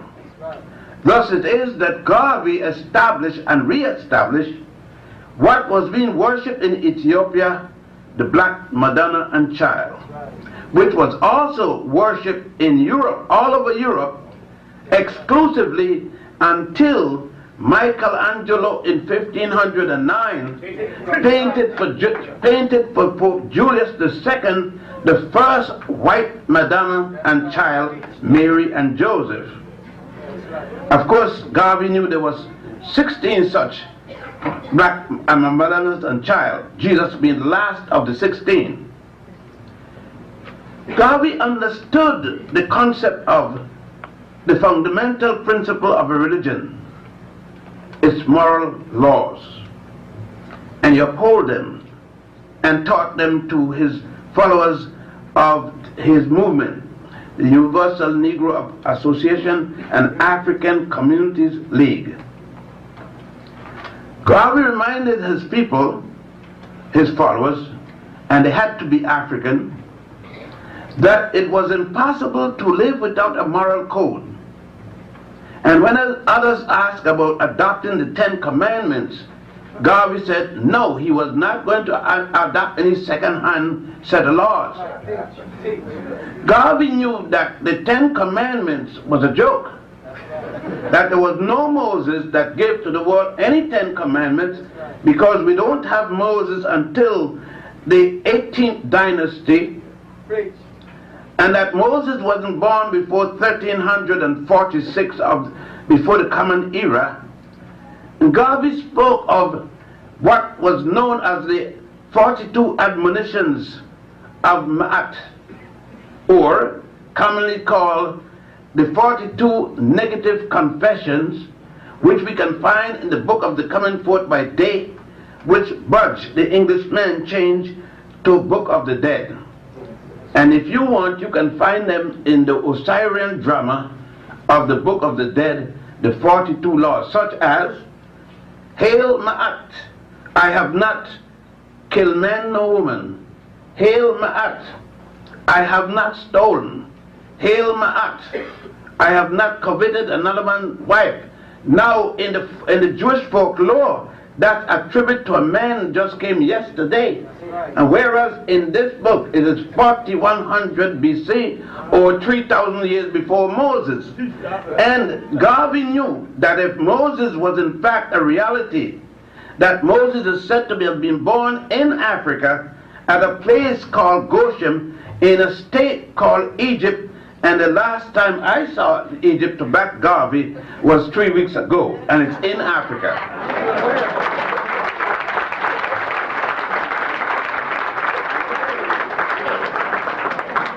So the fundamental things about it, Garvey knew that he could move his people because his people was quite capable. He knew Garvey had in his collection a book in which dealt with the papyrus of Hunefer, Hunefer. In the papyrus of Hunefer states, quote, "We came from the beginning of the Nile, where God happy dwell, at the foothill of the mountain of the moon," unquote. That is a paper of an Egyptian writing, Hunefer, the high priest, where they came from, the Egyptians. And by the way, there is no Greece yet. There is no Rome yet. There is no Israel yet. There is no Abraham yet. There is no Allah, no Muhammad ibn Abdullah yet, no Confucius, when Hunefer is writing this. These are a group of Africans in the world that is writing that. I mean, Homer is not born yet, the first literary European. And Homer is not until 833. Homer is to write. You see, that's one thing about Garvey, and he had another man with him by the name of H. Hubert Harrison, who was his historian, who could bring him up to date, that remind him that the first literary work in all of Europe was Homer, Iliad, and the Odyssey, which state in the Odyssey, Homer speaking about the Ethiopians. He said what? Even the gods Zeus and Apollo, the first gods of Europe, came from Ethiopia. Right. So Garvey knew and read these things. Upon these things and others, he was to base his philosophy. More so, Garvey knew that the African was a technical African. It is equivalent to these days. He would be a multi-genius equivalent to one of them by the name of Imhotep, or combined Imhotep. Imhotep was the man that designed the step pyramid of Saqqara out of solid stone, no brick made of any material, much less mud and straw. The step pyramid of Saqqara is in the 3rd dynasty. Imhotep designed it and built it for the pharaoh Zusa, whom Herodotus later come and call Zusa. May I remind you that Abraham, the first of the Jews, wasn't born. You can't build a pyramid when you're not born. And of the 72 pyramids in Egypt, all was born before Abraham, all was built before Abraham was born at the 13th dynasty in the city, or outside of the city of Ur in Chaldea, which later became an Egyptian-Ethiopian colony by the name of Elam. You see, these are some of the things that we need in our classrooms. Dr. Carter G. Woodson, who started this with 1 week and got fired by a black college president at Howard University by the name of Mordecai Johnson. Poor Mordecai. Well, we can't blame the poor fellow. He had no knowledge of himself. Carter G., the community protests make him rehire Carter G., and then he taught his first course in African studies, but he was not allowed to include it in the curriculum in a black university. There are other things, but we don't have time for that today.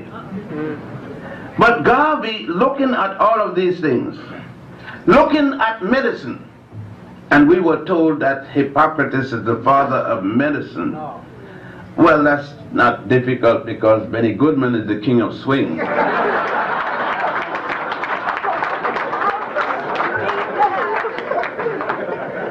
But nevertheless, Garvey had looked at the number of medical writings or medical papyri. Notably, let's take one of them right in the Brooklyn Museum, the Edward C. Smith medical papyrus for surgery. And that's 1770 before the Common Era. Hippocrates wasn't born until 333. So this papyrus, this medical writing treatise, is 1400 years before the father of medicine. Garvey looking at these things, citing them, and writing individually in the world, in the Negro world. He would write a column on all kinds of different things. On economics, law, medicine, cited all of these things as he continued. You see, we only know Garvey for Back to Africa slogan, but we don't know the literary critic, the literary man Garvey. And that's the one we need to deal with a little.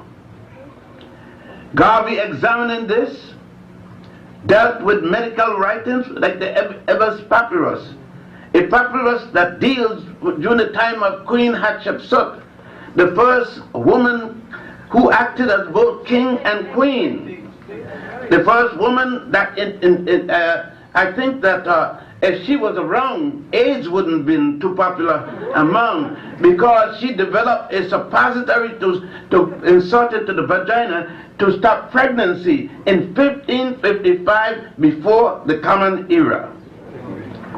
With all this knowledge then, and added to that the knowledge of Thutmose III, the son of the same Hatshepsut, who completed the expulsion of the first non-African people to have come into Egypt. With all that knowledge, Garvey then turned to examine, to establish not only the philosophical basis for his organization, but an economic concept that a man who amassed a fortune of more than $50,000, and you got to imagine the time in which he's speaking, in the 1920s, should not be add to that money, but should work from then on, and the money he makes should go for the benefit of his people. That the $50,000 should be an a maximum he can hold in any bank account. So in order that others would eat. So he called it civilized capitalism. Capitalism not in the sense of what another African by the name of Alexander Hamilton had instituted in this country. Oh, by the way, I know a lot of people got frightened when I said that, so I better stop a minute to clarify that. I'm talking about the fellow that Burr killed, and American history lied and said it was for politics. It was over that blue-eyed girl in Philadelphia.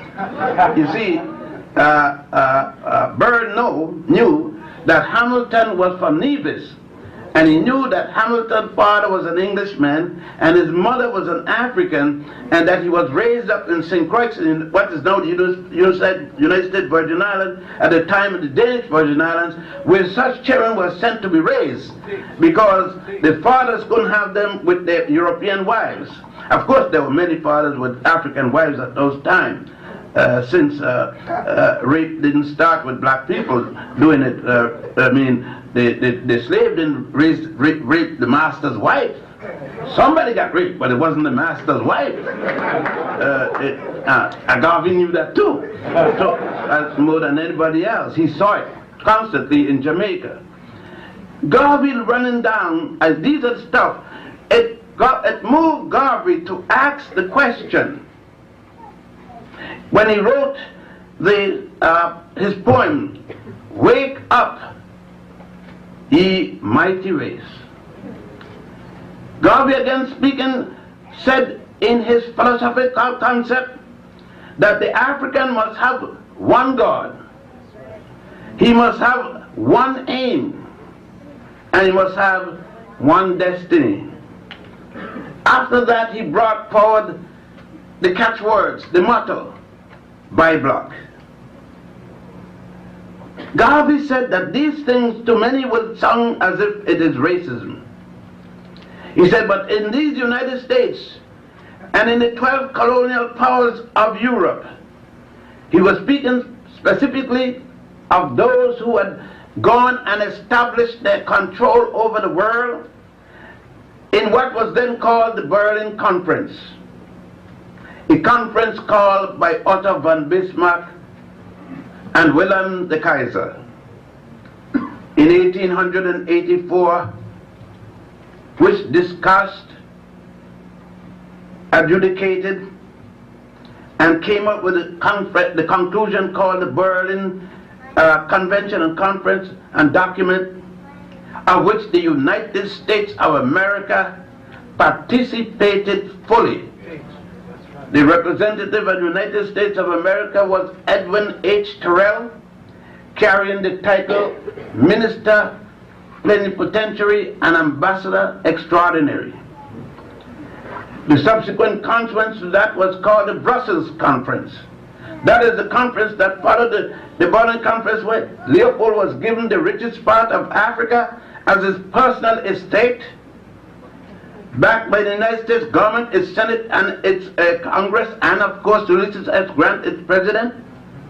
You may find these documents in a 3-volume works called A Map of Africa by Treaty, as edited by the royal historian of Queen Victoria, Sir Edward H. Hertzler. So that when they tell you in school that the United States had nothing to do with the partition of Africa, somebody's lying. This too well documented, and you could read the congressional records, and you will find to the contrary. At the Brussels conference, which was called later, after the European powers, England and others tried to rob from Leopold after they found they had given him the richest part, the Brussels conference the United States was represented by Casson. I forget at this moment Casson's first name, but with the same title as Edwin Terrell. All of these matters Garvey had to use to come up with his various hypotheses and subsequent philosophy. In the Philosophy and Opinions of Marcus Messiah Garvey, the first book of the 2-volume book edited by his wife, the second wife, Amy Jacques Garvey, Garvey wrote extensively on all concept, all detail. The reason Garvey said it was necessary to have a paramilitary organization in the United States, he felt that it was impossible for a nation of people, and Garvey saw the African in the United States, the Africans anywhere in Europe, as a nation within a nation. Garvey said it was impossible to integrate a slave with a master. And Garvey said, whenever the slave accepts that he's the master, solely because the master have relieved him by removing the shackles of slavery, and that the slave did not force the master to remove the shackle. The reason the master could feel safe in removing the shackle is because he knows that the shackle is no longer and the physical property of the human being, but it has gone to his brain.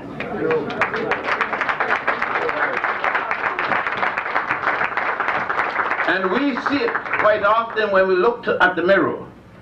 You take Michael Jackson, for example. And it seems that this singing sends them crazy, because that's on the male side. But we could take Diana Ross on the other side.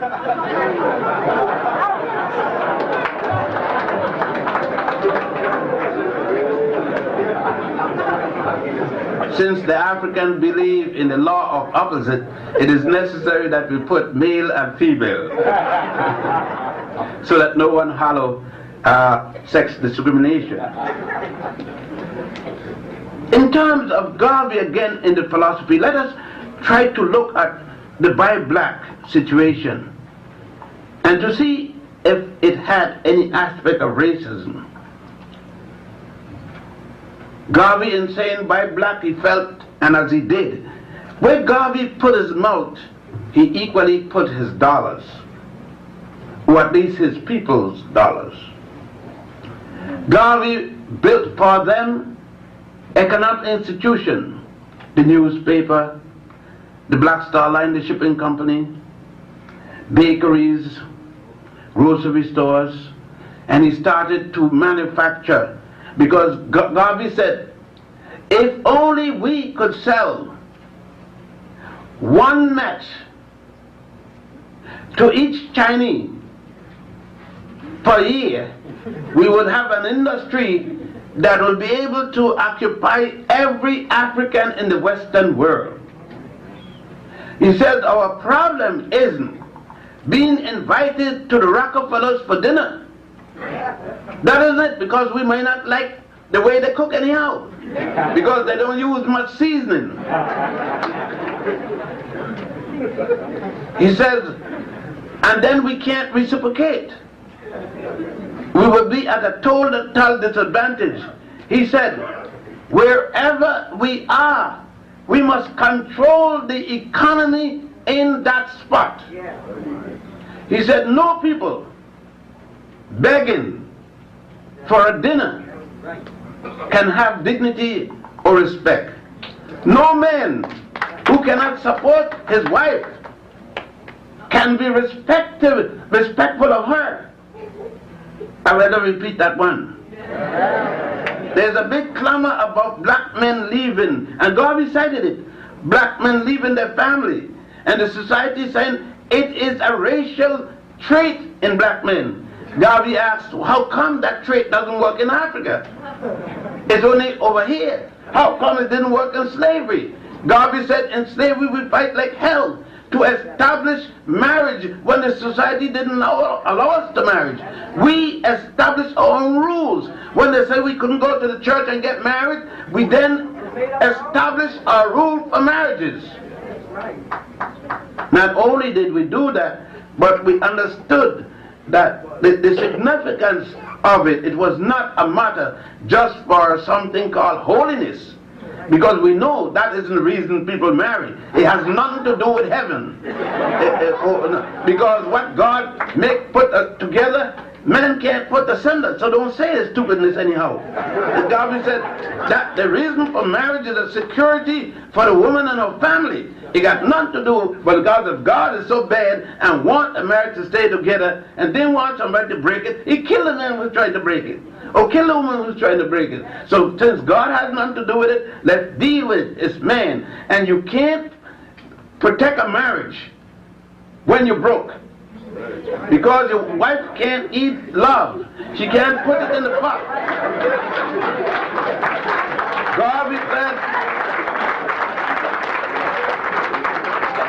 Garvey maintained for the African man to have dignity, he must control his economy. If he controls his economy, then he can give to his wife what other men do for their wives. But if he does not, he will forever be a man whose wife is subject to abuse and whom he can never protect. I mean, Garvey's philosophical thoughts were fundamental. And one thing Garvey said, particularly, I should probably say from before, in endorsing what Dr. Edmund Blyden had already said in accepting the presidency of the College of Liberia in 1883, in context with the previous statement that was made, Africa for the African, to which Garvey had already had those at home and those abroad. Blyden is speaking about the beauty of the African woman, had maintained that the African woman has no other woman to set an example for her beauty. That is something I wish the African woman here had heard Garvey speaking about. Let me repeat that. I mean, I think it's good. It caught me to my funny bone.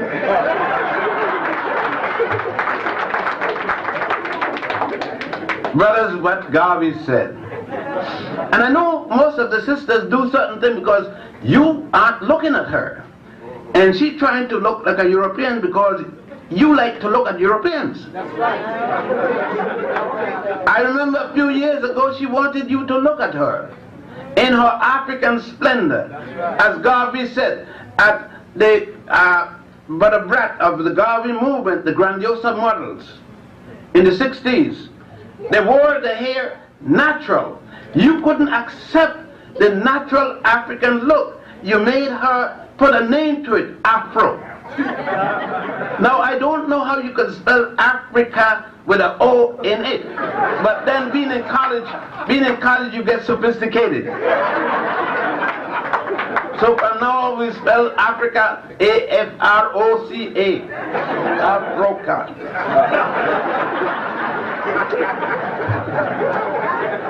But Garvey maintained it, just like the other day I heard Bo Derek gave us the cornrow. I don't know if Bo... Now I know I'm 69, I know Bo Derek isn't 69. Now I know I saw my mother when I was knee-high to a grasshopper, cornrowing her own hair, cornrowing my sister here, and she would have cornrowed my daddy here, but he didn't go for no faggotry. He said no.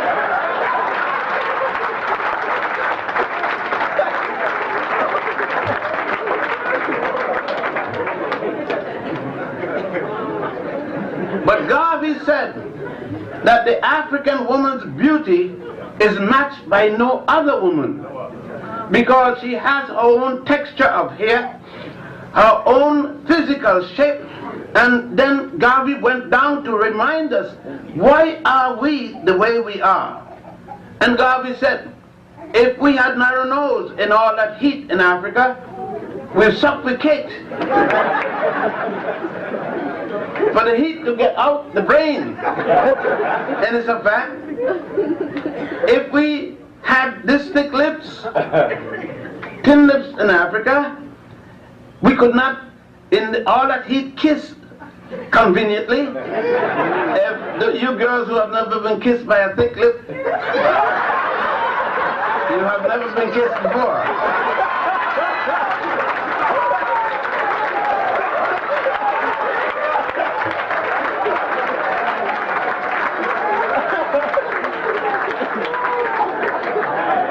I am speaking from experience. I have one.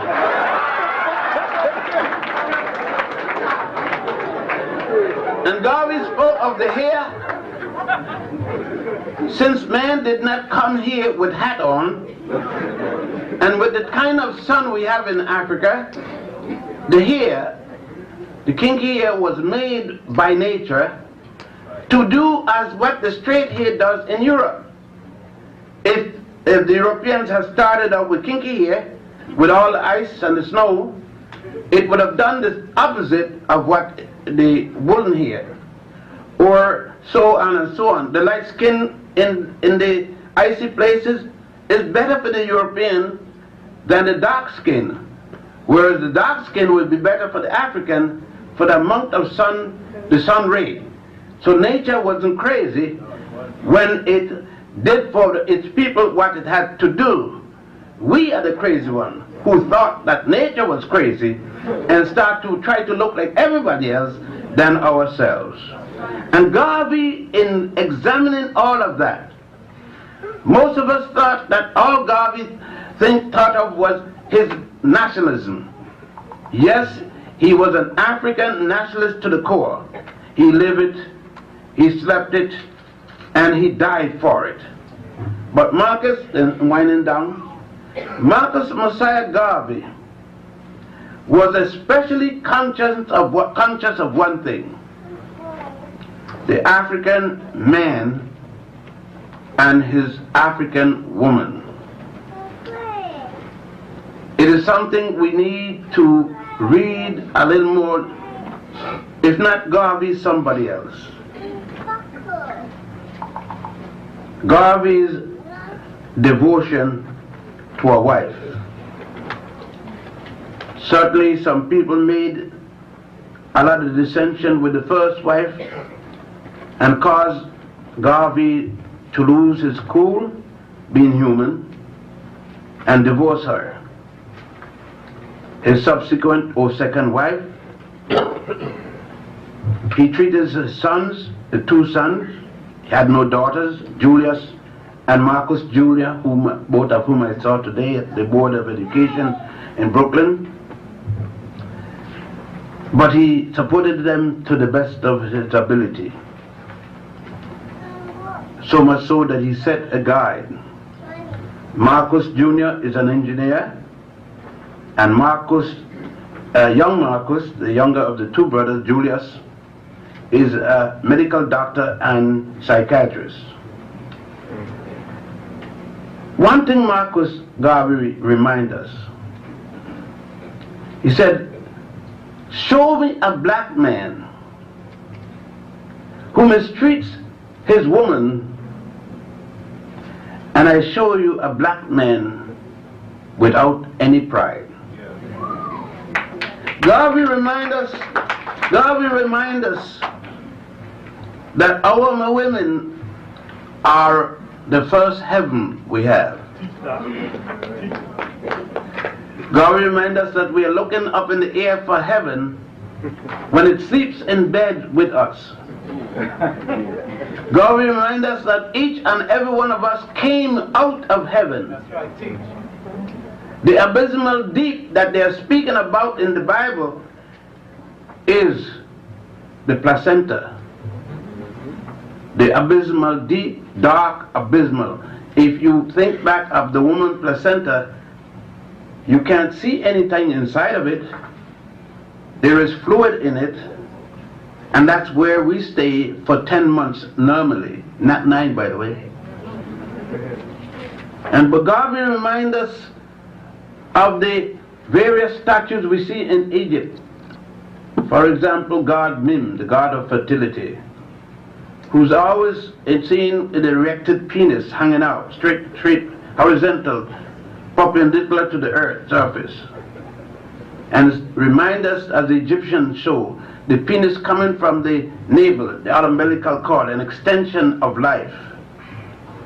God, we said to us, if we would remember that our first experience of heaven is our mother's womb, then we, those of us who think and call ourselves an African nationalist, must first think, must first honor, must first realize, show me the way you treat your woman, and I'll show you the condition of your race.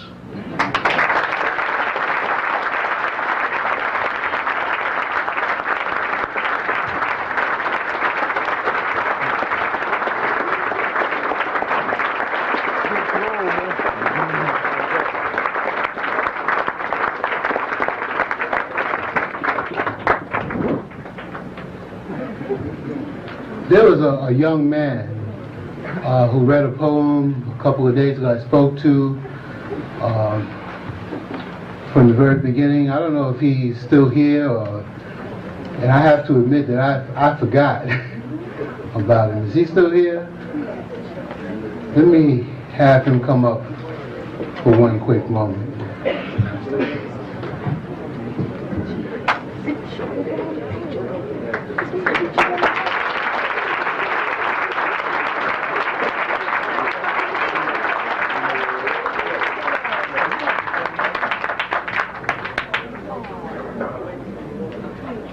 This is Brother Ayen, and he has a very special tribute for us all, but particularly to one individual. And I'd just like for all of us to pay particular attention to this young brother and listen to his poem.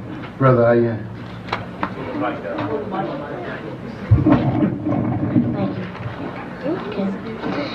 Today, we are celebrating Black History Month, and I ask myself, who are we? Are we Negroes? Are we niggers? Are we mulattoes? Are we coloreds? Or are we blacks? Again I ask, is there any place on earth called Negro land? Is there any place called Nigger land? Is there a place called Mulatto land? Is there a place called Colored land? Or is there any place on this earth called Black land? But I know there is a vast, beautiful, and rich continent from where my ancestors came. I also know that this continent is the birthplace of modern man, Homo sapiens sapien. And I do know that this continent is the cradle of civilization, Africa, Africa, Africa. Yes, this I know. I am a proud African, but I am also an American. I am therefore a proud African American celebrating African American History Month, and I shall continue to learn all I can about the history and culture of my people. Now I ask myself, who are these people? Are they kings? Are they queens? Are they heroes? Or are they heroines? Yes, it is true. They are the Mensa Mooses, the Shakas, the Ossie Tutus. They are the Nzingas. They are the Frederick Douglasses, the Richard Allens, the Martha Gardens. They are the Sojourner Truths, the Harriet Tubmans, the Mary McLeod Bethunes. And they are the Kwame Nkrumahs, the Jomo Kenyattas, the the Nelson Mandelas. They are the Annie Bites, the Winnie Mandelas. They are the Malcolm X's, the Whitney Youngs, the Martin Luther Kings, and they are the Rosa Parks, Shirley Chisholms, and Barbara Jordans. Certainly, they are the kings and queens of Africa. They are the hero and heroines of the Americas. They are the fathers and mothers, sons and daughters. They are the descendants of the motherland, Africa.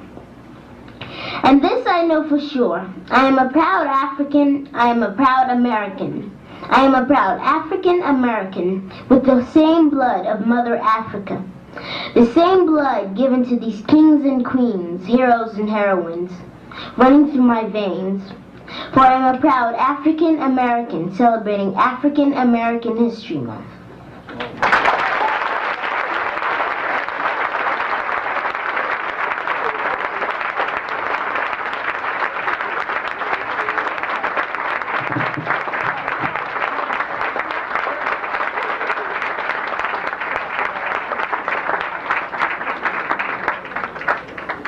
I want to thank Brother Yen. Ladies and gentlemen, we're going to have a question and answer period. And in having that question and answer period, I will, if you have a question, I will call upon you. And if you would just indicate who you are directing the question to, either Dr. Ben or Dr. Clark, or to the two brothers. Before, I'm just trying to give Dr. Ben an opportunity just to rest for a moment, but I do want to say this once again, that on Thursday, February 11th, we will have Dr. Adlai Sanford and Dr. Donald Smith, and at the present time we will be meeting in this room, but if there are changes from that, we'll certainly post it on the door and directing you where you ought to go. And I also like to, I neglected at the, when you start mentioning names, you always get into trouble.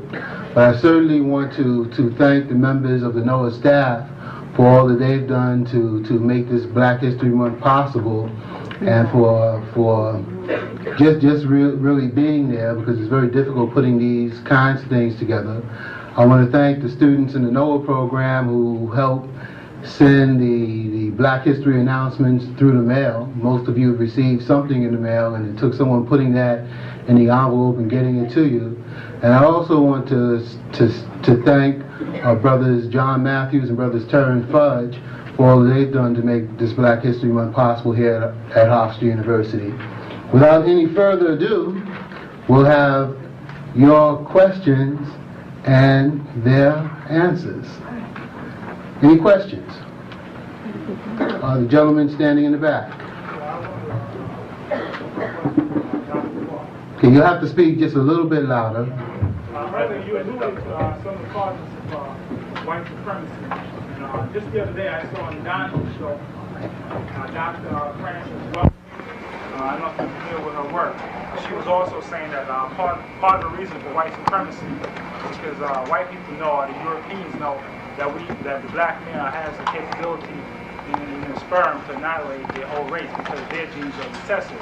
So that white supremacy is also partially based on that. And I wanted to know, what was your opinion of that theory, the press theory about white supremacy? Well, I'm familiar with Dr. Welsman's theory, or crest theory. It is part of the answer. The other part of the answer is really in the rise of Europe and the insecurity of Europe in the face of the vast number of people in the world that are not European. Nature plays weird tricks. Most of the resources that's needed to turn capital over and to turn the wheels of Western industry, most of the resources are in the lands of non-European people. And for the Europeans to continue to take these resources free of charge, continue to rape these lands, or to continue to get it cheap, they have to go through a motion of assuming that the people have no ability to develop this to themselves, although the Japanese have proved them wrong on this point, because 200 years ago the Japanese didn't even have a good wheelbarrow, and look at them now.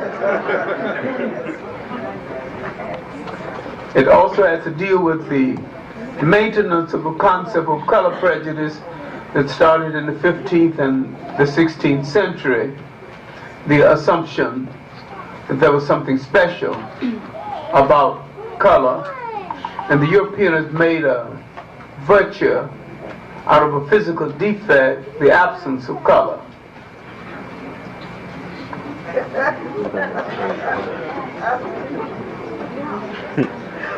Young lady standing in front. Okay, my question is addressed to Dr. Clark also. I'm listening to your speech, and it's very, I enjoyed it very much. I'm a Jamaican. I've been living here in the United States for exactly a year, 7 months, 2 weeks.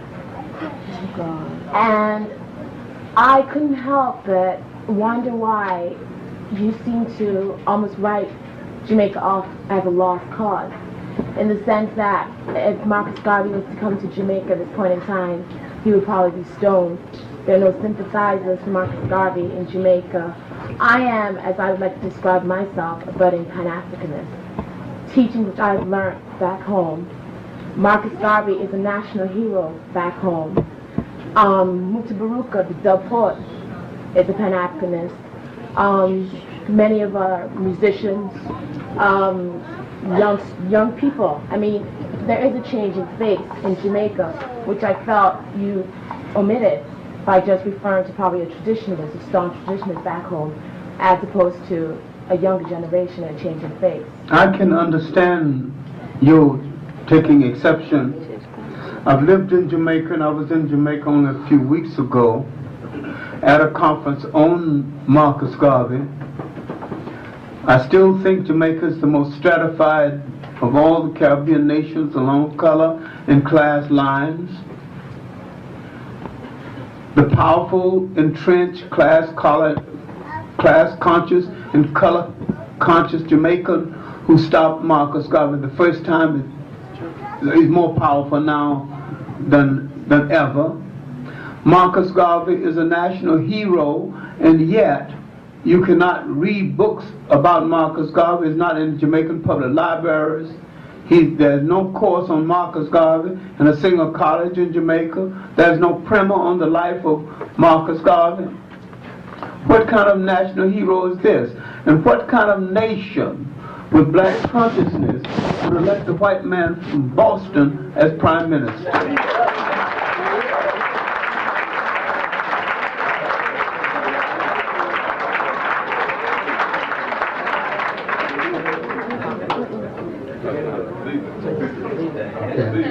Gentlemen. Yes, sir. I have two questions to either person.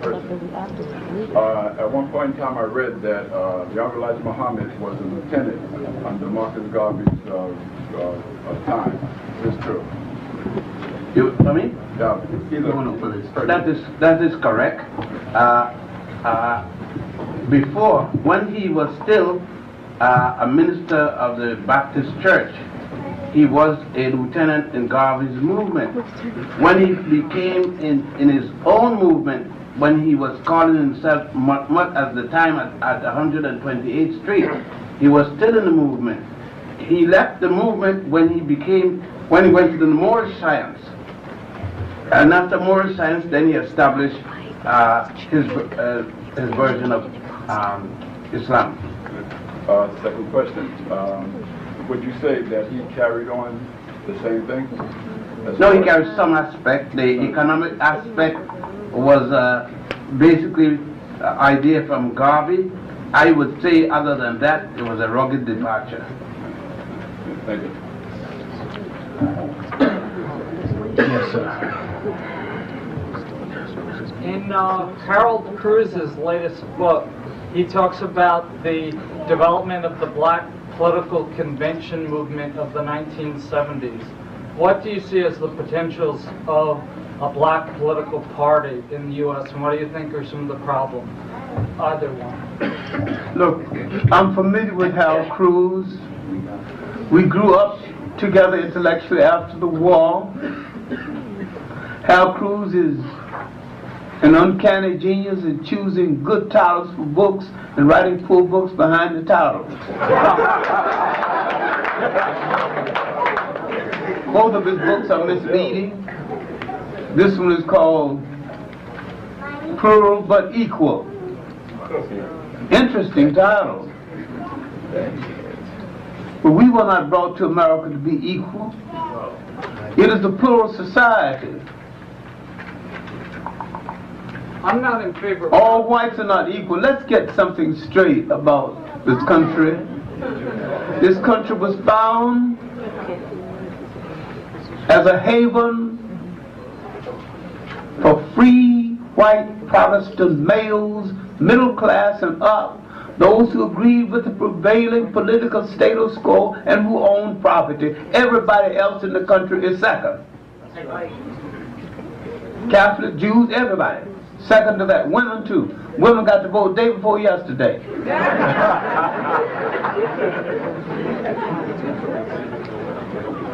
No, the convention movement really started in the 19th century. Right, I'm familiar with that, but I'm talking about in terms of the 70s. Do you think there's potential for a black political party? What do you think that potential is, and what do you think would be the problems involved? I haven't decided whether it's even a necessity. I think a black political force, the unity of blacks on a political purpose, blacks knowing what they want from the political structure and unifying to get it, is far more important than a separate black political party. A separate party, if you think, will do any good. But a political force is essential to all time. Do you think the Black Caucus is what you're talking about when you say that? Well, the Black Caucus is a minimal thing. It's not big enough to be considered on the same level. Okay. Yeah. There was I feel slighted in this book. He's always accustomed to give John and myself hell in all his books. And he isn't cursing us in this book. I wonder, John, if in his old days he's getting reformed.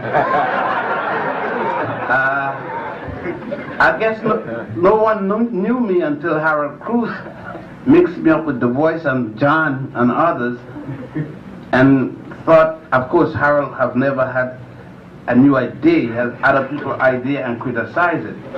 And he's done the same in this book.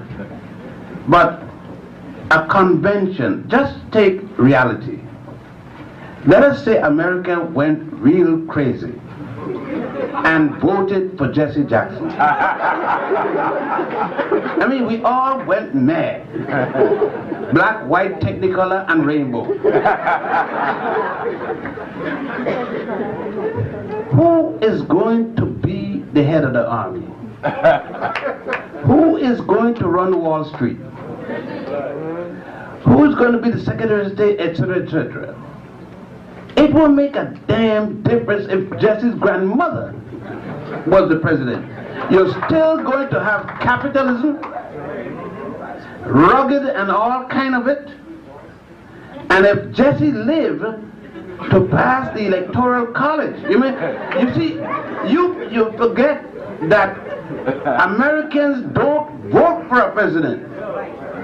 They go through an exercise of futility, because it's going to be the electoral college that decide who's going to be the president. 3 times or 4 times, American popular vote was reversed. Don't think that America will kill John F. Kennedy, Roosevelt, Lincoln, and others, and won't kill Jesse. I think Jesse knows that he gonna win. He's just making a position. He wants to go to the convention with his strength. He wants to be able to negotiate for a few ambassadors, a few, let's face it, and get a few dollars for himself. And I'm with him. Get some money, Jesse. You got a family to support.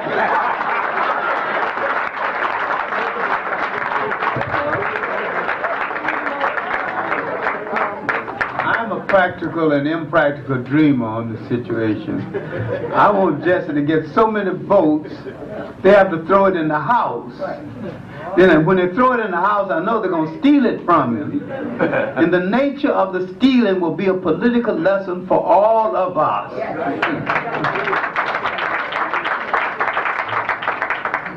There was a lady in the back who had a question. Right here. Okay, well, let me go to the back and then I'll go over there. I read that in Africa, many centuries ago, that one was respected based on their blackness, especially the black ladies, that it was considered beautiful to be black. And that they looked up to the black with such greatness that the young girls would paint themselves with black berries. They were very proud. What caused us as a people to become ashamed of our blackness? White images, starting with the Bible. White Jesus, gave us a disrespect for the black father in the home.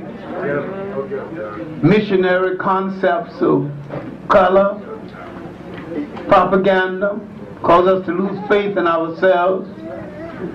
I've seen people in Africa, black and proud and beautiful, in the Sudan, and I've seen some blue black people. Most beautiful blackness I've ever seen in my life, velvety looking blue. No apologies. When Nkrumah came to power, I was head of a culture unit of the anti-poverty program. I got the film and I got the tape and I showed it to my students. I said, look, he's addressing the world. He's speaking to the United Nations. He hadn't even combed his hair. He no bleaching cream. He's black and he like it that way. In the last public speech of James Baldwin at Cornell, a white student asked a white male student, after all the years and you're famous now with money, aren't you tired of people discriminating against you because of your blackness? Isn't it a problem to you? He said, no problem to me, but I'm worried because it's still a problem to you. And he said, I like it the way it is. I wear it well. I dig it. But if you can't understand it, then that's your problem. I think in the Tanzania Gazette, there's a nice thing. When Tanzania got independent, there was one British woman who was in the Tanganyika legislature during the British administration for quite some time, and she couldn't stand the idea to see her beloved Tanganyika go to the natives. And so the Tanganyika Gazette did a little comic strip. They show a missionary man come with his British hat, his short pants and his high socks and boots coming up on the shore. And then the little missionary boy running in on the shore. An African woman in the house peeping through the window, and a little African boy playing with the missionary son. And the caption said, Ngulu, I tell you never to play with your dinner. It was to show the attitude of Europeans of how they thought about Africans, but the thought remained the same, but the African has still regained his land. Another caption is, and I'm finished here, but we like to use Bro and Nancy stories before they became Uncle Remus stories. A missionary arrived because this is one of our worst problems. They said that the Africans ate the missionaries and we didn't eat them. And that was our biggest mistake. But it's not too late to start eating them.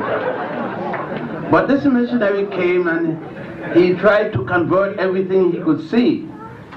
And he didn't get any Africans, because Africans by now had started to get back on the track. But there was a lion coming up who had been wounded, and you know, a wounded lion and spark can't catch anything.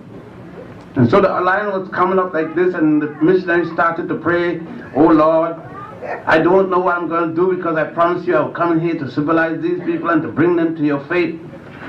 And so just then the lion came, watched the missionary, and stood down with his paws up in his place and started, "Ooh." And the missionary said, "Oh Lord, I want to change something. I didn't get a human being here, but I got a lion who is praying to you." And the lion stopped and watched the missionary and said, "I don't know what you're asking the Lord for, but I'm thanking the Lord for my first dinner."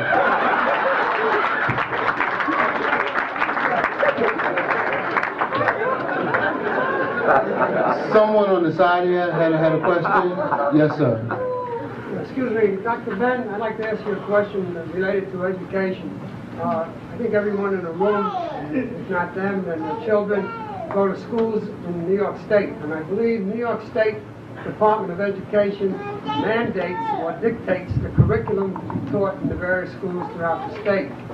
And my question to you is there any formal course or courses given with regard to Afro-American studies in the social studies of our schools? In some schools, there's still, you could still have, but it's dependent upon the teacher.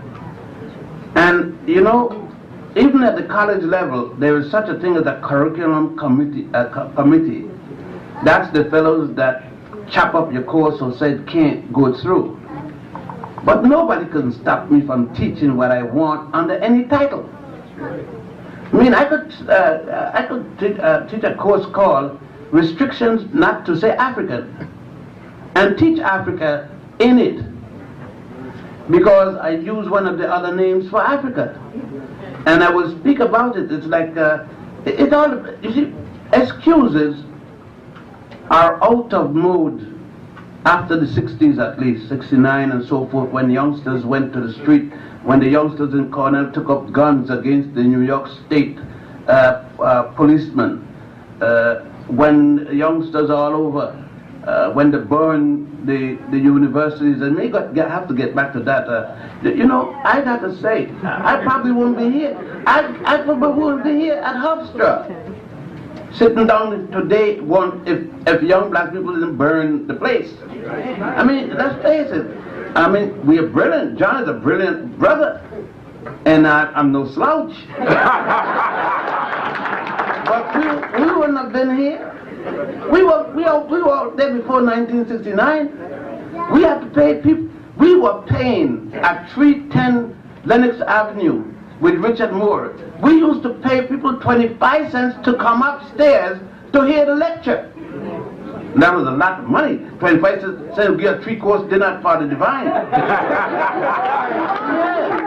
And we had such people as Langston Hughes, John, Richard Moore, and I could go on and go on. And for entertainment, we had Philippa Schuyler. Then she was a child genius before she went out of mind. And then all those different things.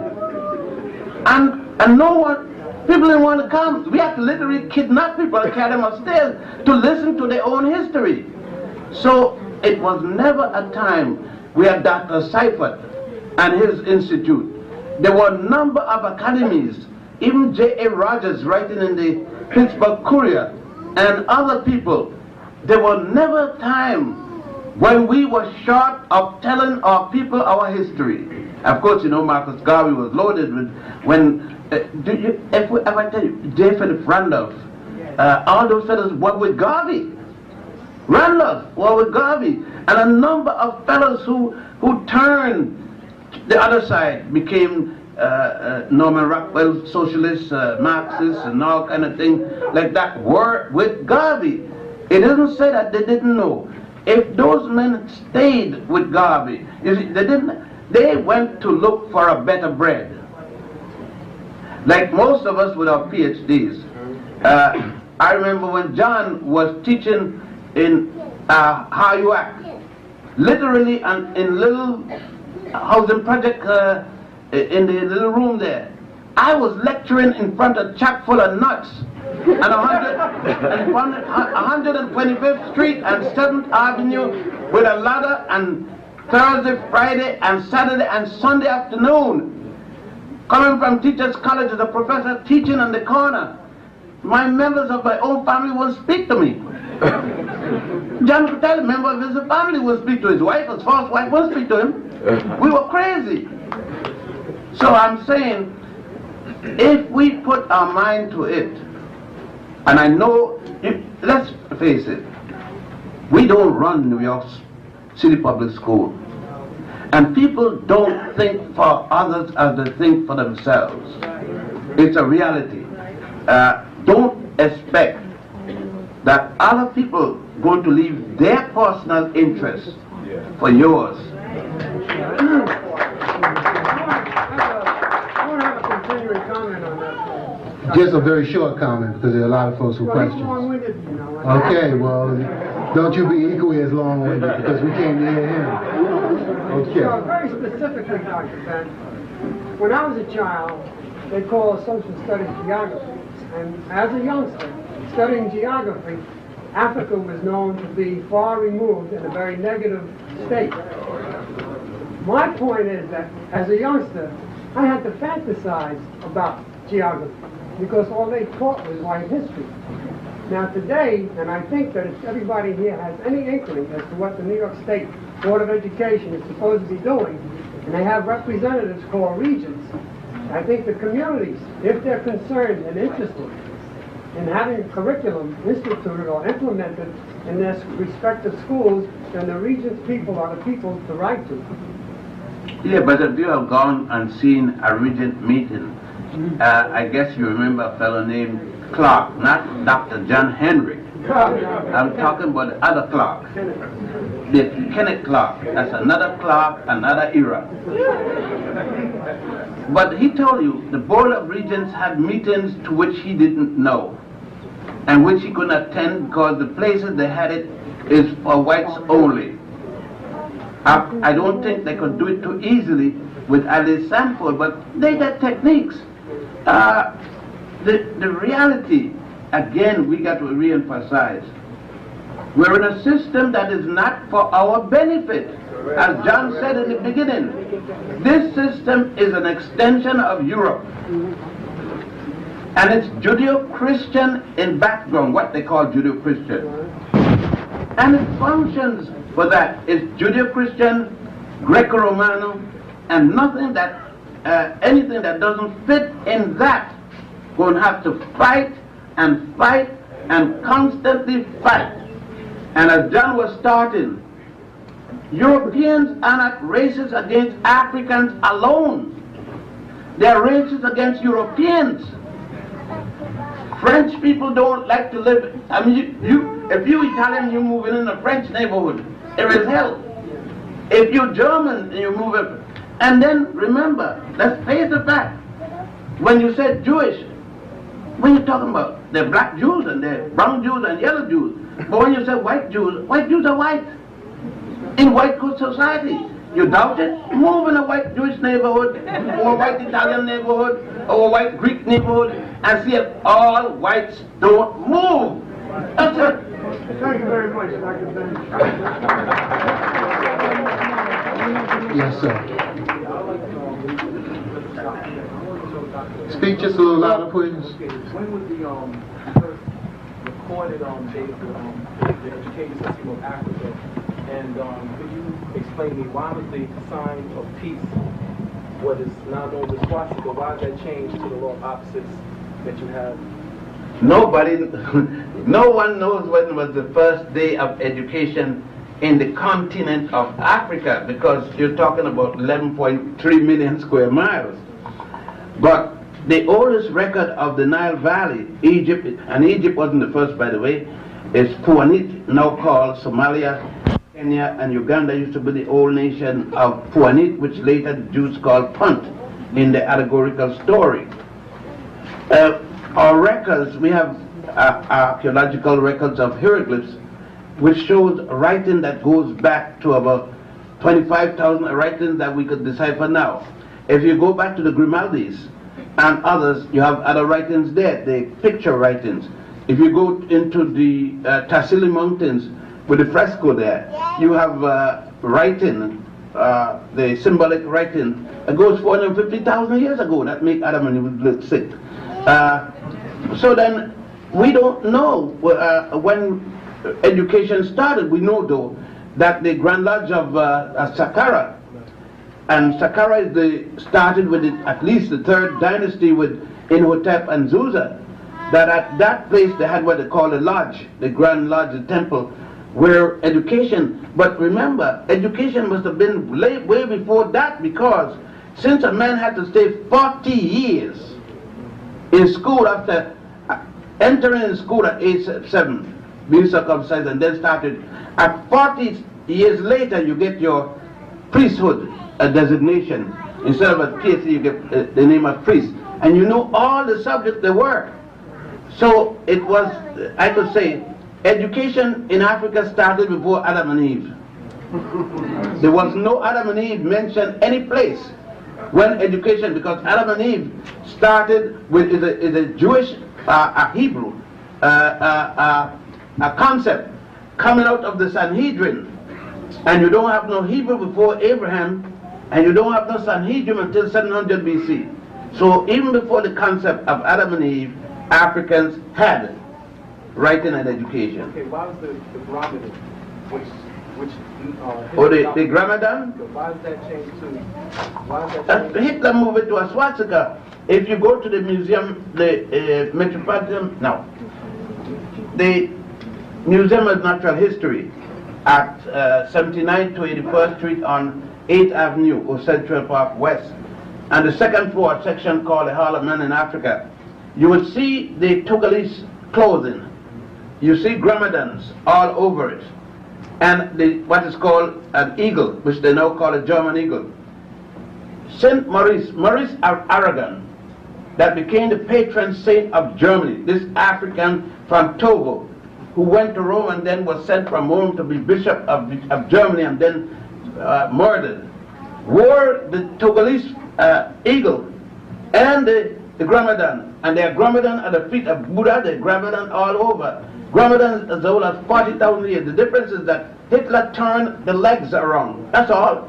But what they call a swastika is Hitler's copy, because Germany under Kaiser Wilhelm had colonized Togo and the Togolese brought that symbol there. That's where the Germans got what they call the swastika. Okay, question all the way in the back, Mr. Poe. Speak loud, Mr. Poe. I recently did some research on Julius Nyeri and his fight for independence for Tanganyika. You have to excuse me, I'm a short way.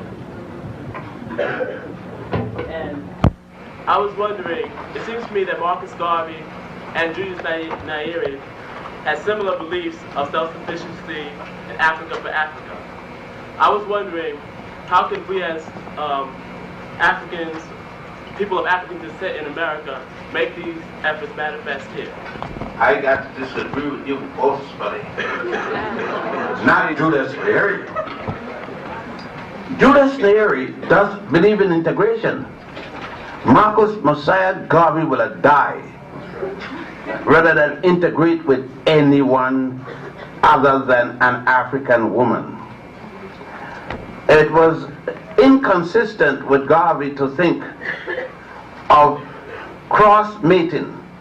You could call it racist or not. He believed that the survival of his people, if you're going to do that, do it at a later date.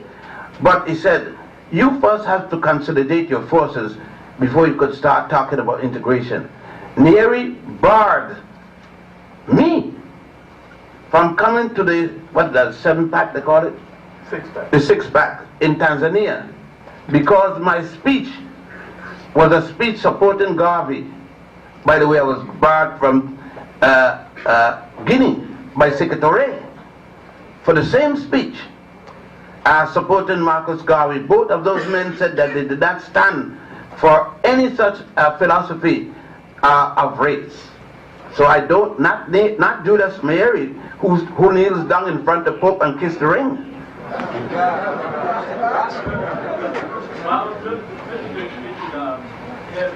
As far as economic self-sufficiency for Africa and for Africa for Africans as a neighborhood. As far as concerned integration, I didn't research that part of Julius Nyere's life, being an integrator. Julius Nyerere. Then look at the cabinet. Look at the role of the Indians in Tanzania. Look and see if in Tanzania, if you go up to the post office, if an Indian can still walk in front of you and get served. Okay, we're going to take about 2 additional questions. Gentleman sitting in the front. Yes, I'd like to address this to both Dr. Ben and Dr. Gordon. I was just wondering, when looking at Isis and Osiris and Horus, the story of Isis and Osiris and Horus, and looking at the Bible as it is now, you see some similarities, but there are also some inconsistencies in the current Bible. I was just wondering, could you point out some of the inconsistencies and also give us a point of reference which we could look at as far as periodicals are concerned? This is solely Dr. Ben's answer. This is his particular area of research.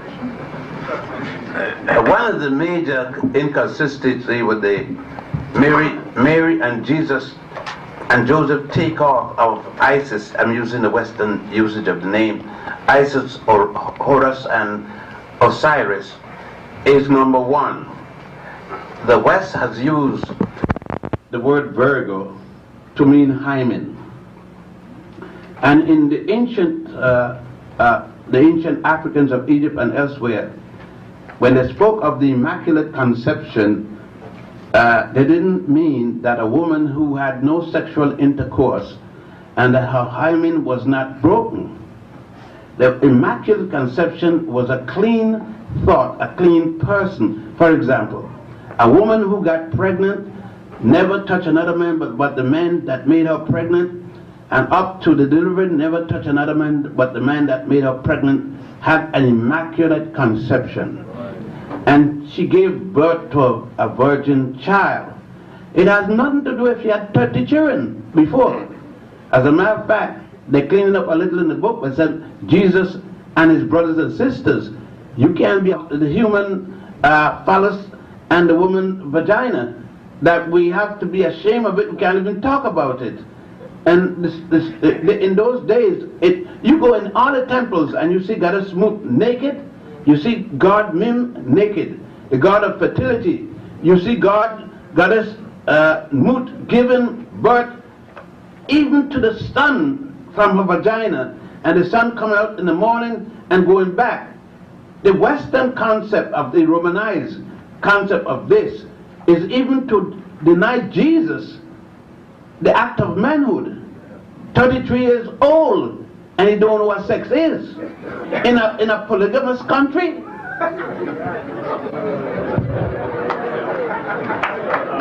Just want to follow up on that. Could you give us a periodical which we could use as a point of reference to correct our thoughts? Oh yes, there are a lot of. I think you could read Anacalypsis, a 2-volume work, Anacalypsis, Anacalypsis, by Sir Godfrey Higgins, 2 volumes. Man and His Gods by Homer W. Smith. The 16 Crucified Saviors by Kersey Graves. Bible Myths and Their Parallels in Other Religions by Thomas Downes. Christianity Before Jesus by John Jackson.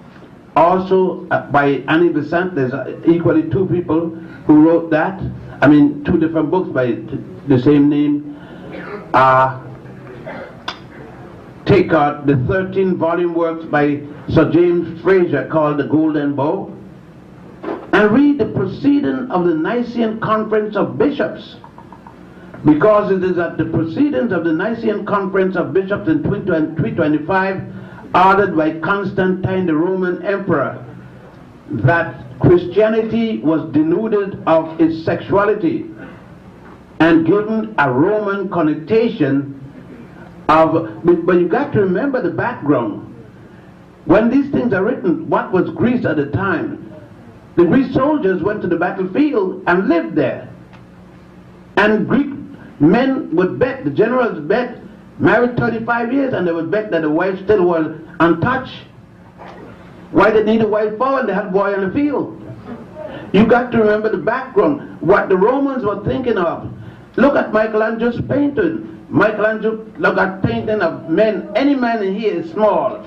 Our dean here has got a good build, and he will be miniature. Michelangelo got these big men and penis about a ½ inch. Look, go to the Sistine Chapel and see the mind of Michelangelo.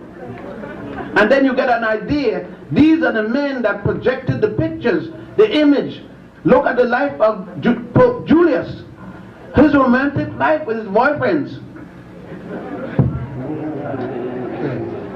Young lady in the front. I'd like to direct my question to Dr. Ben. You had spoken previously on the economy of black Afro-Americans. We do realize that there are flaws in the economy, and I'd like for you to elaborate on what you feel we can do to rectify those flaws. You can't do a thing in American economy to rectify it. I can't, and I don't know practically anybody in this room. Even Busky can't. And he dropped 9 million one day. There's a fellow dropped 50 million one day in Florida and went and shot everybody he could.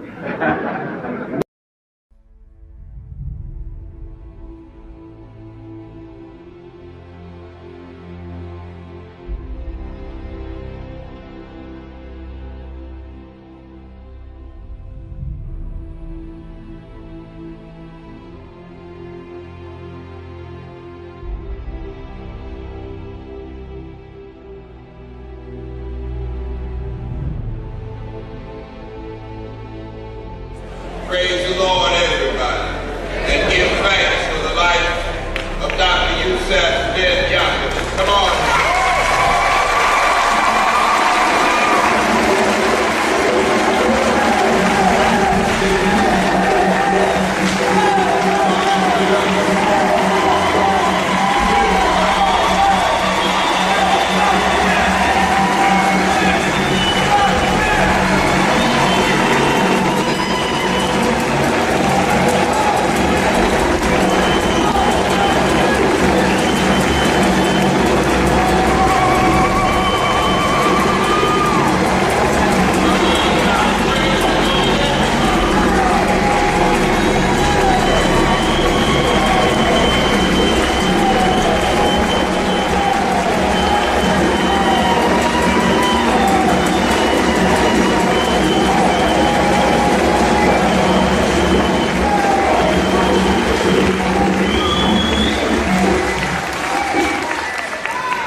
Thank God for your presence.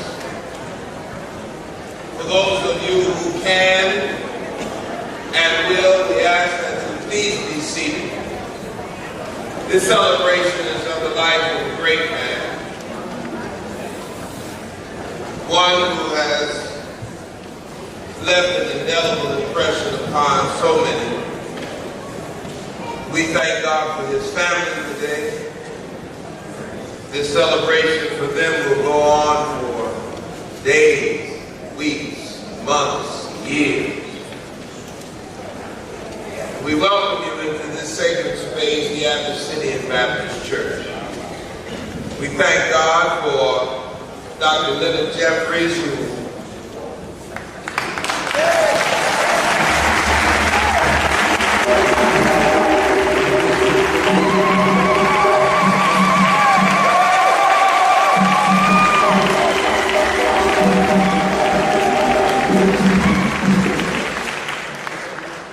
presided over the wake last night, with the dynamic witness he has brought to this community across the years. praise God for him. And I will say this about Dr. Leonard Jeffries. In the great tradition of Dr. Yosef Ben-Jochannan, Dr. John Henry Clark,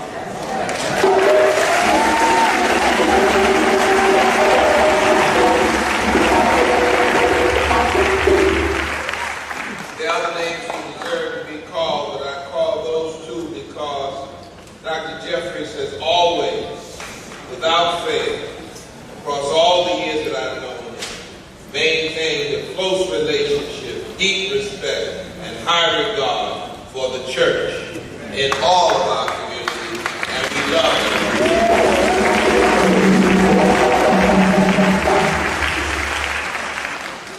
So thank you for celebrating the life of Dr. Ben with us.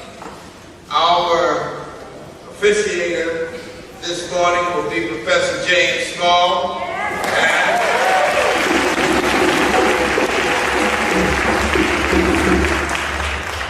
We will now have the call of the drums and the procession that will bring Dr. Smalls to this place.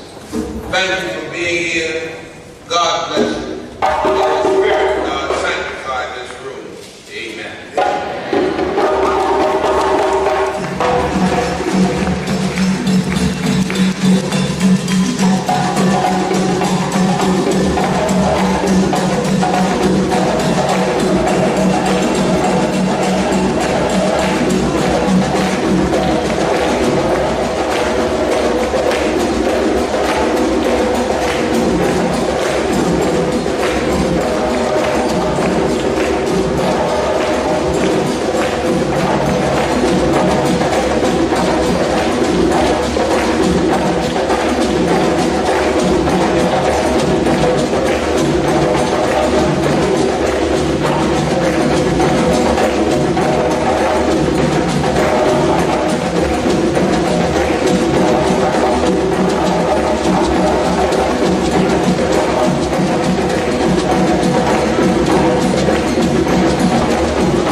Dr. Yosef Ben-Jochannan.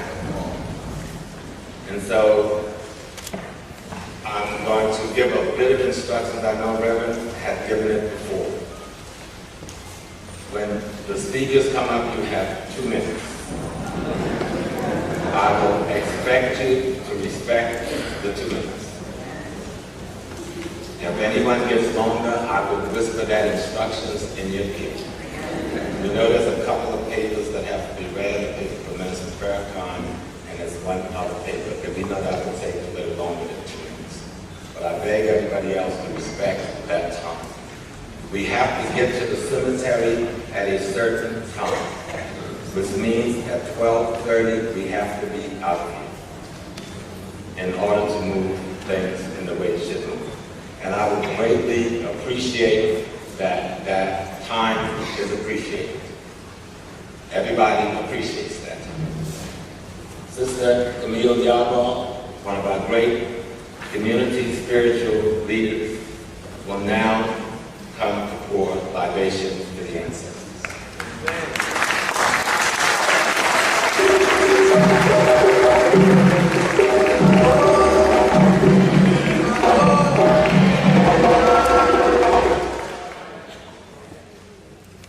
I'm only going to give one short eulogy today because of the time.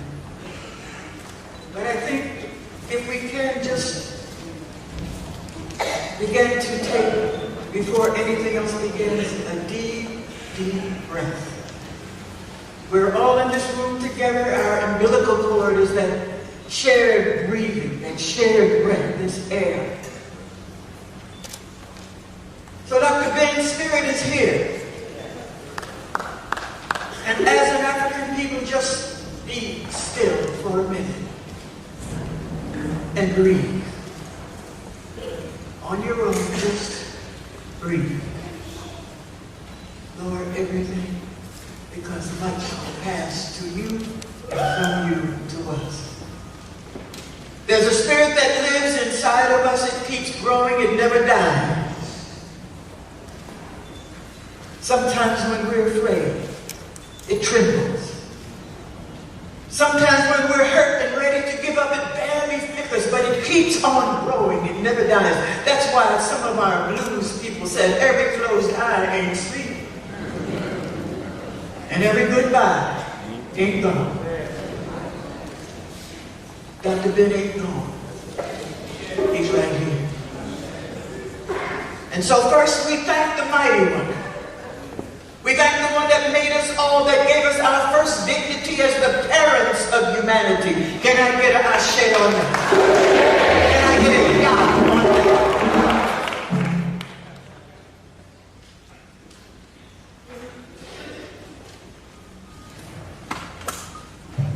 Do you see what Dr. J is doing? Head of the Black Studies Department, leader, international. And he is holding the plaque. It's about character.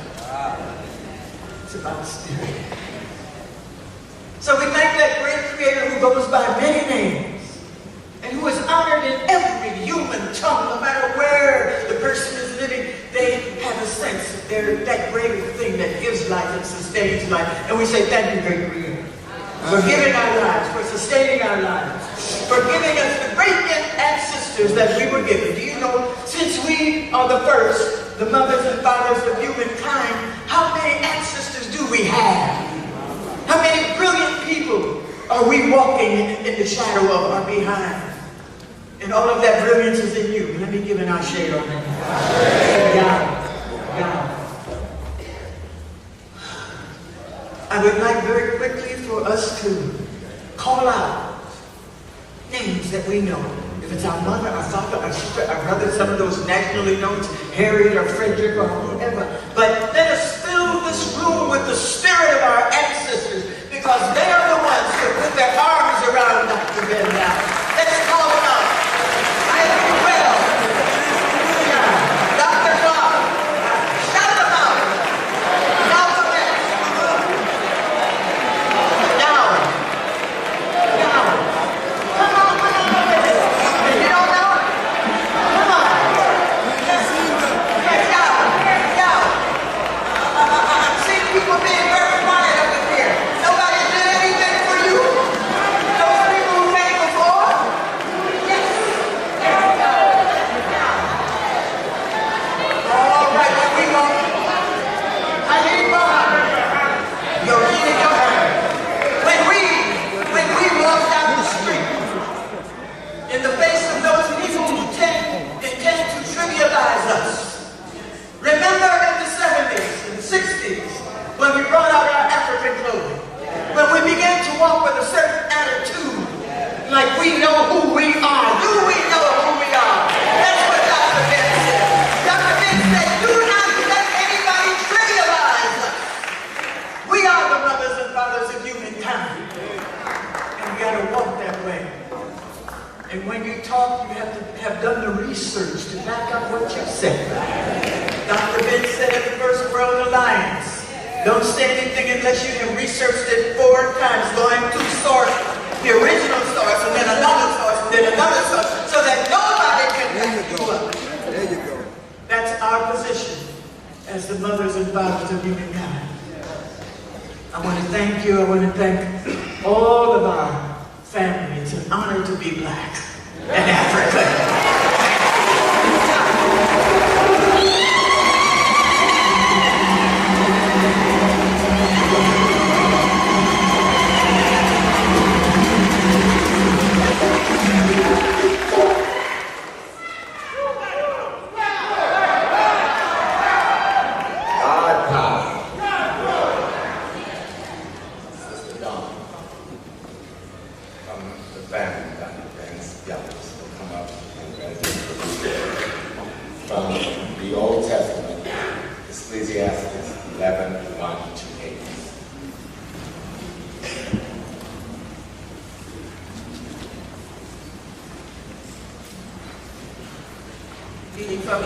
Ecclesiastes, chapter 3, verses 1 through 8, the words of King Solomon, an ancient African king. There is a time for everything, and a season for every activity under heaven. A time to be born, and a time to die.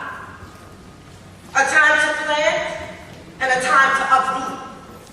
A time to kill, and a time to heal. A time to tear down, and a time to build. A time to weep, and a time to laugh. A time to mourn, and a time to dance. A time to scatter stones, and a time to gather them. A time to embrace, and a time to refrain. A time to search, and a time to give up. A time to tear, and a time to mend. A time to be silent, and a time to speak. A time to love, and a time to hate. A time for war, and a time for peace. So is the word of the Lord. Amen.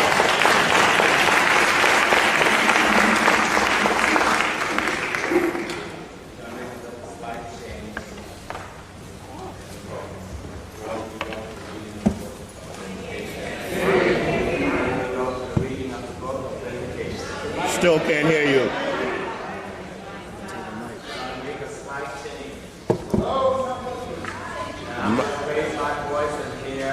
But you can hear. We're going to ask that the representative, Brother Akbar Muhammad, who will represent the Minister Louis Farrakhan, if he would now step to the lectern. Thank you.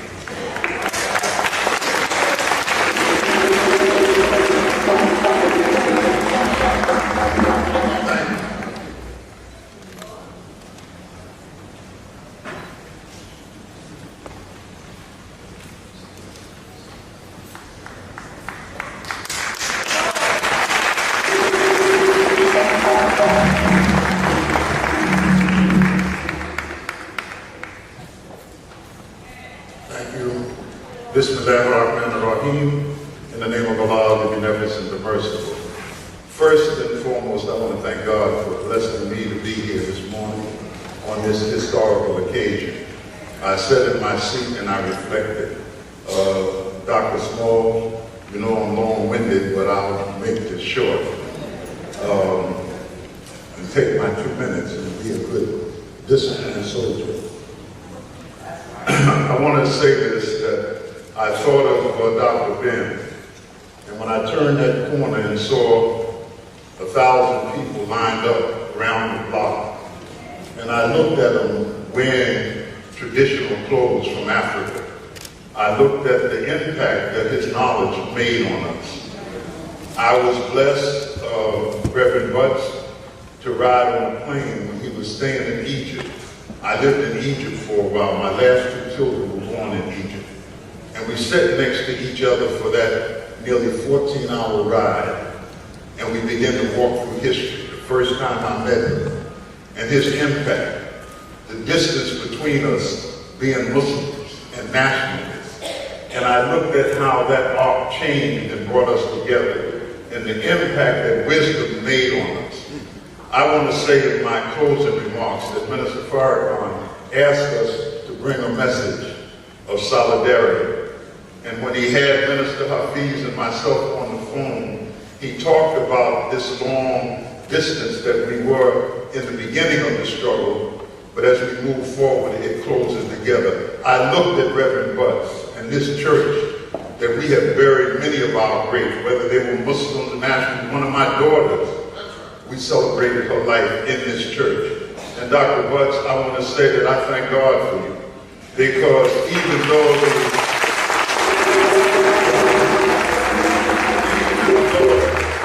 the enemy of our struggle would love to keep us apart, nationalists, Marxists, Christians, Muslims, they would like to divide us and have us vying and talking about stuff that's really small stuff. We should be talking about the lynching and the killing and the murdering of black people. Ben was a historian. And as a historian, he's always looking over his back to see the lessons that we can learn from the past. Knowing that a knowledge of ourselves will bring us to a new horizon. How we must unite. Reparations, yes, we must unite. Religious expressions, the belief in God, and to see Dr. Jeffries talk about that spirit that's in most of us. Whether you proclaim yourself to be a communist or atheist or don't belong to an organized church, there is a spirit. And if we can bring that spirit together as a people, we will win. Thank God for Dr. Ben. Thank you,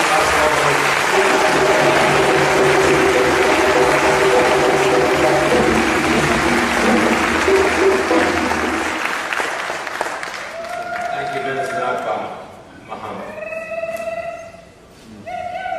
Next, we will have a reading from the Book of Vindication. The Book of Vindication is a book complete unto itself that comes from the coffin text of the ancient Egyptian text. Dr. Ben introduced us to this work. And one of his children from the shrine of Commemorative, and whom we call the craft, will come and render that reading from the Book of Vindication. Listen well to this text that your ancestors wrote so long ago, and you'll see how apropos it is, even for the liturgy we're getting in other religions, which are also ours today. Ashe. Shimhotep, family.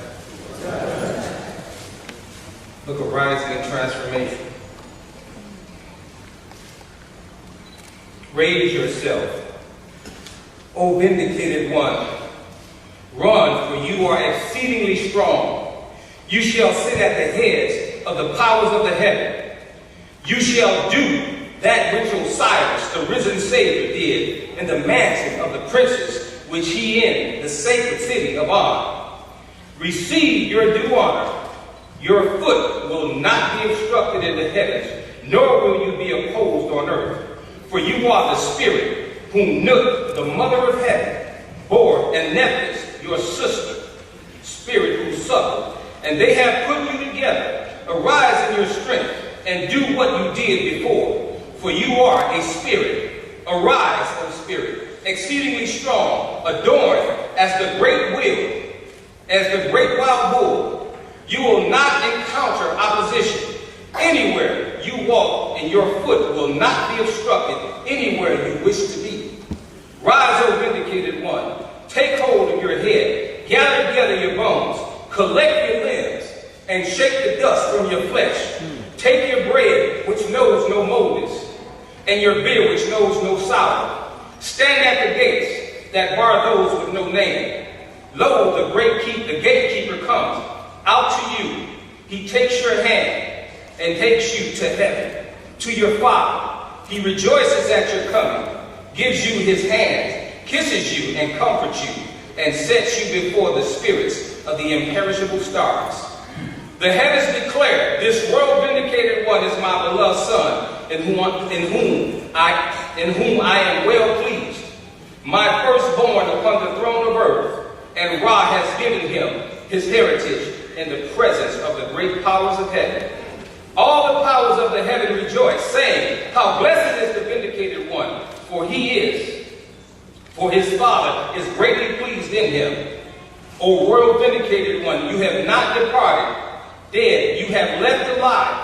Sit then upon the throne of Osiris, the risen Savior, with your scepter in your hand, that you may command the living with your lotus bud scepter, and command the living with your lotus bud scepter,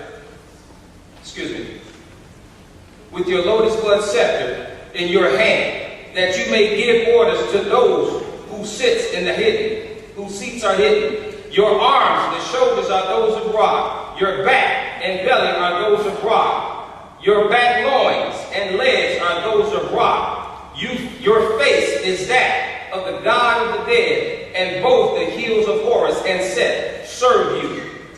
O Ra, this world vindicated one comes to you, an undying and indestructible spirit, one who lays claim to the four pillars the four cardinal points of the universe, your Son, comes to you, the royal vindicated one, to you. May you and the vindicated one and the cross the sky together, united in the dark and rise together over the horizon, in the place where he pleases you.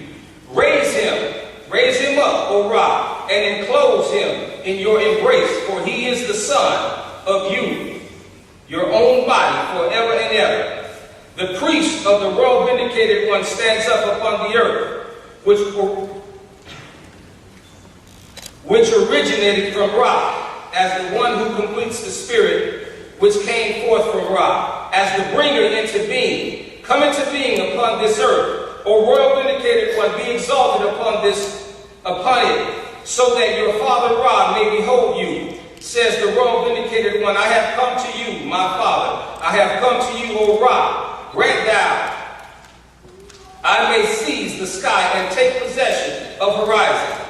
Grant that I may rule the powers of heaven and provide them. Place the crook and leadership in my hand, that the head of the Lord and Upper Egypt may be humbled. Thank you.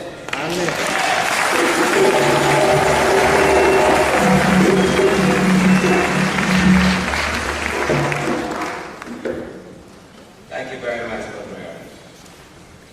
That's beautiful. That's the universal story that we've told over and over again. And as we recreated ourselves as a people, and as we recreated our religion, what Dr. Ben gave us is a foundation to understand our eternity. And we see ourselves being recreated generation after generation and civilizations after civilization. Now we will have,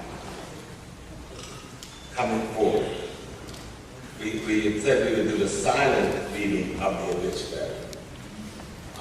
I never would want to fail silent reading. But who would like to read the obituary aloud? Yes, okay.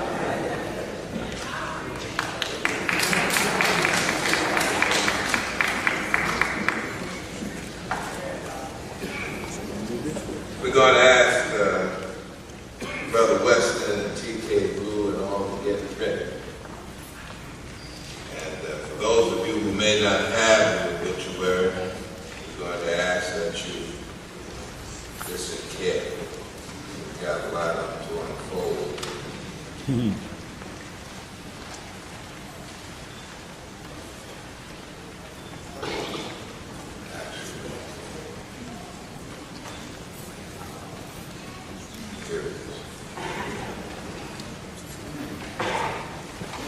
Dr. Yosef Ben-Jochannan, husband, father, brother, friend, engineer, linguist, anthropologist, and historian.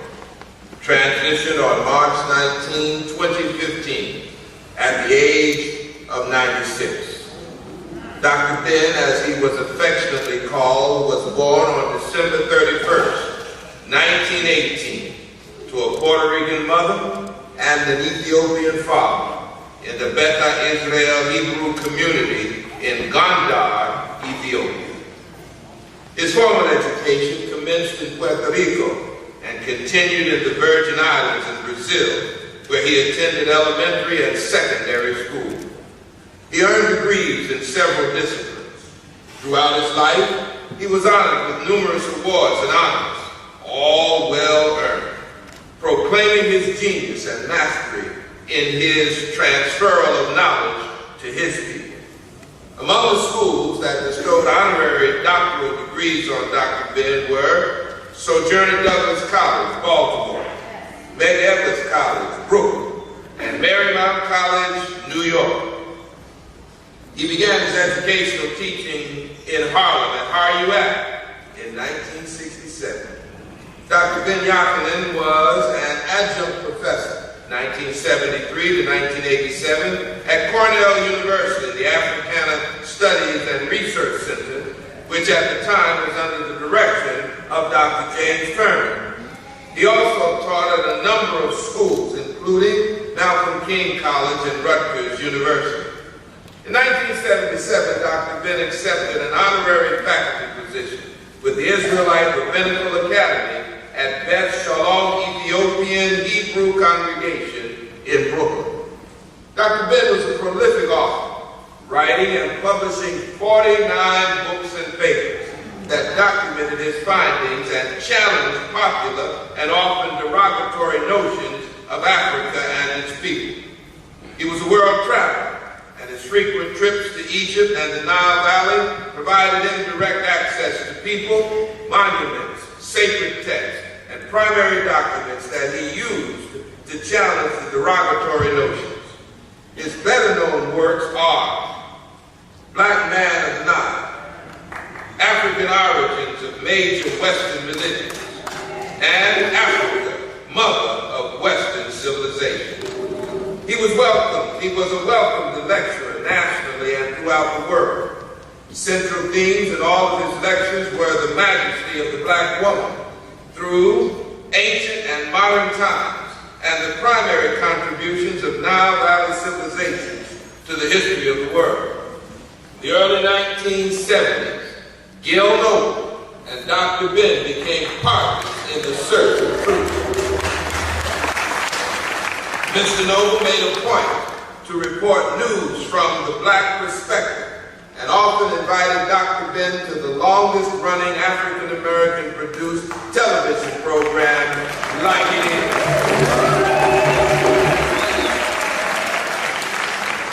He gave Dr. Ben the platform to share this knowledge, and this gave birth to his pilgrimages to Egypt, where he led thousands of students, teachers, scholars, homemakers, and young children. Dr. Ben is recognized as the last of a distinguished list of black scholars who devoted their lives to the study of ancient African history, including ancestor check1, Chancellor Williams, John Henry Clark, Ivan Van Serkin, John G. Jackson, Edward Scobie, Asa Hillary, and J. Carruthers. Parenthetically, Dr. Jeffrey, we're glad you're still here with us.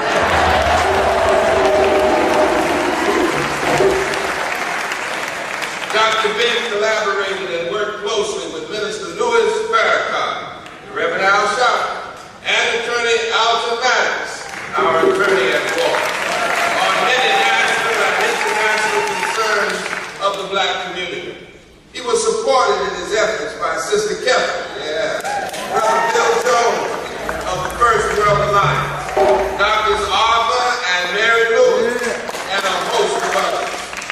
Dr. Ben-Jochannan co-founded and inspired the creation of several organizations, which included the Africana Studies Department at City College in New York City, the African Nationalists in America, the Blue Nile, yes sir, the CRAB, and the Association for the Study of Classical African Civilization. He held various executive and pertinent positions in several premier organizations, schools, boards, and artistic programs.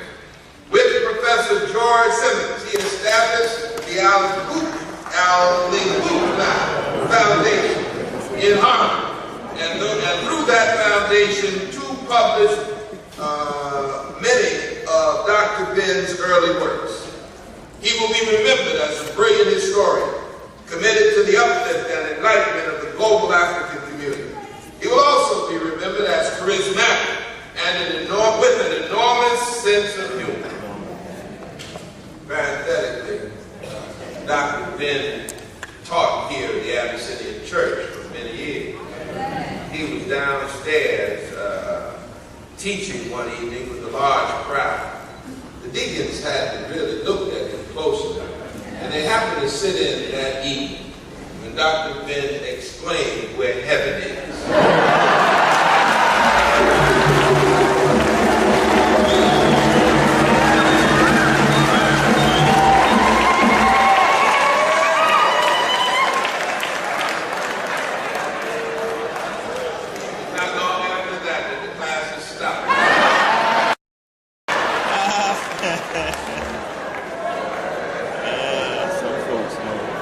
Dr. Ben and I also feel like he had a great sense of humor.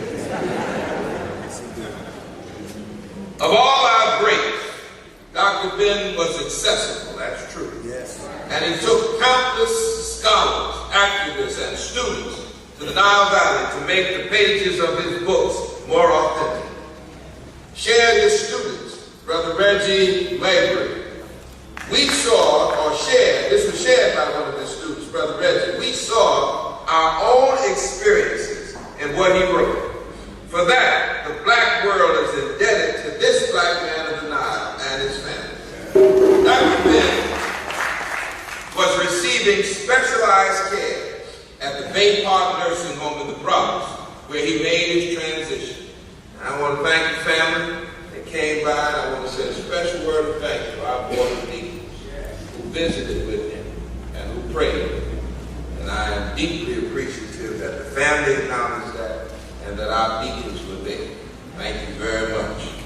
At the Bay Park Nursing Home in the Bronx, where he made his transition, a family man, he leaves his children, Maria, Selma, Alfredo, Ruth, Naomi, Colette, Wanda, Dawn, Kwame, Aretha, and Ozima. 40 grandchildren.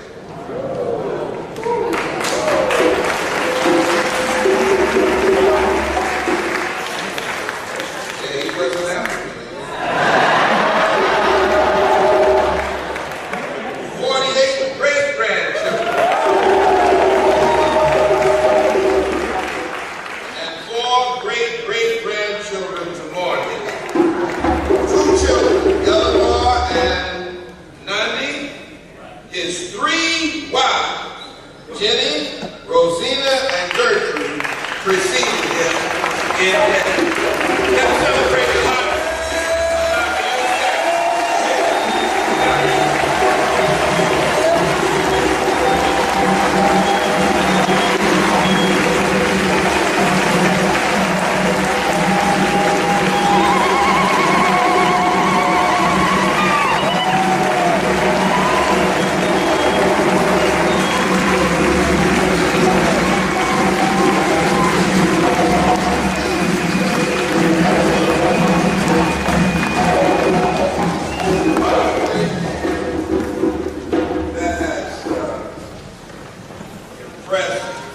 This minister across the years. When I watch these celebrations, I see many of you who attend. This is quite significant, beloved. Quite significant. I just thank God for Dr. Jeff, and his wife, Camille Yarbrough.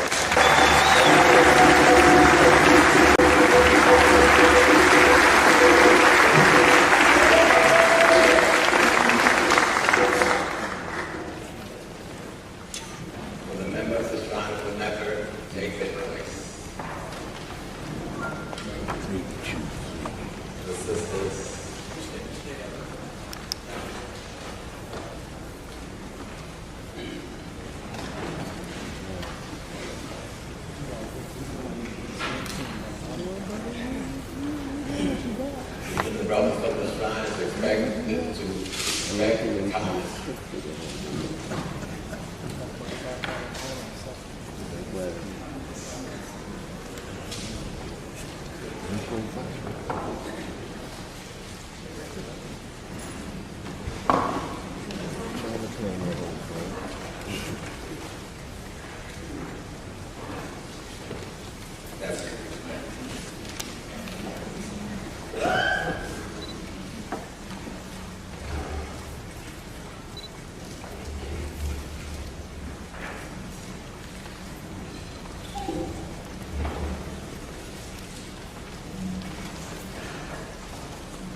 violence. I have not done violence to any man.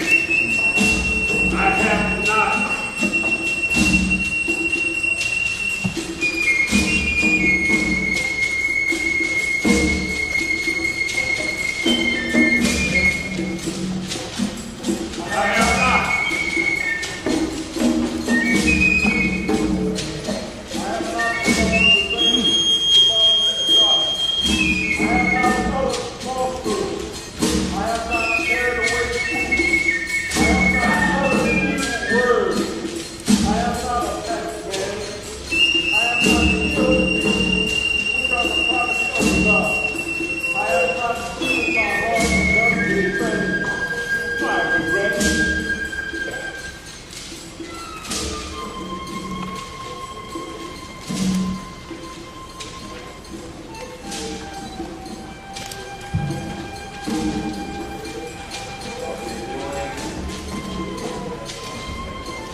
Yes, we're doing the simulated cleansing of the clothes.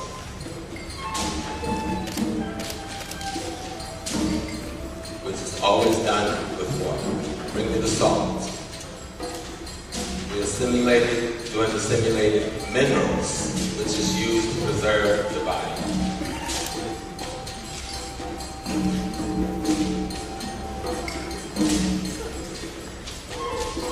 We are not in a position to circle the carpet 7 times, but I'm going to wave 7 circles around the carpet for the congregation.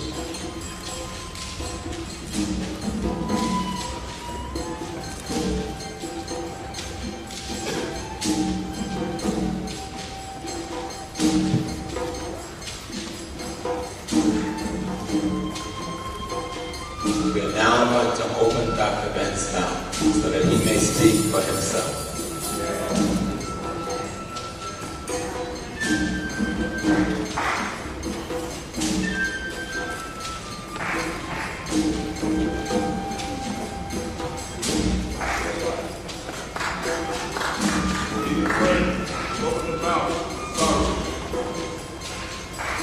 Yosef Ben-Jochannan.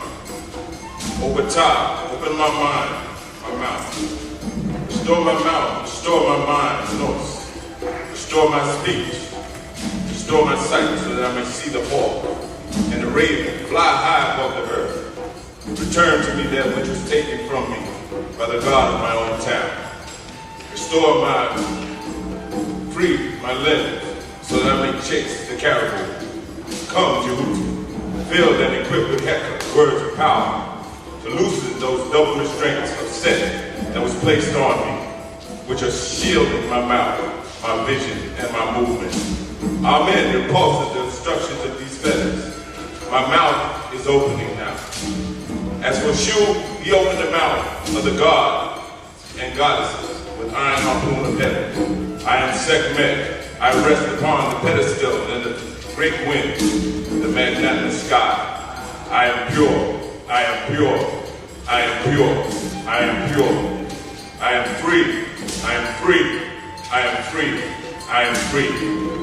My hands are clean. My heart is pure. So long, Lawrence Alexander, Brother Emmanuel, Brother Small, Brothers of the Craft. So long, community. So long to the extended family of Dr. Ben. All those seen, unseen, living, dead, near and far. Stay strong. I'm depending on you in times like these. Death is but a part of life. I will be with you always. From this point forward, I say that the ancestors take of the ancestors and let the living take of the living. Family take care of each other until we meet again. Surely, Amen Ra is satisfied. Amen. Amen. Amen. Sister Ruth will represent the family who will be sending a gift for Dr. Ben to take to the rest of the ancestors and to tell them that we are well and tell them that we need their strength. You're now our newest messenger. So God, please let them know we are still fighting, but we need their strength beside us.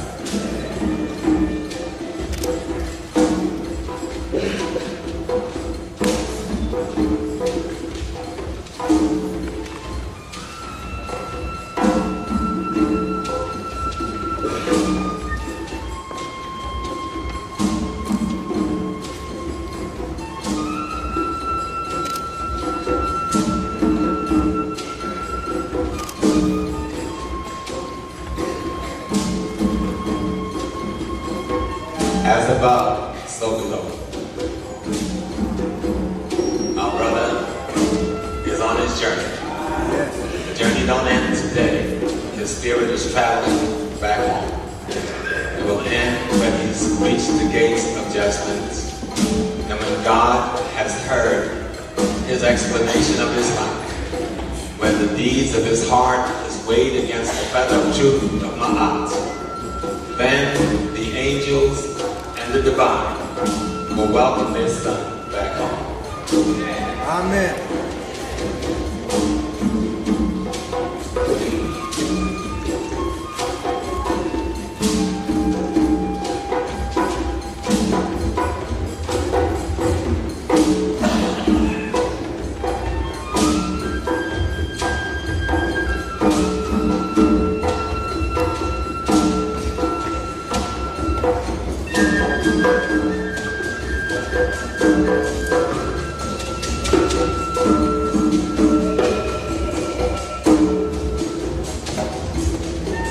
So long, family.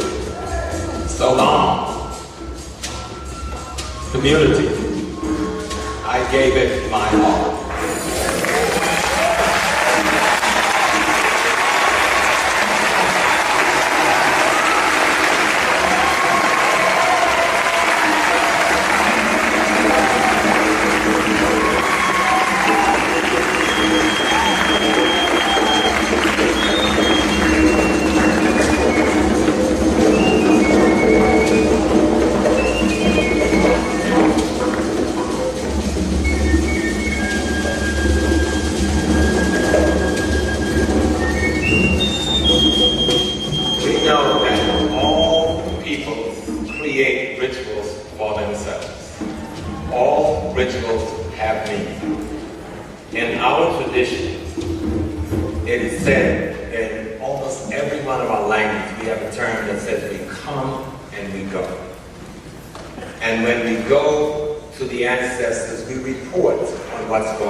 We also have in our tradition a notion of reincarnation, that death does not exist in the African cosmology. That what we call death in the African cosmology is simply spirits in transition. And that we are born again into the very bloodline we left. So one of you will bear this man one more time. That's our tradition.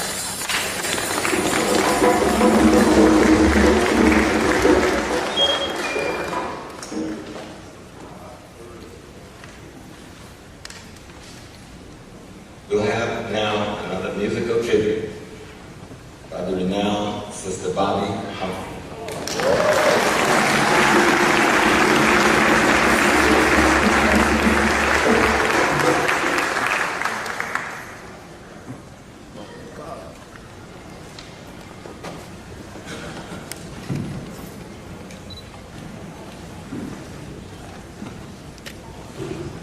Honor to God, family and friends, and that is exactly what Dr. Ben was.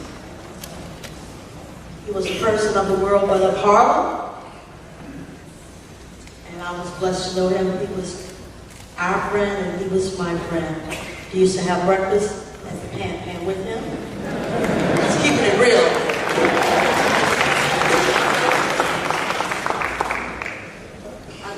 this song. Before I do it, to live a life, he made a difference and he was consistent. He lived a life that I would best describe as being authentic, boundless, and fearless. I didn't know what song I wanted to do. I think I'll do Amazing Grace. Y'all hear Amazing Grace or Come Home, Baby? It's hard.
Next, we will have a representative of the Johannes family come and address us.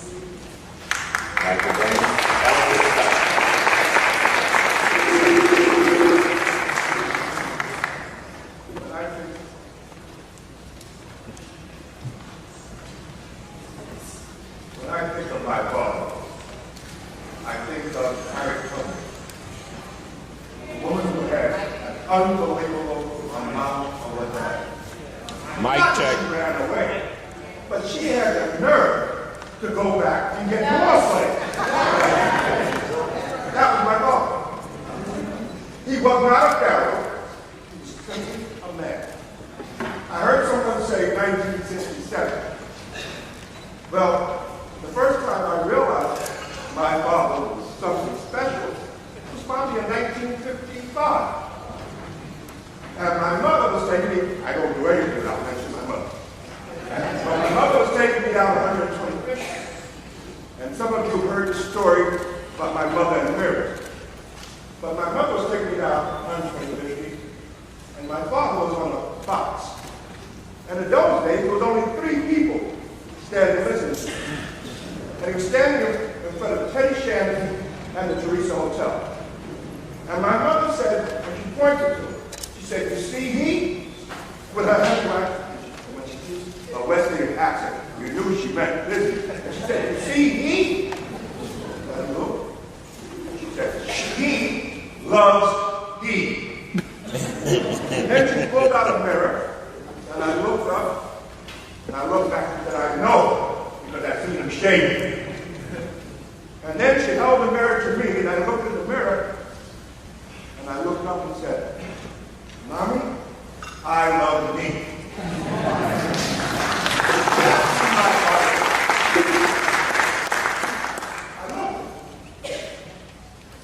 I fought that feeling a long time. 49 books. It could have been 10 million. Do you know what he had the audacity to do? In a country that said he was 3/5 of a man, that said he was nothing and ate, he had the audacity to love himself. That's what those books mean. I love you.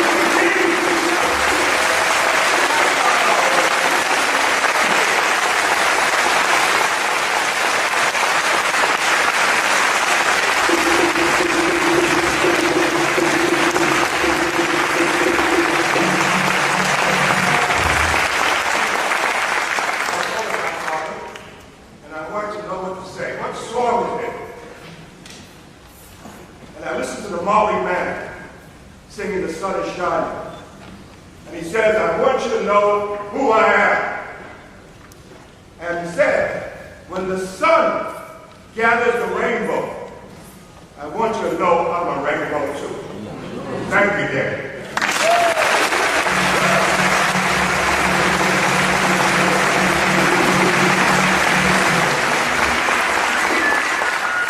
Thank you, Brother Alfredo, and thank the family. We can see in you, Dr. Ben. John was talking yesterday about his depositing himself in you. And there's actually, in one of our early books of the beginning, I think it is the book of the Coming Forth by Day, if I'm not maybe the Pyramid text, where God says, I created all that I wanted to create, and then I expanded you. Dr. Ben has expanded in you. Thank you.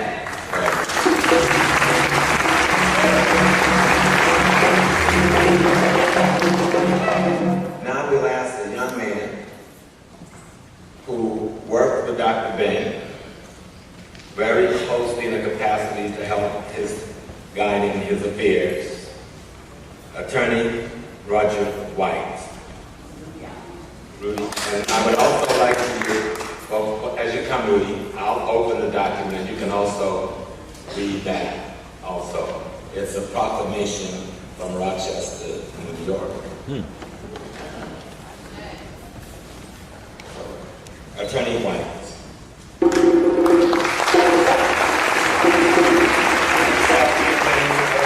Last decade, a member of your family and the son of Dr. Ben. Good morning, ladies and gentlemen. I'm Roddy White, and those of you who don't know, I'm a partner in the Cochran firm.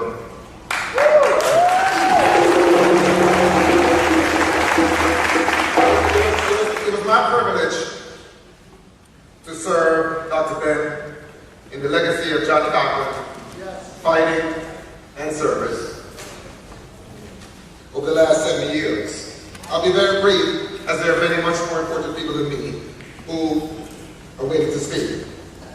I'm humbled in having had the opportunity to serve as a stalwart of our community, a man who meant so much to so many, a man who made us understand and who told me that no matter where you come from, as long as you're a black man, you're an African.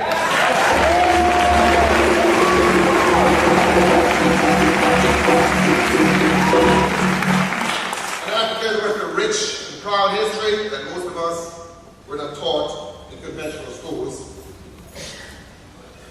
I served in honor of the legacy of the late John Cochran, and I'm proud to have done so. The Dr. Ben I knew was not the one that a lot of you know. By the time I met him, he was a little frail, but no less able to put you in your place.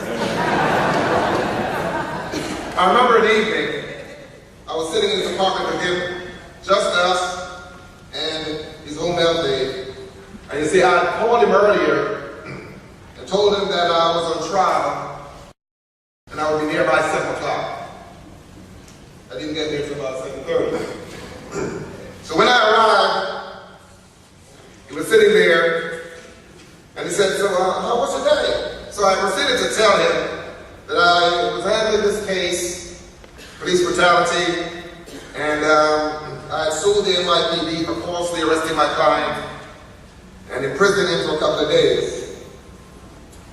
So he said to me, you know, that's very important work that you're doing. So what happened to the case?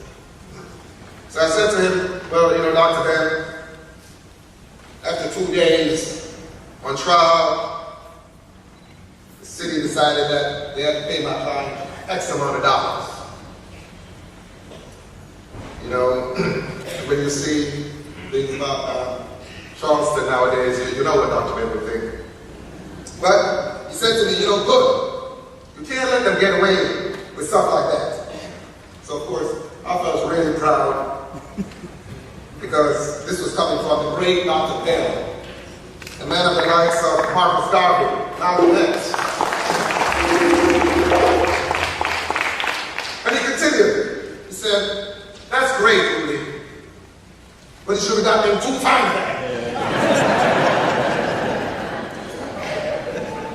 I felt like he was the grandfather I could never please. In closing, I just want to thank a few people who in the last 6 or 7 years quietly and loyally assisted me in serving Dr. Ben. First, I want to thank Ruth.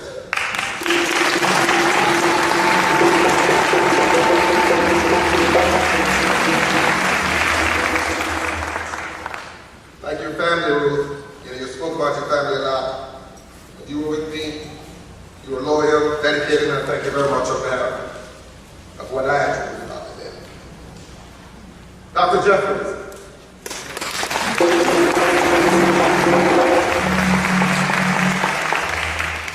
And Professor Smalls. I was once summoned to Harlem to come and speak to them. And I walked in with an air of confidence, but I was real nervous. I said, what are these men going to put me through today? Brother Benjamin,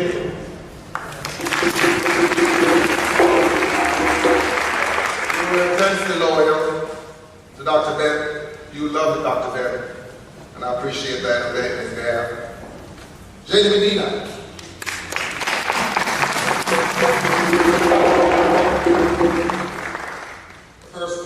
Stayed with Dr. Ben, and sometimes in these posts, ladies and gentlemen, I wonder, you know, why didn't Jen with such loyalty?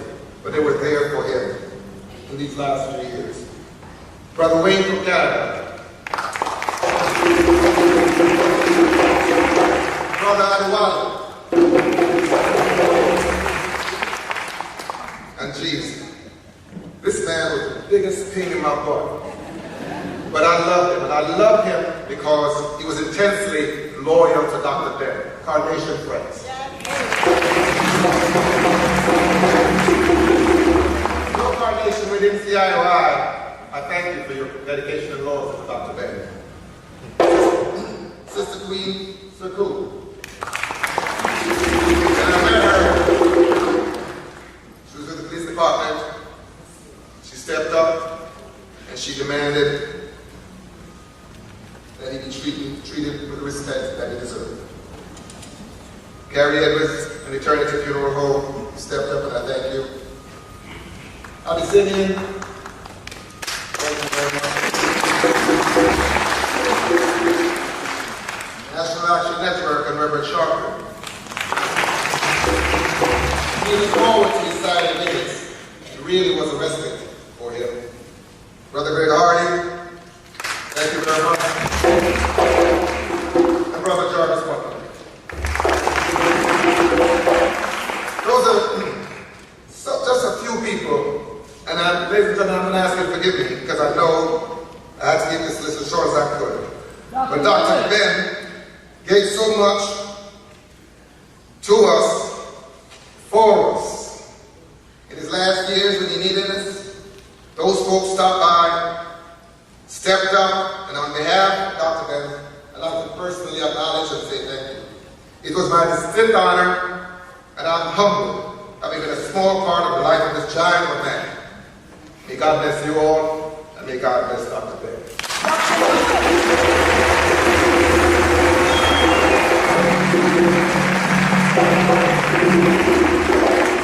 Thank you so much, Attorney White. He's an extraordinary young man. There's one young brother that he didn't forget. I probably didn't give him that name. His name is David West. I think he's a power forward for the Indiana Patients. And when the shrine in the craft reached out to David, he gave generously to make sure things were what it should be. He said, I know that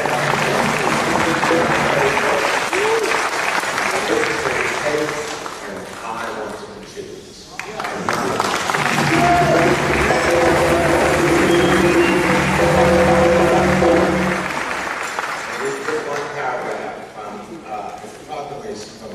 Reverend Dr. Cynthia Lindsay Taylor Cole in Rochester, and this is one short paragraph. It says, Dr. Butts, I hope you will receive this message in a timely manner and relay condolences to family and community as we celebrate the life of this magnificent beloved leader. He said, please extend my sincere prayers for the comfort and the loving support of the family of our beloved elder who has transitioned. I'm a former student of Dr. Ben-Jochannan, and although I am unable to travel due to health, a bus of faithful and appreciative devotees of Dr. Ben and his life work is traveling from Buffalo and Rochester, and they are here.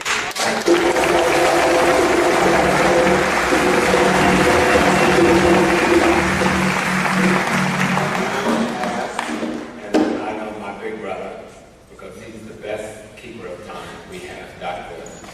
Rosalind and Dr. Bennett Jeffries.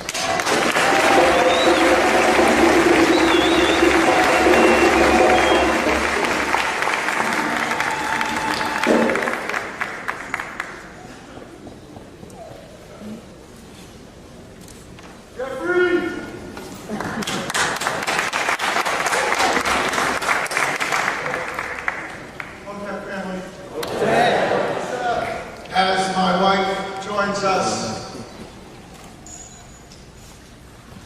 let me say that this has been a marvelous celebration of this great brother.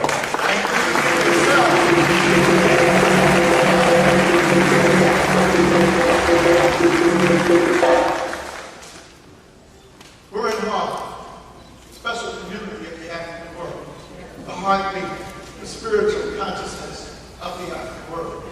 And I've been blessed because I'm married into Harlem. My wife is a child and a spirit of Harlem. And the women go first. I know the male ego, Alfredo is strong, but the women go first. We come out of the women. The women produce us. They're our first teachers, and they are the pioneers. So the women have to be in the Jeffries family. The first to go to Africa is Dr. Rosalind Jeffries. She'll have the first chance to speak to you.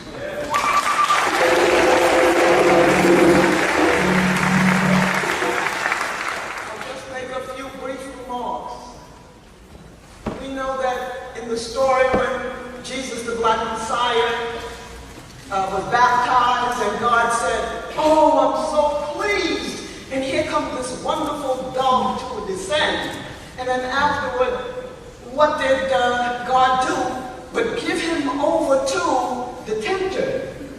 And he said, well, how could God give his only little son you love and you love, I love you, and give you over to the evil forces? And so that was the test.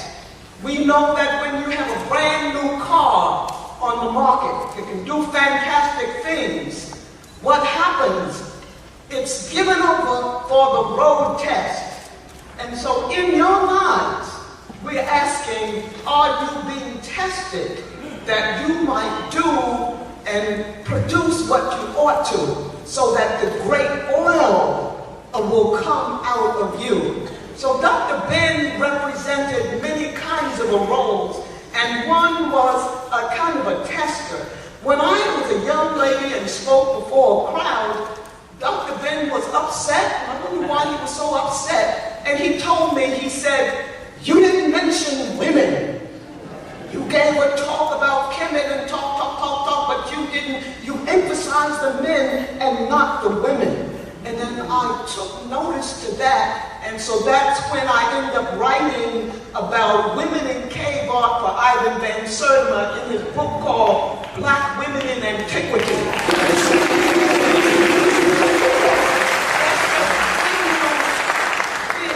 As to how he tried to be tough on us so that we would begin to grow and not just be little innocent lambs ready for the slaughter in the natural sense. Imam Baraka did the same thing. I was on a panel of artists on 116th Street, and I was talking about God, way back, young lady, and he criticized me for using the word God.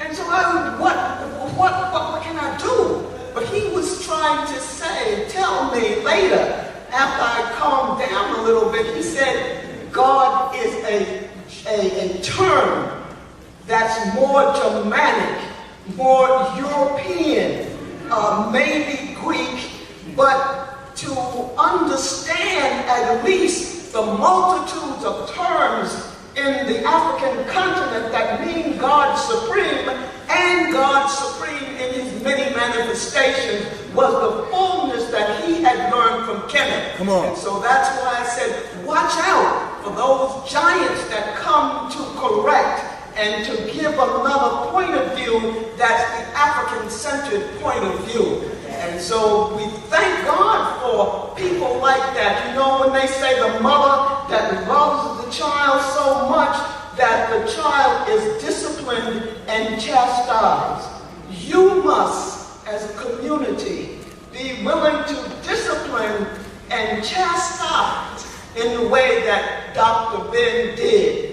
It means that God loves you so much from the depth of creation and humanity that he does expand himself within you. And that's the God that loved Leonard and I so much that he would intercede and begin to try to use us as we are humble before our God. Whether you call him the way, the truth, the light, the door, whether you call him Emmanuel, whether you call him whatever, the Father knows the child. The mother knows the child in the love of oxytocin bondage.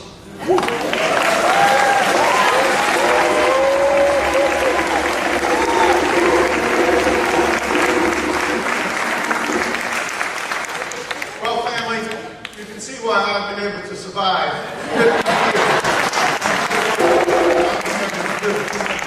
Thank you, this hall of flower that has been an important part of my life. Now, Brother Smalls gave me 2 African minutes.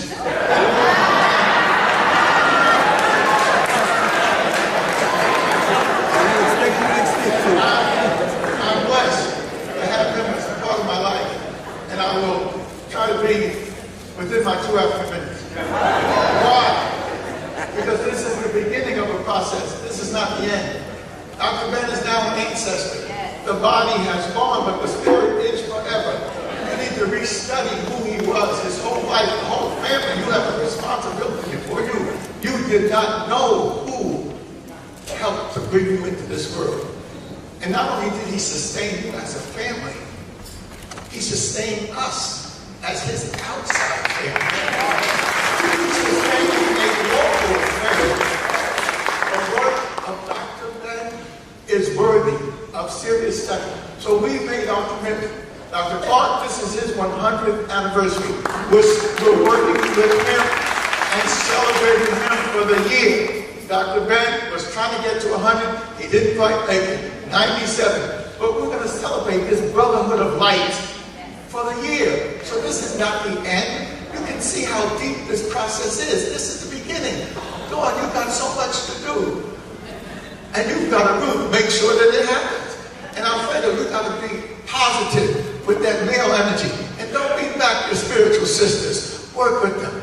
And you youngsters, you've been blessed to have an experience of unbelievable power in you. This man who has given us the gift that keeps on giving. You can tap into it and empower yourself, and you can tap away from it and become enfeebled. So I'll have plenty to say.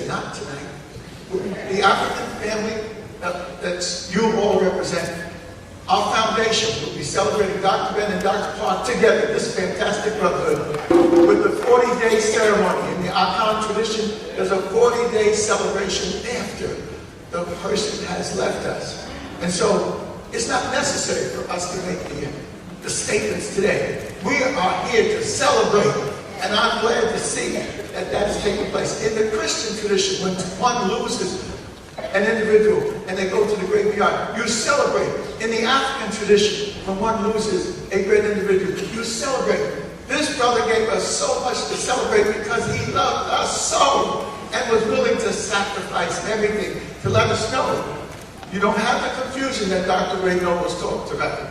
African people everywhere suffer greatly from a shattered consciousness and a fractured identity.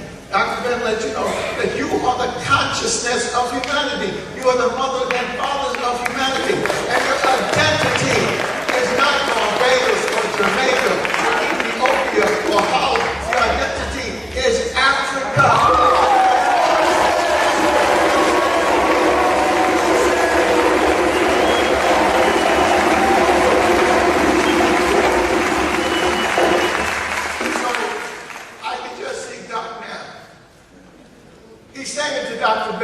Dr. Clark, I'm glad I didn't jump into your coffin when you left us. He was right there. Reverend Bud knows he wanted to get into the coffin with Dr. Clark. That brotherhood was so powerful.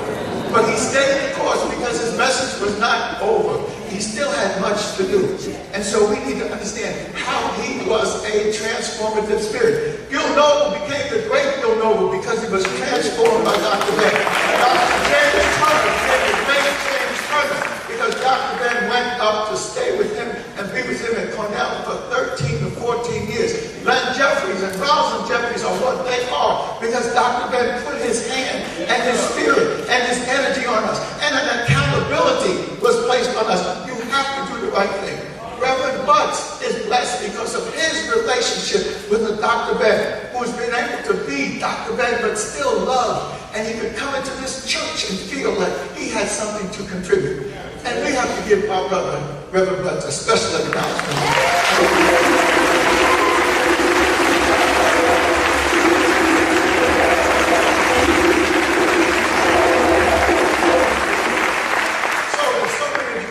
So many wonderful things. We still have to understand that we need to love each other. Remove the negative, transform into the positive. Reverend Butts, many important things have happened at this special church, and you've handled yourself beautifully. The Spirit of God is with you. But Brother Rudy, this lawyer, Rudy White, took upon himself those difficult tasks of dealing with one of the greatest men in our history. At the stage that he was beginning to lose it, in order for the attorney, Rudy White, to handle Dr. Ben, Reverend Butts, he stepped into ministry. He stepped into ministry. And so he had a right to be talking. Brothers and sisters, he had a ministry. He would not charge Dr. Ben. He did not treat him as an ordinary client. He had a ministry to serve, and so he deserves to be.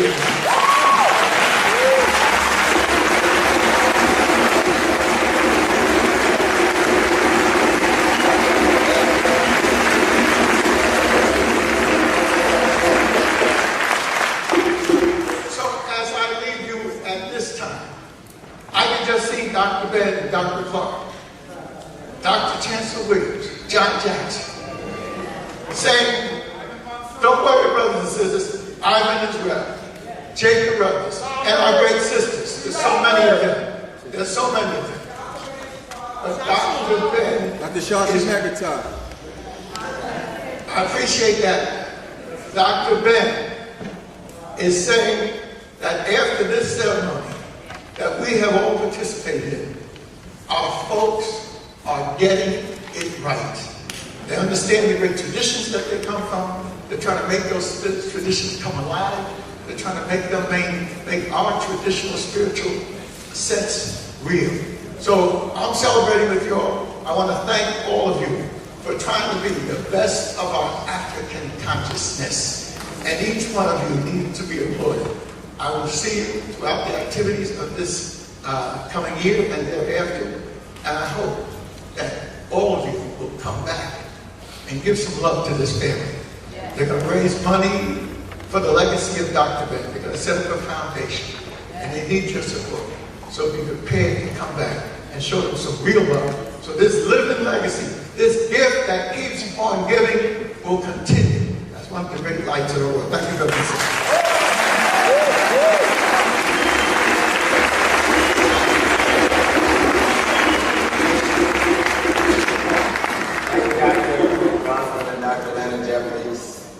So I want to let all the other speakers know, only Dr. Jeffries get the African minutes.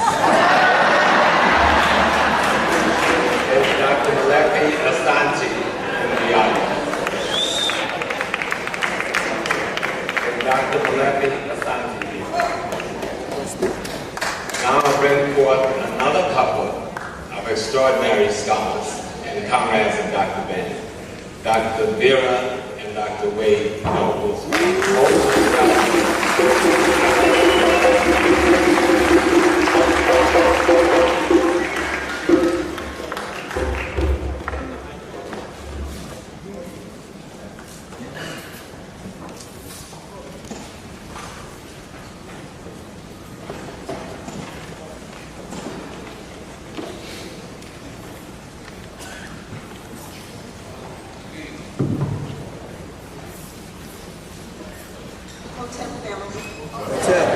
I would like to take us back to Egypt in 1979, where a group of us met where Dr. Ben was waiting for us to arrive. And one of the lessons, after one of the lessons, in the early evening, it was such a joy to watch Dr. Ben eat watermelon. That was one of his favorites, eating watermelon. The second meeting, well, one of the second meetings, it was at a conference, I believe we were in LA, and I had, since in '88 I became in a wheelchair. So he was behind me, and he said, "I command you to get out that chair." Okay, so I took that metaphorically for him to say, okay, go about your life, share your gifts with the world. Yes. And that's what I do.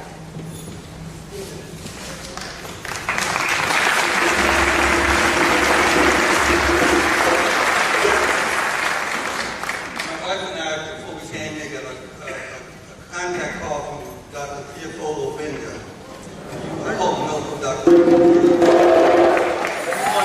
wanted to make sure that we relate to Dr. Ben's family, that we are thankful for the gift of him, and that it is important that you recognize that while we raised Dr. Ben up, Dr. Ben was a man, and sometimes he forgot to do the homework with you, and sometimes he forgot to get the rent paid on time because some of us called him for the speak and didn't pay him on time, and sometimes he was not all that he could have been as a family man, but we recognize, and therefore want to make sure that you recognize that his greatness was in being a regular man.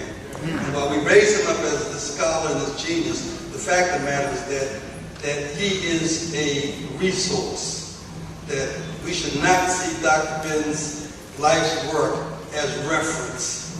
Don't let people go and I want to reference Dr. Ben said this, but you see Dr. Ben as a resource for how you live as an African family. That resource is so important because, if I may, his book was 98 pages long. And in that 98-page book, we must use that as a resource to clean up our page. Each one of you in this room, including myself, is a page. And our pages sometimes are written in the hieroglyphs. Sometimes it's written in Ifa. Sometimes it's written in Islam. Sometimes it's written in the Bakongo. Sometimes it's written in the Zulu. and each of us begin to think that my page is the page. You're just a page. And so we need to use Dr. Ben and all those great ones that he hung out with. The other point I need to make is Dr. Ben hung out with Dr. Clark. They loved hanging out. And when I was a young scholar, Dr. Naim Akbar and I would sit in the back room and we would debate about, I think I'm going to be like Dr. Ben. No, I'm going to be like Dr. Clark. And we would flip-flop and say, I'm going to be like Dr. Ben. He's just outrageous. He's just outrageous. And Naim was a little more conservative for me. He said, no, I'm going to be like Dr. Clark. He's more reserved. And we flip-flop. Now that's the seed of genius being planted as a resource. We didn't learn how to be scholar activists by reading a book. We learned how to be scholar activists by walking like Dr. Ben. It is. But we have to walk like him. And each of you have no excuse. No excuse. Remember, you're a page. You're a page. So read Dr. Ben's 98 pages of life to clarify your page of life. And walk in the world as this divine African family that he knew we were.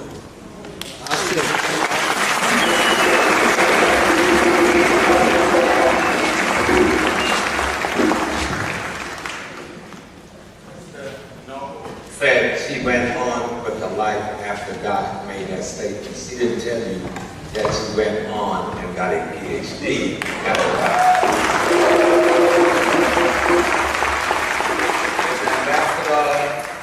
Antonio here. Ambassador Teti Antonio, are you still here? Okay, the ambassador from the African Union, Teti Antonio, was here. He did send a message that I got late, that he had to leave early, but he wanted to know that the African Union did send a representative here.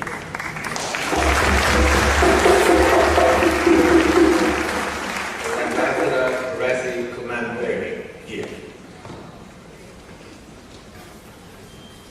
I just don't want to miss anyone.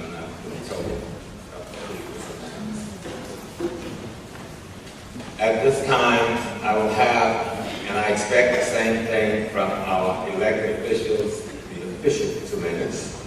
I would like to ask Senator, State Senator, New York State Senator Perkins to please come and present the talk.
Today we pay honor and express our sincerest regrets over the passing of Dr. Ben, Yosef Alfredo Antonio Ben-Jochannan, famously known as Dr. Ben. A transcendent and singular man beloved by so many in Harlem, across the city, and around the world. Dr. Ben was a scholar of many subjects, obtaining his initial degrees in architectural engineering and cultural anthropology. He's used his immense knowledge to write 49 books. Some of us don't even read that many in a lifetime. Educating people primarily on ancient Nile Valley civilizations and their impact on Western culture. A A few of his most notable works include, quote, African Origins of Major Western Religions, Black Men of the Nile and His Family, and Africa, Mother of Western Civilization. Dr. Ben was a public intellectual who was appointed chairman of the African Studies Committee at the headquarters of the United Nations Educational, Scientific, and Cultural Organizations, a position he held from 1945 until 1970. UNESCO is an organization whose mission is to contribute to the building of peace, eradication of poverty, sustainable development by promoting international collaboration through education, the sciences, and culture. One of the founding scholars and lecturers in the subject, now known as Africana Studies, Dr. Ben believed all people of all races have a right to an education in history rooted and written from their own perspective. He stood firmly by his oral research principle that members of the most advanced civilizations in the ancient world, the Egyptians, as well as the original Jews, were dark-skinned Africans like himself, and many of us here today. These beliefs are what made Dr. Ben so uniquely extraordinary. He was unapologetic, unfiltered, authentic, and commanding. He remained a strong and proud race man his entire life. He taught classical African history and shaped it into a sword against white supremacy. One of his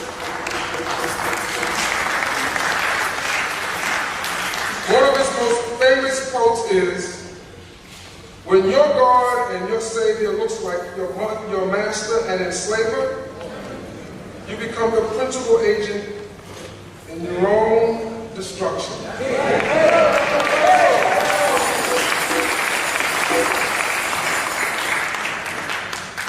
In the years preceding his death, Dr. Ben lived in Harlem, NY's New York City, sometimes known as the Mecca of the African diaspora.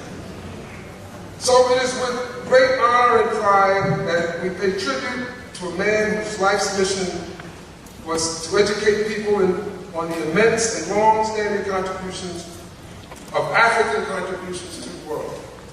And again, on behalf of my family, on behalf of this community that I have the great honor of representing, I want to express our deep appreciation to the family for so much of the time that should have been your time that he spent with us and made us a better community, better individuals because of it. So thank you so much, and we have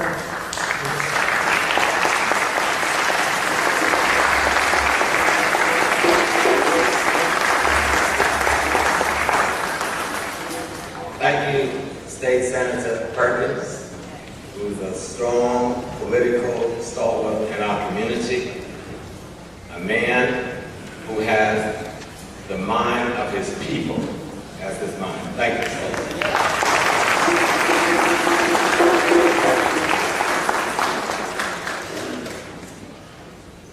And let me emphasize, the 2 minutes isn't something that Brother Small made up. We have a date at the cemetery. We still have a number of persons to speak. If we want to let them do that, we must stick to the time. Otherwise, I will make an arbitrary decision. The time is time to go to the cemetery. And you can be angry at me. Well, I love you anyway. I beg you. I beg you. I beg you. Please. Is important. Is there a representative of the Reverend Al Sharpton present?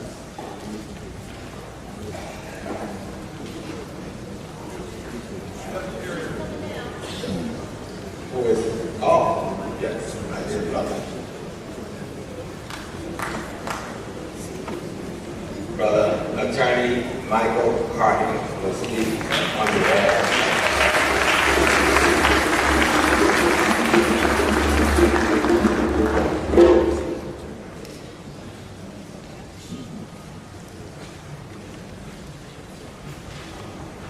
Good afternoon.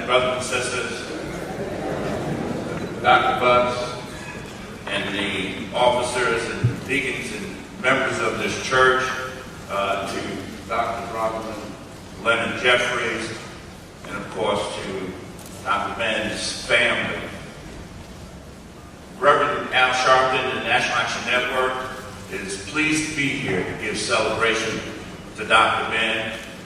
We are celebrating our national convention, and today is a day that all of the ministers are gathering. So we know that Reverend Sharpton would want to be here because he had a very special relationship with Dr. Ben. And we appreciated that, and every week we could look out when he could. Dr. Ben would be at the House of Justice sitting in the Dr. Ben chair. And that chair will now be part of his history and his legacy. I was over at the Clark House during the preparations for this, and I don't know, there may be a place for that chair at Clark House. But one thing that I've heard Reverend Sharpton say often is that a person can never choose the day that he's born, can't determine the day that he's dead. But what he can determine is what he does with the dash between his date of birth and the date of his transition. And when you look out here today and see all of you here, you know that Dr. Ben made the best of that dash by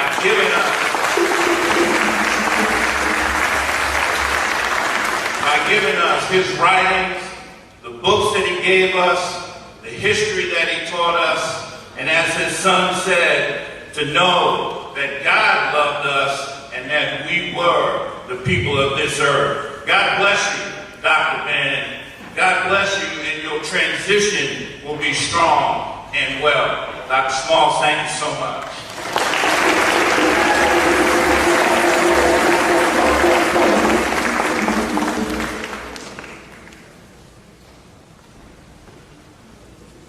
I would like, Sister Ed, y'all have to bring the mic to us, please. There's a mic there. Where is the other mic on this stand? So Sister Stanford, you, Reverend Butts has arranged the technology of this church.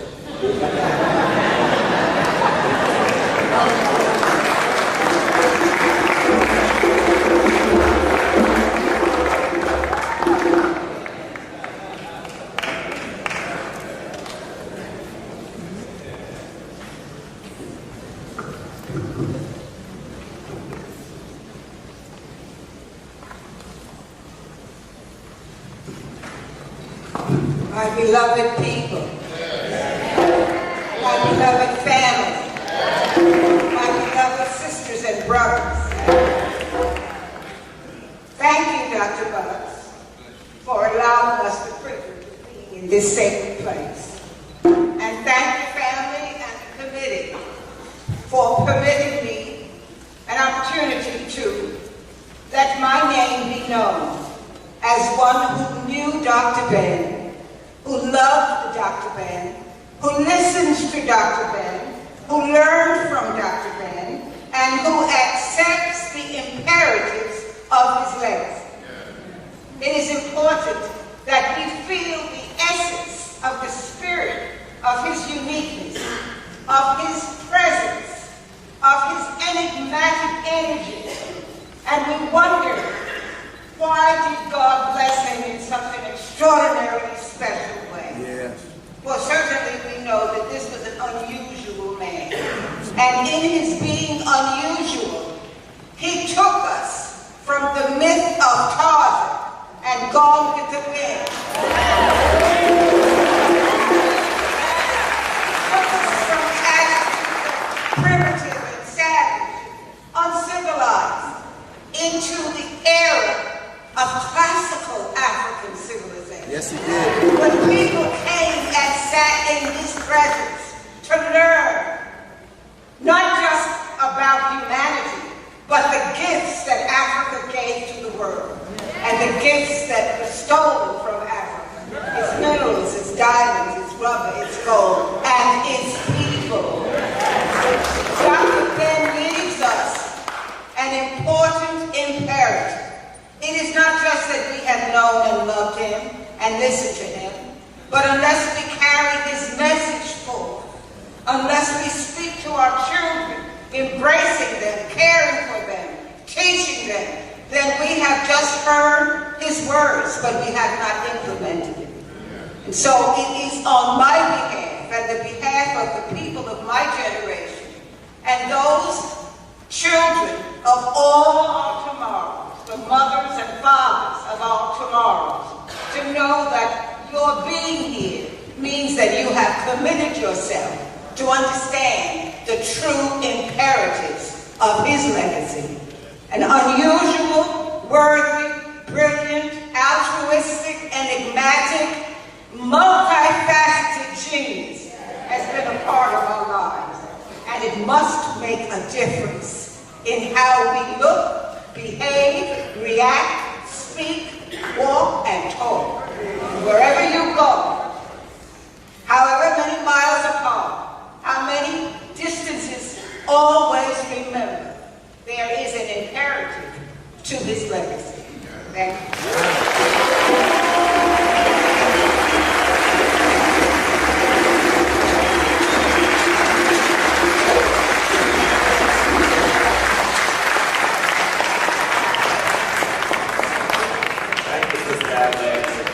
And so the elder has shown you how to use your 2 minutes. This is important. Imam Al-Haj Talib Abdur Rashid from the Mosque of the Islamic Brotherhood.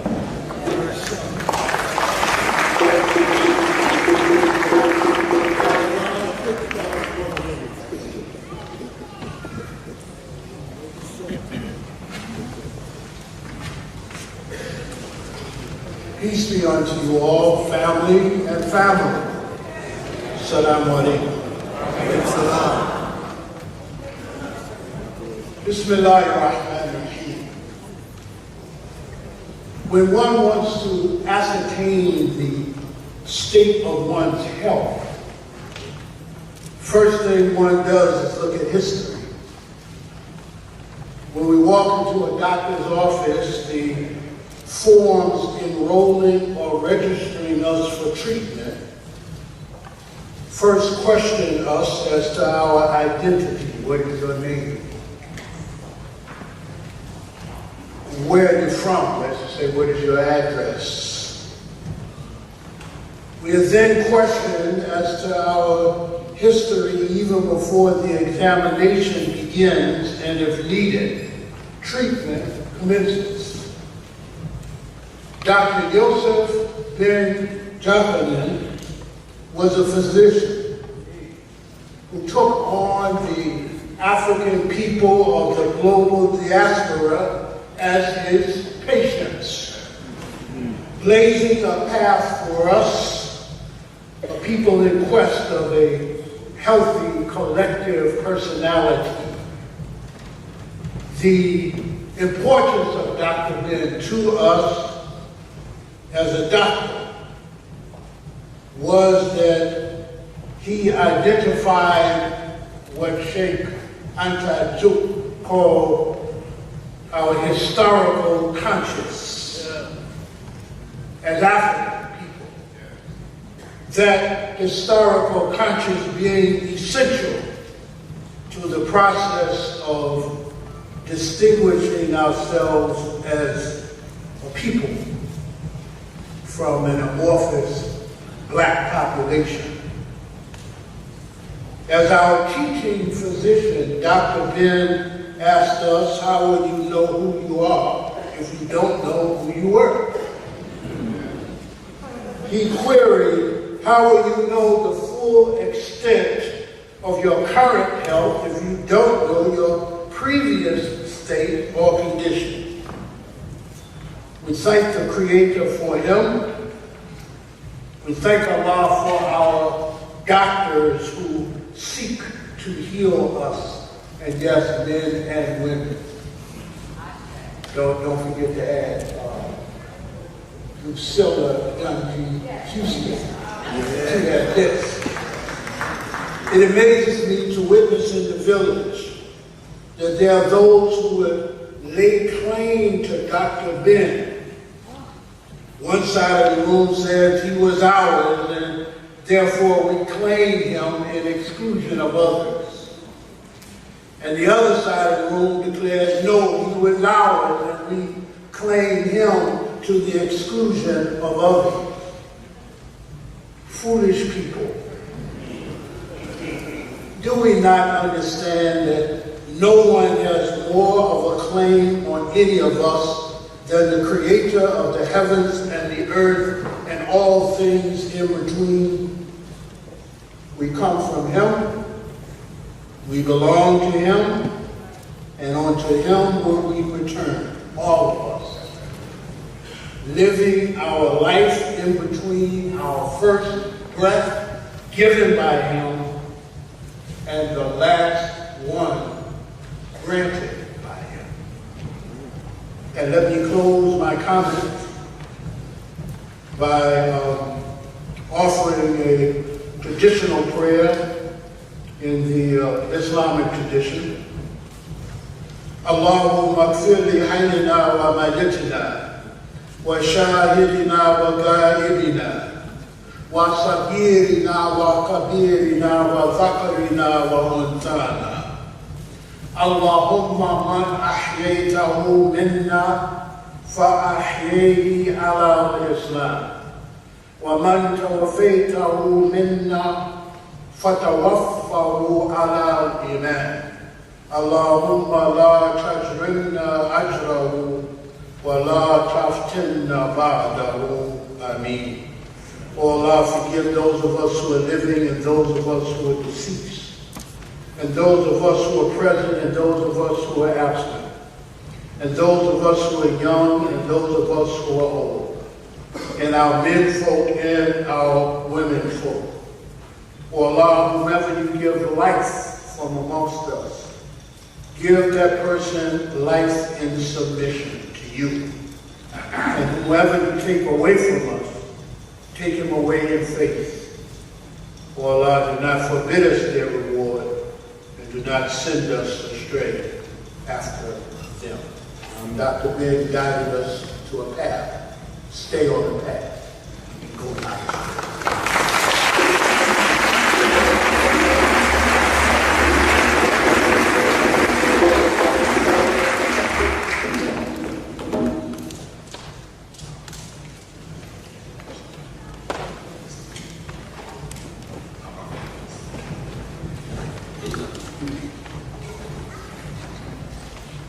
The man did well.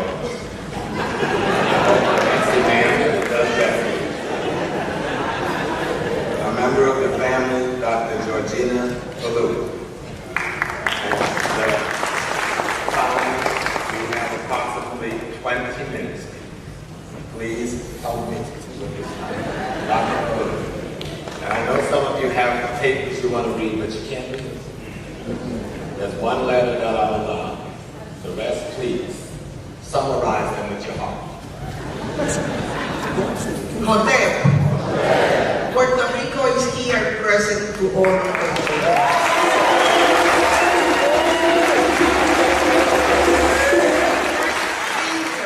a great researcher, a challenger, a defender of the truth with facts.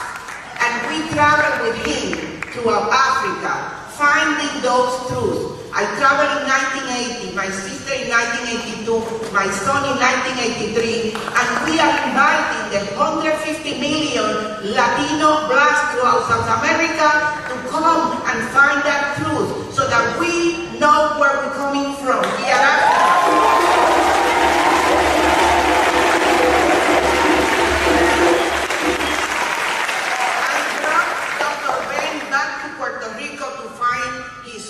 And we went to Fajardo, and we went to Ponce, and in every town we were researching the facts of some of the stages of his life.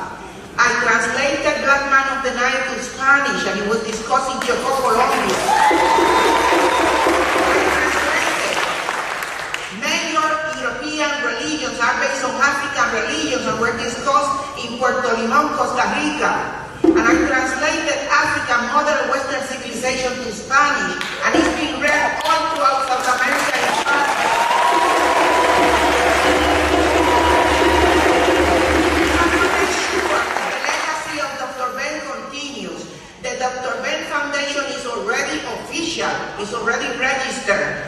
invite you to join this effort. Each one of us is Dr. Ben. We have to follow this thinking. Thank you.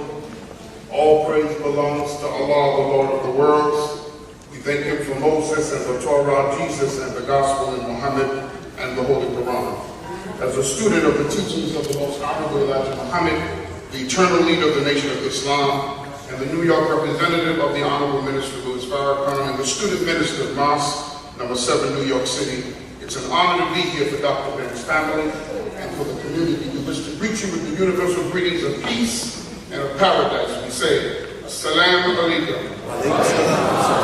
Thank you for receiving our international representative, Brother Akbar, early in the program. He had to go and represent for Minister Farrakhan at the reparations panel that's being held today at York College. And thank you for receiving me and the work that we've done with your father and our prayers and the programs that we have attended. Sister Ruth, the Honorable Minister Louis Farrakhan, to your family, thanks you for the invitation for him to be here. But today he's speaking at ITC in Atlanta, Georgia, to the young people at the Theological Seminary, making them the better future rulers for our people and our nation. And later on he'll be speaking to students from Morehouse University. But he has set me in his place on your behalf, and I wish to read his words to you at this time. In the name of Allah, the Beneficent, the Merciful, I bear witness that there is no God but Allah, and Muhammad is his messenger. Assalamu alaikum, peace be unto you. To the family, friends, and the community of our departed brother, teacher, historian, and scholar, Dr. Yosef Ben-Jochannan, on behalf of my wife, Mother Khadija, myself, and family, we send our deepest sympathies and condolences on the passing of your father. Words are inadequate to express our gratitude for the time, for the work, and for the knowledge that we have gained from our brother, Dr. Yosef Ben-Jochannan. It is written in the Holy Quran that no soul dies except by the permission of Allah, and the term is fixed. Dr. Ben finished his course in this life, and his body will go to the earth, but his spirit can never die. His work will live on, and his legacy is secure. It is written in the Holy Quran that Allah will never waste the work of any worker. His work will define him, and the body of knowledge that he taught will survive him. All we can say is, well done, our good and faithful servant. We have all benefited from his rich and faithful service to our people, the community, and the world. May Allah's peace and contentment of mind be with each of us as we celebrate the goodness and beauty of the life of our departed brother and friend. May Allah bless, guide, protect, and comfort all of you, or all of us who mourn his loss. Sincerely, I am your brother and servant, the Honorable Minister Louis Farrakhan, servant to the Lost Foundation of Islam in the West. And we leave you saying to all of us, we heard last night as we spoke to you, and today Dr. Ben said where heaven is. The Honorable, but I mean this seriously, the Honorable Elijah Muhammad said to us that the only heaven a man really has is a woman. There's the hereafter of your soul, but he said the only heaven a man has is a woman. So let all of us respect women and stand for women. And Prophet Muhammad said, heaven lies at the foot of the woman, but hell has no further like a woman's scorn. So treat a woman right. But black man, stand up and don't be a part of history. Be like Dr. Ben. Make history.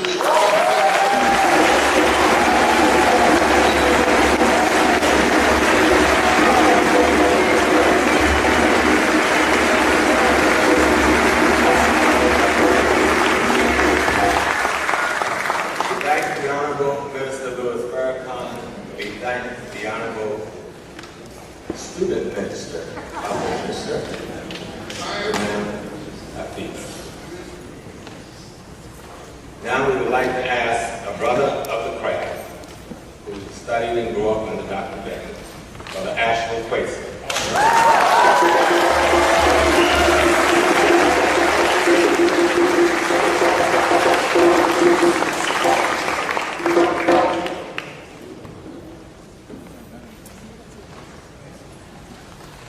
To our warrior scholars, elder scholars, Dr. Jeffrey, and his beautiful mentor Hemp, and our warrior scholar, Dr. J, and to our family, Sister Ruth, our spirits go out to you. Dr. Ben is the father I never had. My father was a victim, my biological father was a victim in the Korean War. I met Dr. Ben at Long Beach State back in 1973. He gave some powerful words. And I asked Dr. Ben, can you prove what you said here today? He said, young man, I can take you back and show you. He said, but above all, we need young people like you to go back and do the field research, and he walked away. But it was in 1975 that a friend of mine was shot down by the Gestapo beast LAPD. And I was on a revolutionary suicide mission. And a sister gave me Dr. Ben's book. I still have her name in the corner, Black Man in the Night. I thought it was a Bible. I said, no, I don't need that. But this is a holy Bible, a holy text. That started my mission, making that journey with him in 1981. 14 years with him, now 34 years non-stop. I want to make it quick. I want to give the ode to the ancestors, call to the ancestors for Dr. Ben's journey into the eternal life. Oh, ancestors, blacker than the skies at noon and midnight, pyramid builders and great ancient priests, warriors and mystic scientists, our African ancestors, our warrior scholar, Dr. Yosef Ben-Jochannan, whom we affectionately know as Dr. Ben, went forth from this limited physical life to join you in existence unbounded by time nor space. O African ancestors, Dr. Ben stands in the hall of Ma'at with his heart in balance with the feather of the African goddess Ma'at, truth, justice, and righteousness. O African ancestors, Dr. Ben speaks to mock the room. His voice is truth of words in the hall of Ma'at. O African ancestors, Dr. Ben's spirit be born again from the cosmic womb of the African goddess Nut, the goddess of the heavens, as he told us. The kingdom of heaven is between the legs of the African woman. Like the sun Ra, Dr. Ben will traverse the heavens of the goddess Nut from east to west. O African ancestors, may Dr. Ben's covenant for spiritual shadow be with us during the morning sun called Kepara, during the high noon called Ra, and its sunset called Atum. O African ancestors, may our great warrior, grandmaster teacher, Dr. Ben sail into eternal life with a good wind. May no storm tear away his sail. May he not taste, hear, feel, nor see any evil. Dr. Ben is a man of righteousness and of African liberation for our people. O African ancestors, may a soul of the Lord of the perfect black, judgment and resurrection become one with Dr. Ben's cause, spirit for his spiritual resurrection and eternal life. Dr. Ben, we will always call your name for you to live again. We will continue to study your great works and pass it down to future generations. Dr. Ben, may the spirit of our African ancestors protect you as you fly on the wings of Ra for eternal life. Dr. Ben is our personification of Africa. He smiled at us and gave us the sacred knowledge of Africa. He touched us like the rays of Ra and gave us the light of Africa. Dr. Ben, our grandmaster's teacher, may he live on to eternity.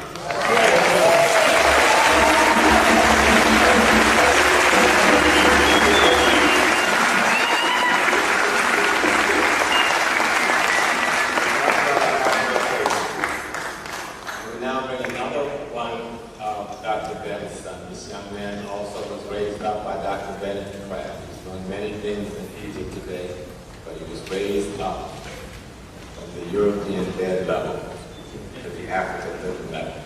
Brother Tony Brown.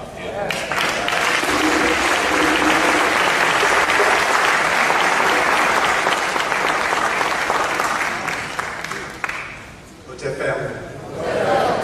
To the family of Dr. Ben, I thank you so much for sharing your father with us.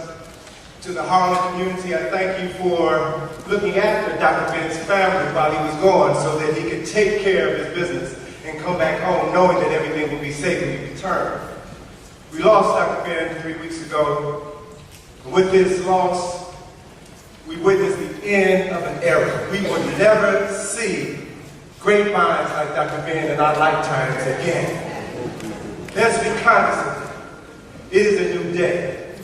But as I recall sitting in this church 17 years ago at the service with Dr. Clark, I recall Dr. Ben at the podium looking down at Dr. Clark's body, tears streaming down his eyes, his heart broken, saying, I lost my best friend.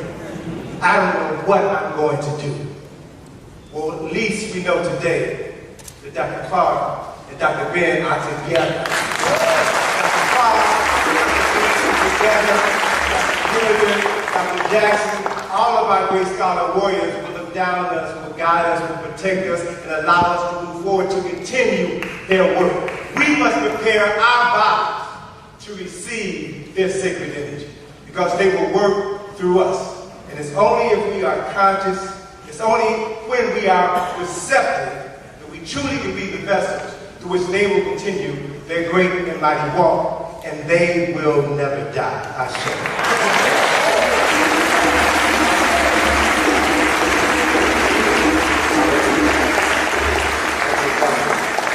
Brothers and sisters, our host and pastor of this magnificent church has to leave.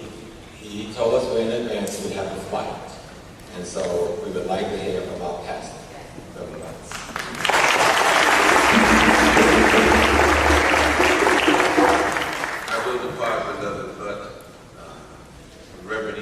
Young will be able to stand for the ministry of our church.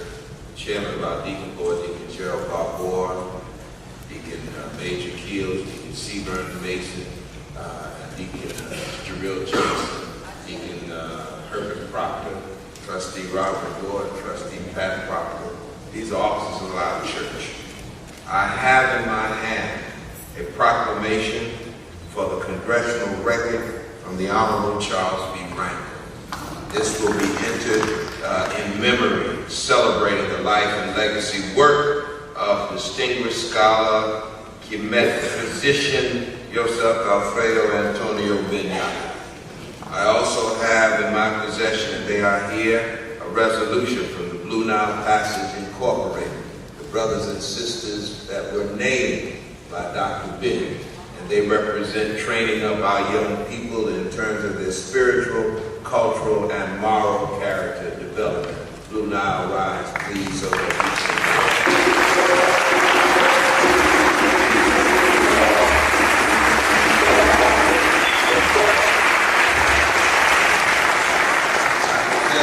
A letter from Musa Khalil Kita, the poet of Harlem, and greetings from the Metropolitan African Methodist Episcopal Church, the Reverend Dr. Kim W. Anderson, and of course you've already heard the greeting from the Reverend Dr. Cynthia Lindsay Taylor Cole, and these will be presented to the family as I depart.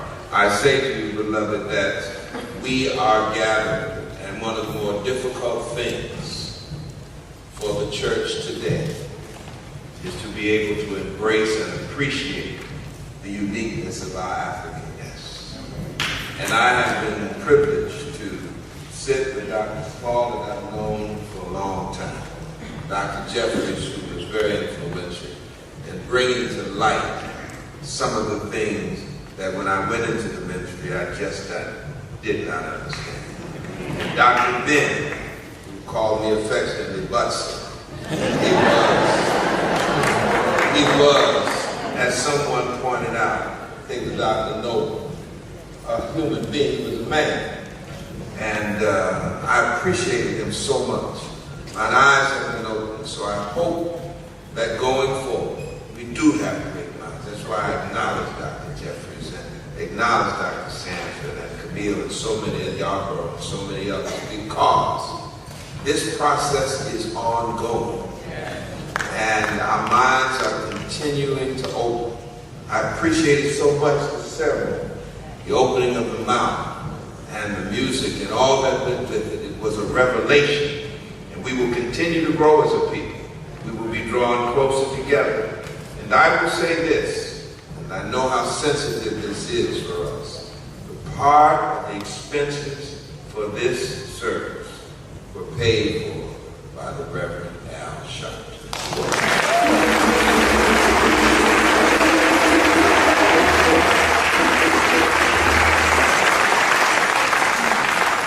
It belongs to Harlem, and it belongs to you. And we will always celebrate the greatness of our sisters and brothers in this sacred space. God bless you. You are welcome. Please excuse me, but I will see you, I pray, soon. God bless you.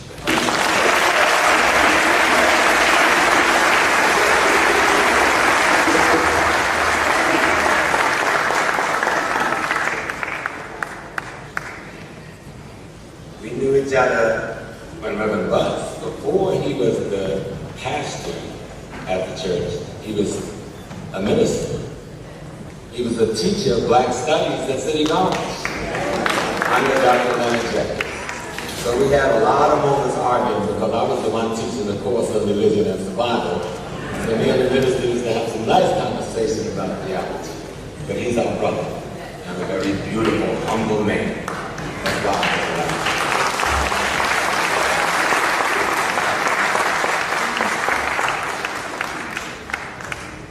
Are there any other Harlem elected officials in the building? I thought I saw Councilman Jackson a moment ago. Is he still here? Thank you, sir. Are there any other ambassadors from the United Nations here in the building?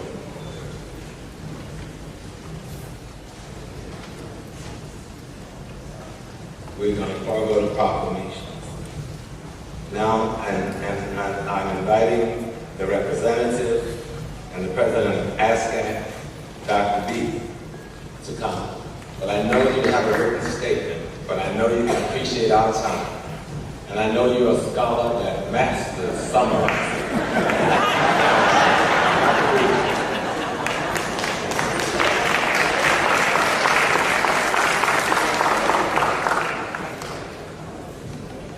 Hotep Africans.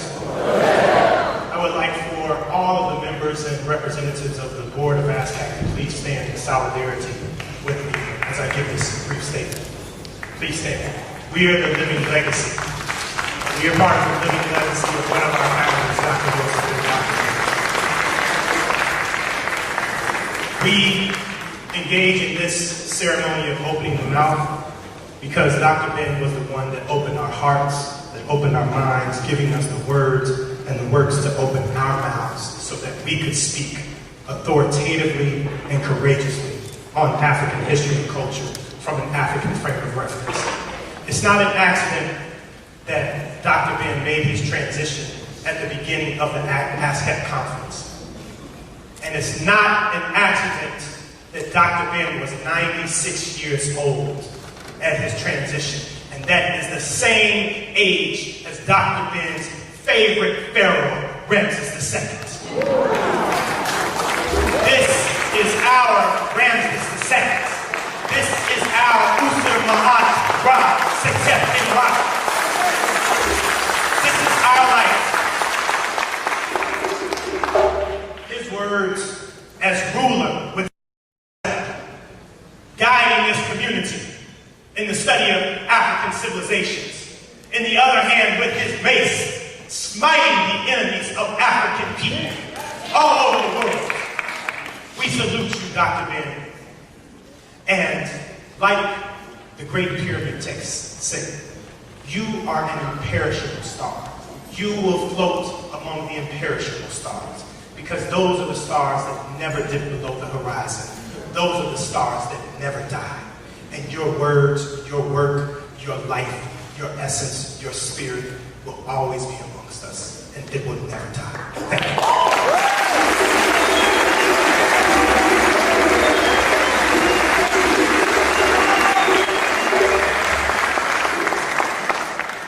Thank you so much.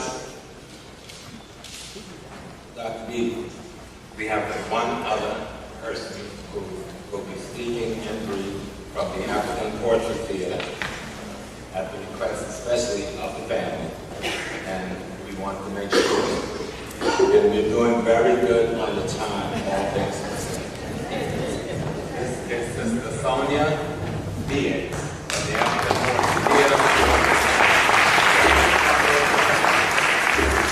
Giving all honor to God, our ancestors, our elders, and all our youth. Peace and greetings to my own family and to the extended family. I'm here on behalf of the African Poetry Theater, Incorporated, the Center for Culture and Education. To the board members here, the executive director, please stand. Carol Allen, Brother Sekou Branch, Father John Matusi Branch's son, Rabbi Eliyahu, our treasurer, and I don't know if Sister Niachi Tillman is here, our chair. But we also have President Dr. Leonard Jeffries, who's on our board, and also Dr. Smalls, Professor Smalls, who's on our board. So we're here to say thank you, Asante Sana, so much, Dr. Ben, for all you've done for us and continue to do. I didn't understand who he was as a relative until I got much older, but I was very happy and pleased because I'd already been studying with Dr. Clark and Hunter. And to study with Dr. Ben is to know who you are. These children, the Nile Valley group that just stood up, the young people, I applaud them because I'm in the classroom. I'm in the after-school centers. I'm in the teen centers at night. I'm in the system, so to speak, with the Board of Ed. But I never wanted to go there because I said, I'm not telling these children that Christopher Columbus discovered a doggone thing, except that he was lost. So I'm like, I'm not going there. So every child in my class, they know Africa, they know Dr. Ben's name, Dr. Clark's name. I give them the science of check1 to Diop, they know the skulls, they know the bones, because they don't lie. They can broaden, they can chisel down the nose of Egypt and try to whiten up the artwork, as Dr. Clark used to say, but they can't mess with the skull or the bones or the fossils that's in Olduvai Gorge in Central Southeast Africa. Those skulls are over 1.5 million years old. There's no contestation with that. None whatsoever. So I go to archaeology for the children. I'm teaching them what is a circle, what is a square, what is a triangle. Oh, you're going to know the shape of Africa. That's one of the shapes I make sure I include. So without any further ado, I'm going to respect the time and please come to the African Poetry Theater in Queens where we will be giving a tribute. And we're going to have a new state-of-the-art building where there will be an archival center in the name of Dr. Ben and Dr. Clark.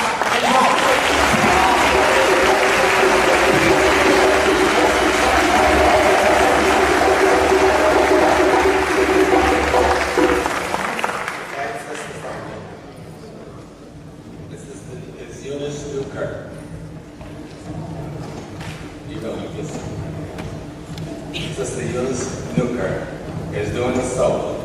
His eyes is on the spot.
people I didn't see you and I will not be able to acknowledge, but please forgive me.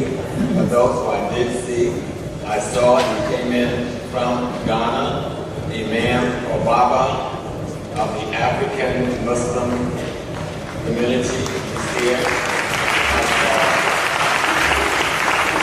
I saw Sister Black Shabazz, the daughter of Malcolm X.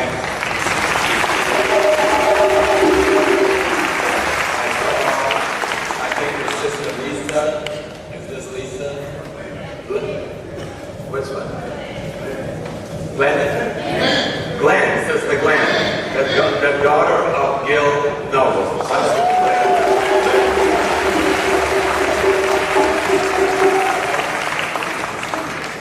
Okay. Who am I?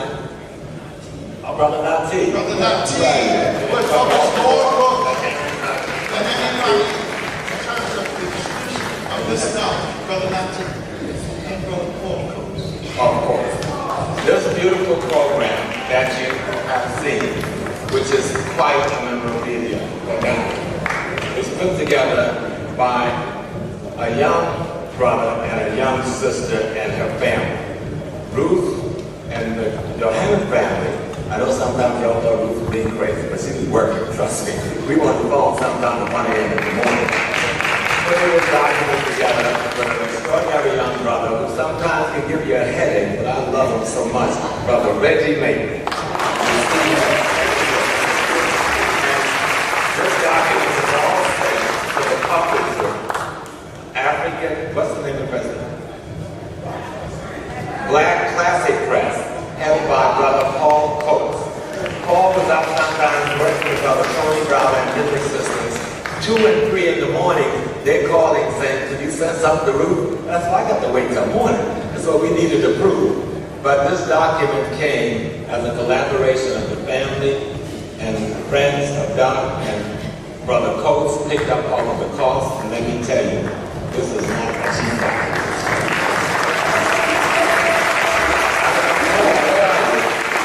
Where is Paul? Is Paul in here? Where? Stand up, let me see. So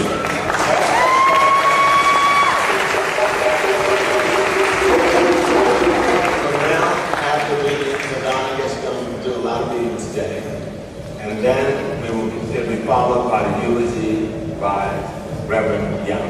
So if you would like to, whoever is going to, the family member is going to give us the reading about the New Testament. And we're not, even though we are 15 minutes off, we're not doing too bad. But we do have to be in the gates of that cemetery before 2 o'clock. So when I give some instructions about the march, some of you are expecting me like a little bit broken hearted. We've got to be in the cemetery.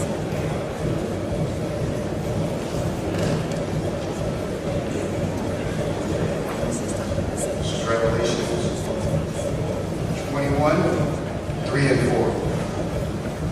And I heard a loud voice from the throne saying, "Now the dwelling of God is with men, and he will live with them. They will be his people, and God himself will be with them and be their God. He will wipe every tear from their eyes. There will be no more death or mourning or crying or pain, for the old order of things has passed away."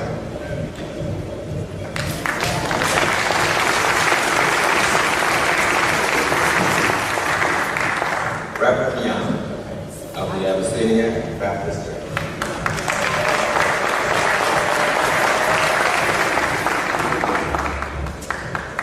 Dr. Ben was truly an amazing man. Everyone who has gone before me has preached his eulogy, for all of you have bore witness to his life and to his legacy. But most importantly, you have shared with each and every one of us the manner in which Dr. Ben has impacted your life. So we here at the Abyssinian Baptist Church extend our love and our support and pray that God will sustain you in the days ahead. May Dr. Ben's spirit live on. We will now open the floor for remarks from the chairman of our deacon board, Deacon Barbour. All those assembled at this historic church. This church is the community church. As a young black man of the 60s, growing up in Virginia, attending a black institution, Virginia State University. At the time when black studies were so controversial, I never will forget a man by the name of Dr. Henry Ponder. I was taught a black history course. A footnote, Dr. Henry Ponder became the president of Columbia University in Beaufort, South Carolina, in college there, went on to become the president of Fisk University. And when I walked into the classroom, the first thing he said to me, "Barbara, do you know who you are?" The young black man thought he knew who he was. And I come here today and I can hear the voice of Dr. Ben, the story, the question, do you know who you are? The greatest sin that ever visited upon man was the sin of ignorance. They always tell us if we want to hide something, put it in a book. What did Dr. Ben do? Dr. Ben opened that book. And what did Dr. Ben give to the world? He gave us power. And he gave us that power through the absorption of knowledge. God is so good. A man, 96 years. It's hard to come here to be sad for a black man who has lived for 96 years. This is truly a celebration. Last night as I sat in my seat, this was like being in school. Dr. Ben would have been proud today to hear the tributes. But for those of us today who learned from you, the teachers, those who were disciples of Dr. Ben. At the Abyssinian Baptist Church, we always tell people on a time like this when you lost a loved one, anything we can do for the family today, tomorrow, please feel free to call upon us. We are a church truly blessed. And so when we come together, times like these, this is the time when we all come together. Your presence here today strengthens the family. But more importantly, it sends to our young people a history. Because this history is what will galvanize us as we go forth in the future. God has been good to us. God gave you a wonderful father, grandfather, or friend. But God gave this man a wealth of knowledge, a man who was unselfish. You do not know the sacrifice until you know that this man made for our well-being. We will never ever know. But God has put in our midst sometimes people who have a mission. We call it ministry. And what is ministry?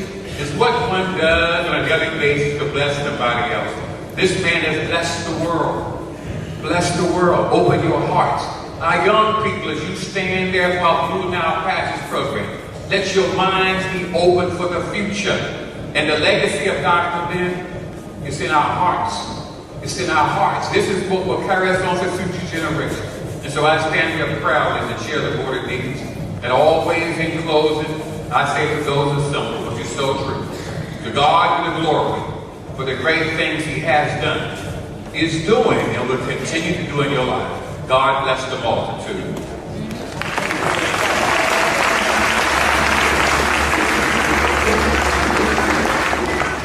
We have come to the end of our ceremony today. So I would ask that we would prepare for the benediction. Let us pray. Eternal God, we thank you for Dr. Ben. We thank you for a life that was well lived. God, we ask now that you would bless this family and bless this community. But we would also ask that you would send your spirit and empower us to keep his legacy alive. Now unto him who is able to keep us from falling and present us faultless before the presence of his glory with exceeding joy. To the only wise God, our Savior, be glory, majesty, dominion, and power, both now and forevermore. Amen.